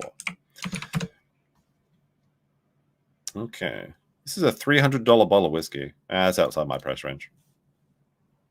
How specific? Very specific. I would have Mambo No. 5. No, I would have water. Coconut water would be my unfun other choice. Ew. It's so still good. Me. No, you got to get the right kind. There is no right kind of there is a right coconut kind. water. Coconut water is delicious. What are you talking about? There's nothing like the water out of a nut. There are some that taste sour and icky, and then there's some that are like really like creamy and delicious. I would do cream. Who's drinking fucking sour coconuts? Me is not what I want to label my water as. That's maybe there's a difference between you and I. There's not cream in the water, but it's like a delightful. Maybe I'm not as gay as I think. I don't know. It is very gay. No, you are. Shoot. Well, I like a Cosmo sometimes. I like a spiked seltzer. But God, I really haven't been drinking much. Yeah, you've been pregnant. Of course you haven't been drinking too much. Just had a kid, by the way. Of course you haven't been drinking a lot. And you kind of have like a reason not to. Yeah, it's putting a real damper. So someone asked me, damn kids ruining fun times across the board, right? Very relatable. Got this mug. That was one of the super chats. I got it at Anime Matsuri. All right, gonna skip past the mug law. it anytime in the future. So Ooh, that sounds fun. Fletcher boy. Oh my God, someone got drunk at home, clutching my pearls. What? Fletcher boy. More like apple polisher boy. Nobody cares about getting drunk at home. That's not the problem here. The problem was the wife swapping, the not feeding the kids, the not giving your kids clean clothes, exposing the kids to hazardous substances. Like, oh no, someone's drinking it. That's not this at all. What the fuck? The actual state of some people really don't like that. Okay. State. I'm gonna blow through all these little ones here. Is Nick getting a cut for this humiliation ritual? Oh gosh. Is that what it is? Yes. That's great. What are you talking about, Sam? I've decided I am getting a cut. Oh man, okay. The moist but droopy long crotch. Chrissy, you should go on the Kino Casino. They can explain everything about this child abuser. He's straight up lying already. Bastions of truth and correct facts. They are. That's not true. Garfield again. What are Nick's thoughts on Katie did looking at images of bestiality? She is a huge supporter of yours, Nick. Will you invite her on a stream? What? What the fuck is Katie did? I don't even know who that is. If she has a vagina, Nick will almost certainly invite her onto stream. I can tell you that much. Especially if she's into bestiality or hentai. Okay. Will I invite her on a stream? I don't know. Maybe. Would it be an interesting conversation? And images of bestiality hentai? God. That sounds gross. icky. But at least it wasn't kids, I guess. Fletcher boy, I caught a shroom Well, that's a charge weird testing statement. lab screwed up. Make them That's a weird statement for a guy trying to get his kids back, but okay. prove their case. I mean, Wow. that's what everybody should do with the state is make them prove their case. That makes sense. Sam loves boobs. Read super chats. He's repeating himself. Ah. Okay. Anime sucks. Scope and sneak. Garfield again. Nick, what are your thoughts on your buddy EVS saying your kids are lazy and spoiled? Do you agree with EVS saying that your kids are incompetent? Oh, Well, I mean, he raised them, so that makes sense. I'm sure my kids are probably spoiled in some ways. Yeah. Lazy, I don't know. Lazy in ways that a parent wants their kids to do some things sometimes and they don't do them. Yeah, I think that's called having a kid. Yeah. That EVS said it in a comedic way. I don't really take any offense from it at all. Okay. Was it a joke though Oh, right. from EVS? Like, I think he actually believed that this. He actually blames the 17-year-old or whatever, 17-year-old, 16, for not doing some laundry. He literally said that, like, the kids can't do a fucking load of laundry. Lazy piece of shit. When I was a kid, my parents were so absent. Like, it's like this weird like race to the bottom of who had the worst childhood. Like, it's some sort of like victory to have a terrible childhood where you have to fend for yourself. Like, wow, congratulations, you had a shit upbringing, you survived. That maybe kids can enjoy being innocent. EVS, I don't know. I mean, not that I'm saying that kids shouldn't do chores. Absolutely, they should. But the idea that they're better for it, like, kids can get through some wild stuff. Kids can go through the worst situations and come out being wonderful people. That just shows you the strength of the human soul, right? But that's not a virtue that we should be, holding to every child to go through a terrible time so that they become better. You can raise them in a way that they become strong, independent people without putting them through trauma. Right. Texican Marine. Nick, I also grew up in the mean streets of H-Town. Hell yeah. What set did you claim? And do you know any gang signs? If you're still writing dirty, just wink. No, I was always the scared minority. So this is like a weird fiction that I've heard, that he grew up in like a really bad part of town. But when everyone like looked up where he lived, it seemed like a pretty good neighborhood. I don't know. That's what I literally was, like the scared only white kid around. So it was cool. What kind of white are you? Polish. Oh. Mostly. Oh, look at that. I got an ad. Amazing. I got to use Chrome apparently. And screw in a light bulb. None of them can do it. Hey, how's it going potentially, Sean? I thought you were streaming. I was going to stream into you. Aren't you doing like a trial or something? Or did I go too long? It's been a long one. This has been a long stream. We have another 30 minutes of this. We're almost through, guys. Shoulder on, lads. 100% Polish? No. I'm I'll try and be more selective with my probably. skipping I of these think ones. about a quarter to a half, somewhere between a quarter and a half Polish, and then there's some just a European mutt after that. Okay. French, German. Like, I'm at war with myself at all times. The Axis powers. Flimsy Greenberg, Nick. A lot of people say Aaron is a broke, goofy, lying, manipulative, emotional man child with a horrible sense of humor and poor genetics. Comment. I don't think you can. Not talking. Well, he is, but he's still better. He's still the best turd in the bowl. but these are all true. Aaron is a piece of shit. About Aaron, sorry, you guys have to make your own determinations about him. Determine his genetics by yourselves. Push-ups. April, run for your life. I don't Go, run. Run. What's funny about this is April's in the room right now. So it's a fun little inside joke that they get to have while she's slobbering his knob. Wendy H, when are you going to build her Lego with MLS and Valhalla? Hi, Nick. Never. That would require doing something for somebody else. I would love to. It's when my schedule lines up with them doing a show. Again, my schedule gets really stupidly unpredictable now. Man, imagine your schedule's so busy you can't fucking build Lego. What a fucking commitment. Building Lego. Jeez. Sheesh. Ooh, man, so big. Come on now. But the real red pill here is that he can't afford the Lego anymore. You need to do that GoFundMe for it. Hopefully that'll level off really soon. Once the kids are back at home, things change quite a bit because it's not scheduling around a visit. It's just having life like normal. But good. I'm glad they're coming back home soon. Dirty Deeds. Nick, what is your go-to DQ grill and chill order? This is stemming from that being watched in the community thing. Like one day someone had sent a chat in like they'd seen me at like DQ. And it was like, Jesus Christ, like calm the fuck down. I've actually had to go to Dairy Queen a couple times recently, and every time I eat their ice cream, my stomach gets wrecked. So you had to go to Dairy Queen. Why couldn't you just cook something? What does Dairy Queen sell? Like it's all like ice cream, right? Like that's all I know about Dairy Queen is like you go get like a chocolate malted there. If you're watching movies from like 25 years, actually 40 years ago, I suppose. Because it's like, whenever you think like 1980s, you're like the 80s was 20 years ago, and it's actually like 45 years ago. You're like, oh, whoops, yeah, you just got to go eat that slop. It's a burger joint, really? You just have to go to get burgers? I mean, I guess if you're high, right? I'm not sure what's up with that.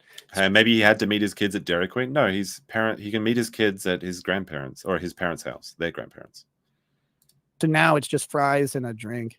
I hate going to Dairy Queen. Because Dairy. Then why go there? I hate going to this restaurant that I had to go. Well, what do you mean you had to go to Dairy Queen? Is not great for human beings, just generally. No. Garfield again. Nick has stated he wants all trials to be televised and fully transparent. Will Nick advocate for the television treatment of his own potential trial? It's not really up to me on whether or not the trial is televised. Yeah, I think the judge is the one that decides that. Oh no, here comes the wee-woos again. Someone else passed out. Fully transparent. I've talked about it a lot, and I do think that transparency is the default mode that we should go for in these things. So I do think there are places where we want to protect certain people or certain aspects of trials for sure. I've never actually said fully transparent. For example, testimony of minors about, things that may have happened to them in cases of like child sexual abuse and stuff like that. I don't really think that that's a thing that needs to be televised, but all of that is premised on the basic concept that people used to be skeptical of the state. And that was the whole purpose of transparency of the courts. It comes from the English Star Court system, the Star Chamber, where he rattles on for a little bit, and no one got to know what or why. The reason was not to protect the person. The reason was to protect the accusations of the Crown.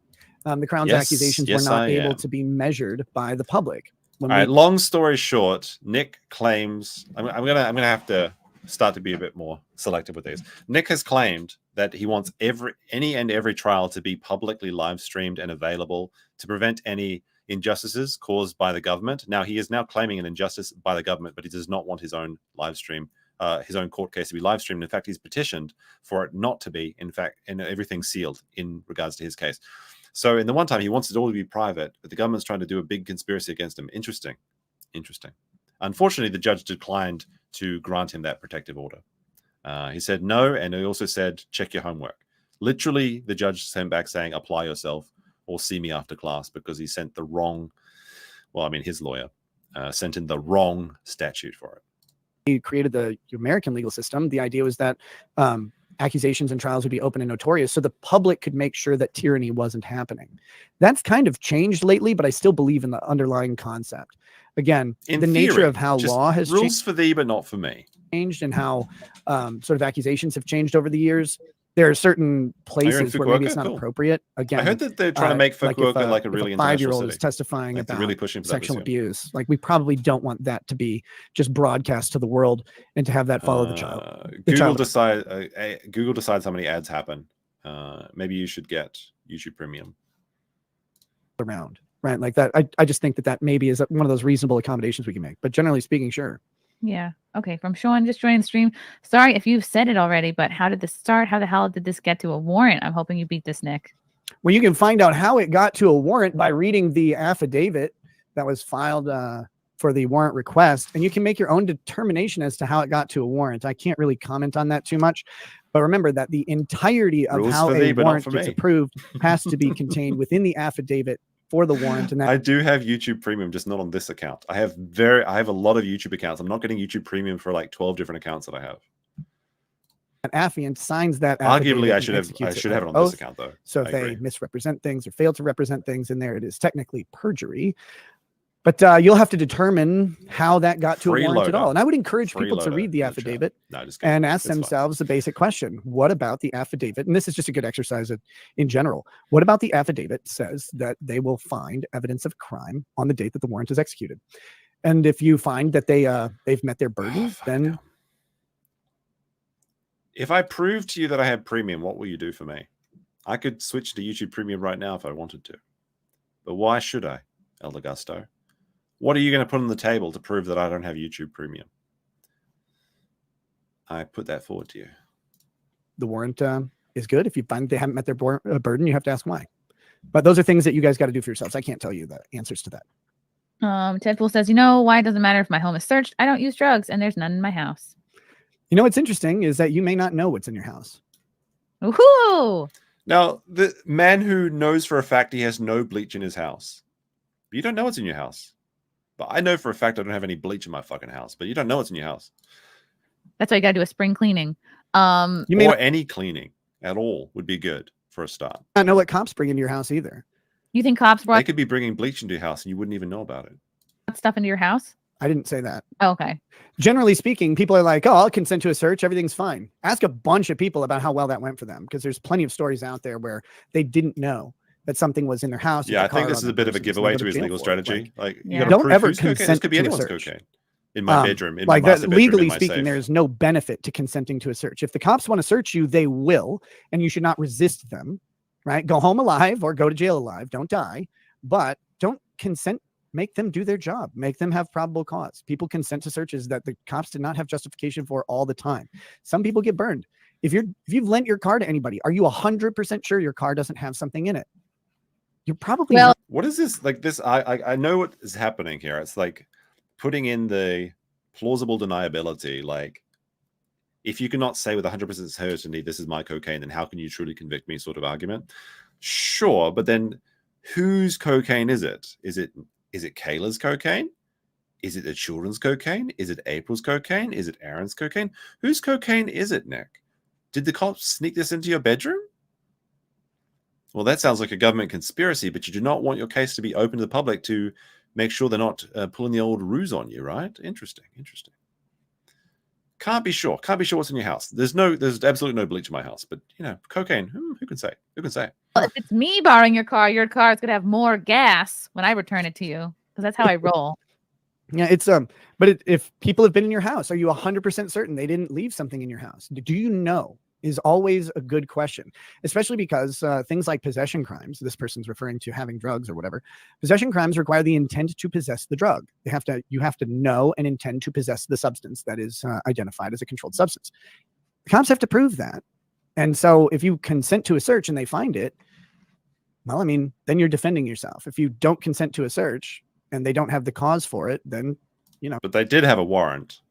And they did find the cocaine. It's going to be a little bit tricky. Going to be a little bit tricky there. Hopefully they don't do it. Intent to possess. Wait, what? It's just in possession of the cocaine. Sure. I don't know. Maybe there's some legal mumbo jumbo that goes in there. Do you need the mens rea to have the cocaine, Jeff? I saw you in the chat there. The mens rea. Just wanted to use that word. It's a $5 word. I had to slip it out. No, he's in possession of it, and it's for possession. I don't know. But again, Cops will always search you if they. All right, hold on. I actually got fact checked in real time. Hold on a second. Where is it? Where is that? Where is that sneaky little bird that's correcting the record? Where I saw you in their chat there somewhere. It's not showing up. It's not showing up on my StreamYard. Is that actually not showing up in StreamYard? What the hell? Well, AM says people have specifically donated to you get YouTube Premium to make the stream better. You mongo. All right, hold on a second. We're at 1 hour 55. I'll switch. 1 hour 55. If this breaks, was it 1 hour 55 or 157? I thought it was 157 actually. Okay. There you go. Look. Premium, dude. There you go. YouTube Premium has been activated. I told you I had it. 100% certain they didn't leave something in your house. Do you know? Is always a good question, especially because things like possession crimes, this person's referring to having drugs or whatever. Possession crimes require the intent to possess the drug. You have to know and intend to possess the substance that is identified as a controlled substance. Cops have to prove that. Says, and constructive possession is the bad stuff. Constructive possession is where the bad stuff is not on your person, but you still have the intent, mens rea, and the capability to control it. I think it being in his own personal safe is probably enough evidence, I would say. So if you consent to a search and they find it, well, I mean, then you're defending yourself. If you don't consent to a search and they don't have the cause for it, then, you know, hopefully they don't do it. But again, or if they have a warrant, they can cops just do will it always without search you your consent. if they want to. You should not resist that, but you should not consent to it because that may be a great defense for you going forward. Okay, all right, I'm gonna blow through these. Brandon Lucas, are you Christian? I think you answered that already. Yes. I'm not sure why this is in caps. He wasn't home at the time the cops arrived with the search warrant. It's irrelevant. They have the search warrant, so they can go into the house. They don't need. He doesn't need to be there for the search warrant to go into their house, and because they went in without him. Yes, you are. Red Fox. How's the ruble contract coming along, Nick? Did you come? So it's Rumble. Probably not existing at all since he has to take the absolute crumbs. Rumble, trash website, but they have like an inbuilt like ad player now or something. So streamers like Ralph can use it to get a little bit of juice when they're doing like anyone. These are like available from the entire pool of ads. Then you can just pick one and do it. And his first stream back was on the Rumble video player, and I was curious why. It's because they have this new feature in where you don't even have to get permissions for sponsorships. You can just like play these random ads and shill the worst products possible to your audience of rubes. And maybe you made some money from it, I suppose. An agreement yet? Ruble is the future of streaming. Ruble? That sounds fun. I don't know what Ruble is. I assume Rumble can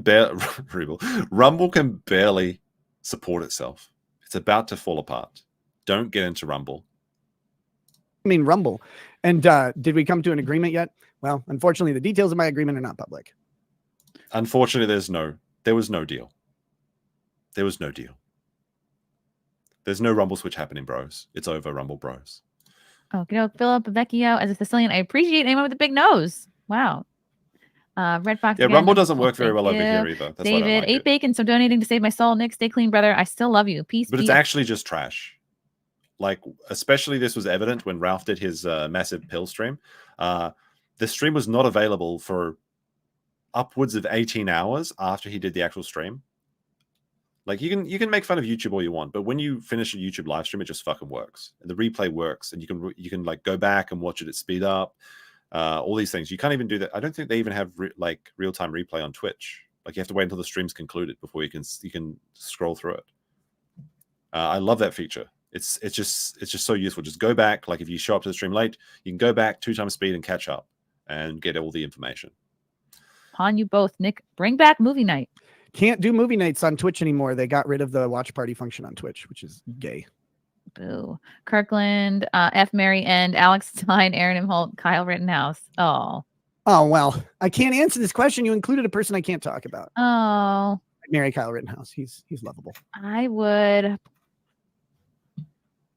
probably have to marry Alex Stein. You want to marry? And fast forward a little bit. Red Box. There. Are you going to do St. Cloud State University to see Donald J. Trump today? I heard he was going to be here, and I was like, oh, God, that sounds hilarious. Probably not, though. So Nick said earlier in the stream he did not have any obligations today. There was no drug test today, so he could have gone to the Trump rally and live streamed it. You know, maybe done some Trump and guns IRL. Too lazy. No, that would require working and going outside. So that's off the table. That's a no. He didn't even live stream it from his own bedroom. Much too busy. Much too busy. Oh, okay. I don't normally go to things like that because I don't want to get stabbed. Yeah. Not that I would particularly get stabbed. I mean, just anybody. Like, I don't. Political things have become very tense. Yeah, true. Market Reality, where do we get Nick's merch these days? You have to buy it from a man who knows how to get things, like Morgan Freeman. Where can we get that? What about that 5K local subscriber gift? Where can we get copies of that? Still waiting? Okay. That's a Shawshank Redemption joke. Sorry. Sharmuda, was the Balldo taken into evidence? No, I hit it in my butthole. They'll never look there. They Kirkland, didn't, Chrissy. They didn't look in my butthole. I'd be like, you sure you don't want to look in there? You don't want to take a peek? It's wide. There's a whole bunch of stuff up there. That's the gay reference drink game. You got to drink if you're playing that. Kirkland, when we were drinking, you gave me Marlon Brando from Apocalypse Now vibes. I'll take it. Chris, does Nick still Balldo April? Again, that still word is in there. Implying that Still, right, still. No, Kayla was the only one dumb enough to ever be subjected to the Balldo. Wow. Tried to trick you. Garfield again, will Nick be willing to do an interview with Pod? Awful, I hear you know him. He'll have to talk to me about it. I'm sure if Jesse wants to interview. Is there a loudspeaker at 11, 12:30? Gimme, he'll reach out at some point. He usually does. Philip Vecchio, people make it seem like Nick is in the Secret Service protecting Obama in Colombia. Also, I lost 150 pounds. I appreciate Nick's fat shaming. God bless. Hey, man, keep it up. Colombia has enough monetary problems as it is. There doesn't need Nick going over there and destabilizing their entire GDP with his snoz vacuuming up everything. Not your weight, though. Goldie FX, if you could only use one adult toy for the rest of your life, which would it be? Oh, holy fuck. Okay, let's see where this is going. Hitachi Magic Wand. That's an easy answer for me. Cheating. There aren't like good guys. How is that cheating? It's an adult toy. I know. Because anything that vibrates, you think is cheating? Yeah. Really? If you actually have to think about this question, you're in for a bad time. The Hitachi Magic Wand, though, it's kind of funny about their company because they literally just started as a back massager, and everyone's just like, "Holy shit, this can make women cum." And they're just like, guys, can you please stop buying our back massager and subjecting it to women's vaginas? And they're like, no, we're going to keep using it. And like, okay. They're just like, to this day, they sell them as back massagers. And they're just like in absolute cope about what their company actually provides. I can only imagine it's very funny to be in that office as they all pretend that they're not just used as a sex toy. So there you go. Also true. Imagine being a woman. No. I have no idea. I haven't in a while. It died, and I can't find the charger. It died like. Whoa! It Oh my goodness! How fucking callous is that clit gonna be? If you broke a Hitachi on you, are they like famous for not breaking or something? You jackhammering your pussy until it actually breaks a piece of Japanese engineering. Jesus Christ! Glad I'm not her husband, I suppose. But that's not an original. Then the originals are hardwired. There's no chargers, no battery. Wait, how the fuck do you even know this? Like the deepest lore in the Hitachi Magic Wand. Like I know the stuff that everybody knows, that it was like a back massager. But he's like actually, the original model was hardwired. It did not have a wireless model until the 1969, I suppose, would be the year, right? Special model. Like that's a weird fact to know. Mine. I mean, not really, because he had to literally take suitcases of sex toys on vacation with him. If you remember the deepest lore of the streams. Yeah, it's not looking good. Plug it into the wall. Yeah, see, no, that's not the real one. Then you gotta get the real one. It sounded like an old boat. I had to retire it. I had to retire old Bessie. Thing winds up. I think if you could only use one adult toy for the rest of your life, which one would it be? I just don't. I have no idea. There aren't really good adult toys for guys. Like they're no. There's the thermos with the vagina in it. I don't have one of those. Yeah. Yeah, the flashlight thing. You just take it out and then use it for coffee. Right. You pre-creamed. Oh, fucking God. Imagine you just Vile. like for coffee, like you just drink out of like you put your mouth on a snatch. No, you got to get the mouth insert for it so it feels better. It's like, oh, I'm just kissing. He lost his shares in the Balldo company. Even they can't be associated with him anymore. They can't let the good name of the Balldo can't be besmirched by being attached to Rekieta. So he can't legally, contractually mention the Balldo. Like, No, I get- I made that up, by the way. With the caveat that I don't have one, I think I would go with the fleshlight. Like, it seems like it'd be good. It seems like it, but I don't have He's one. already so- got 2 fleshlights in his house, so they're just not doing any laundry. Why does he need one of those? Oh, no.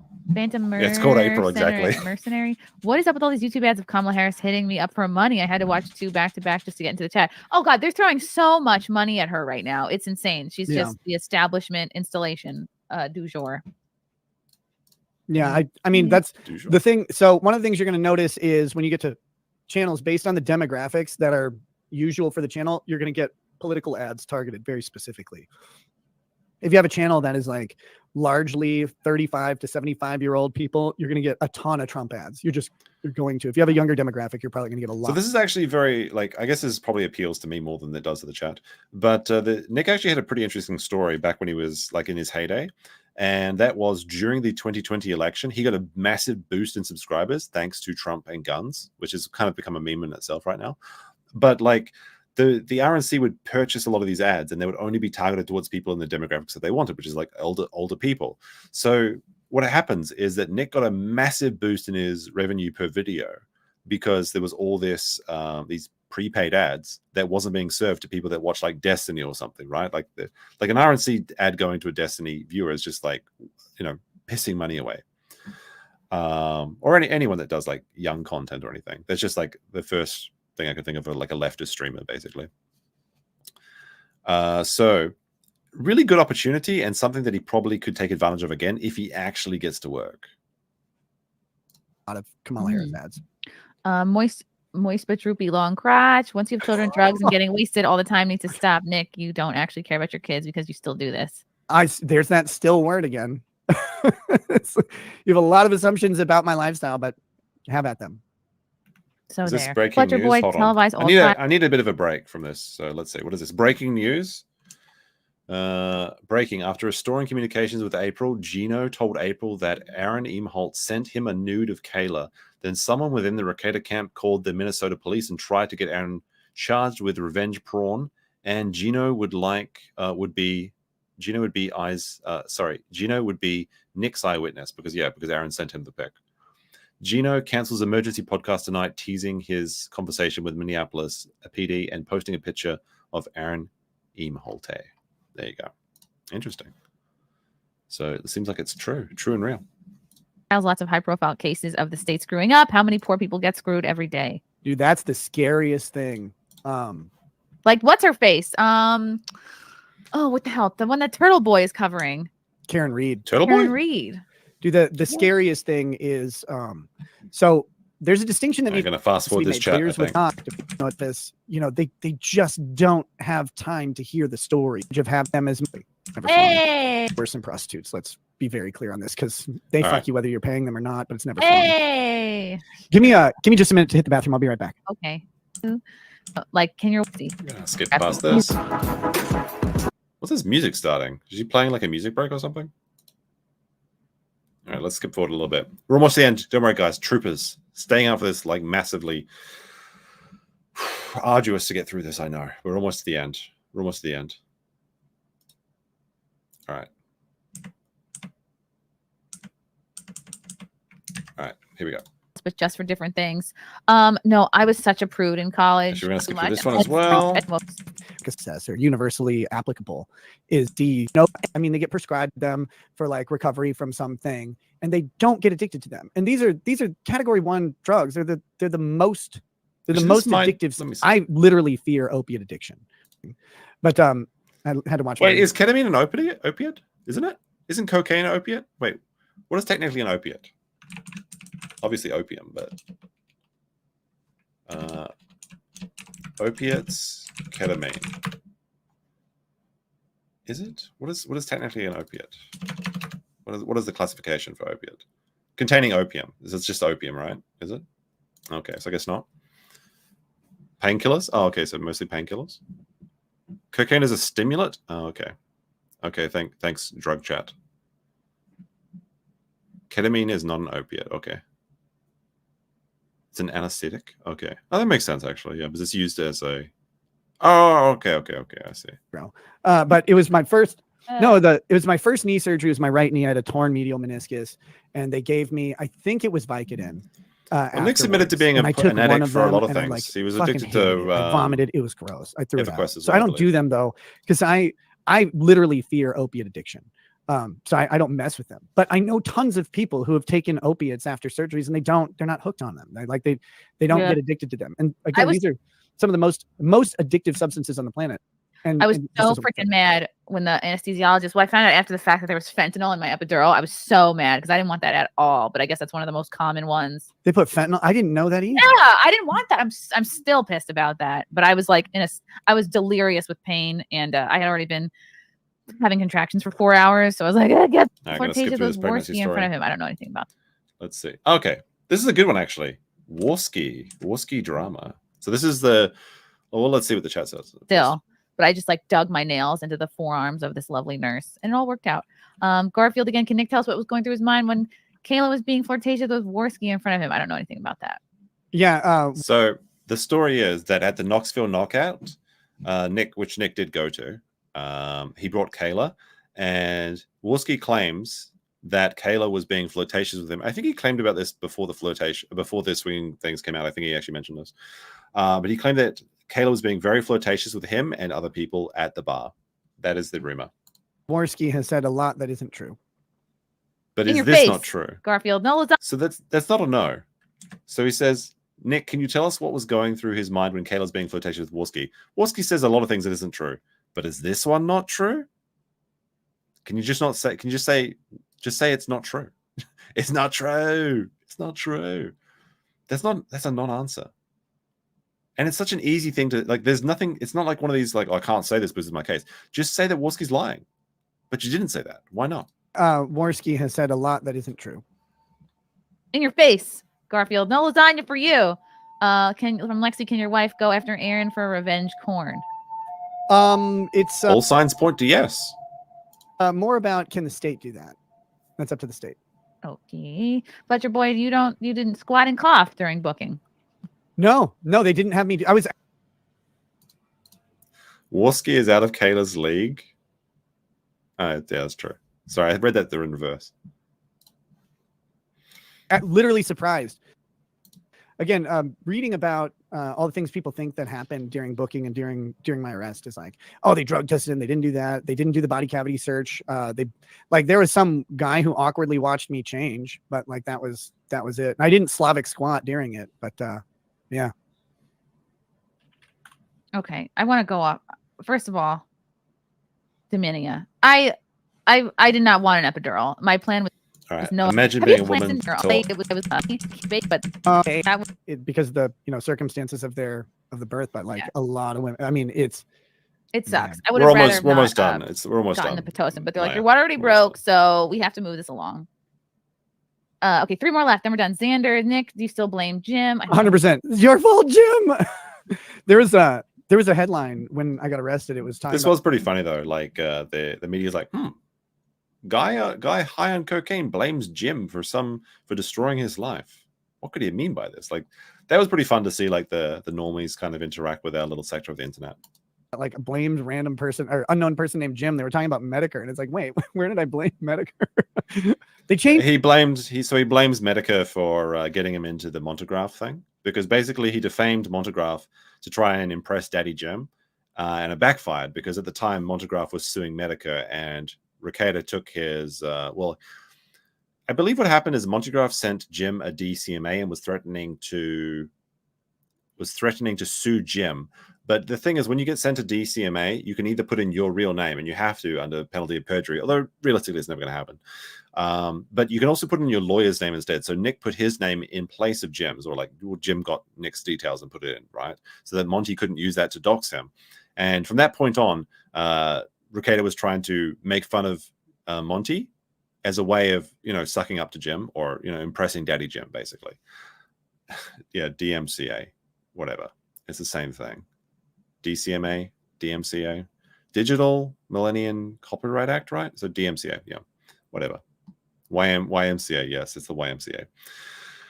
So basically, when Nick was high off his gourd, he was basically ranting about Jim because of his own actions. He blames Jim for getting him involved with Montegraph, which is now his owning, which has cost him hundreds of thousands of dollars because he couldn't say sorry or just let it go or something or drop it.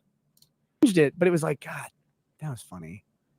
Okay, $200 funny. I'm praying for Nick, Kayla, their kids, April, $200,000. Aaron, all their families and friends during this horrible time. I hope all charges get dropped. Thank you, Red Fox.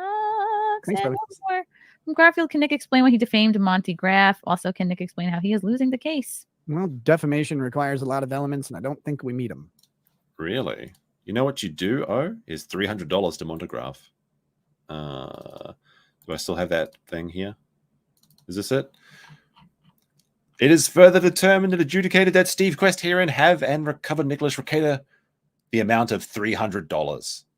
So you owe your lawyer, at this moment, you owe your lawyer $200,000 and you owe Montegraph $300. Are you winning, son? Are you winning, son? Myra says for a 50 Swedish krona, I think. Almost done. What's this? Keep going. We're almost at the end, I think. Thank you very much for the boom. We're done. Swedish No more from Garfield. monies. We're done. Thank you, Nick. I kept you on way too long, and my bean is probably starving. Where can people? Yeah, she's neglecting her kids for this live stream as well. No, I assume that they're being well fed or something. Oh my God, 4 hours and 20 minutes. Perfect. Smoke weed every day. No, actually, I've never smoked weed, which is pretty lame, I suppose, for me. I do drink a lot though. Well, yes, I did. Right, that is the most recent update. It was a brutal one. I know it was a bit of a slog at sometimes, but there was a lot of interesting little nuggets of wisdom. Let me take a quick look. Oh, look, potentially Sean is streaming. Wait, what the fuck? Skip. I'm going to restream into potentially Sean. Go say hi to Sean. He's a good boy. He didn't do nothing. I'll read that super chat as well, but let me just set up the restream. Tomorrow, there's going to be like a full week of streams probably. It looks like I'm going to be busy streaming.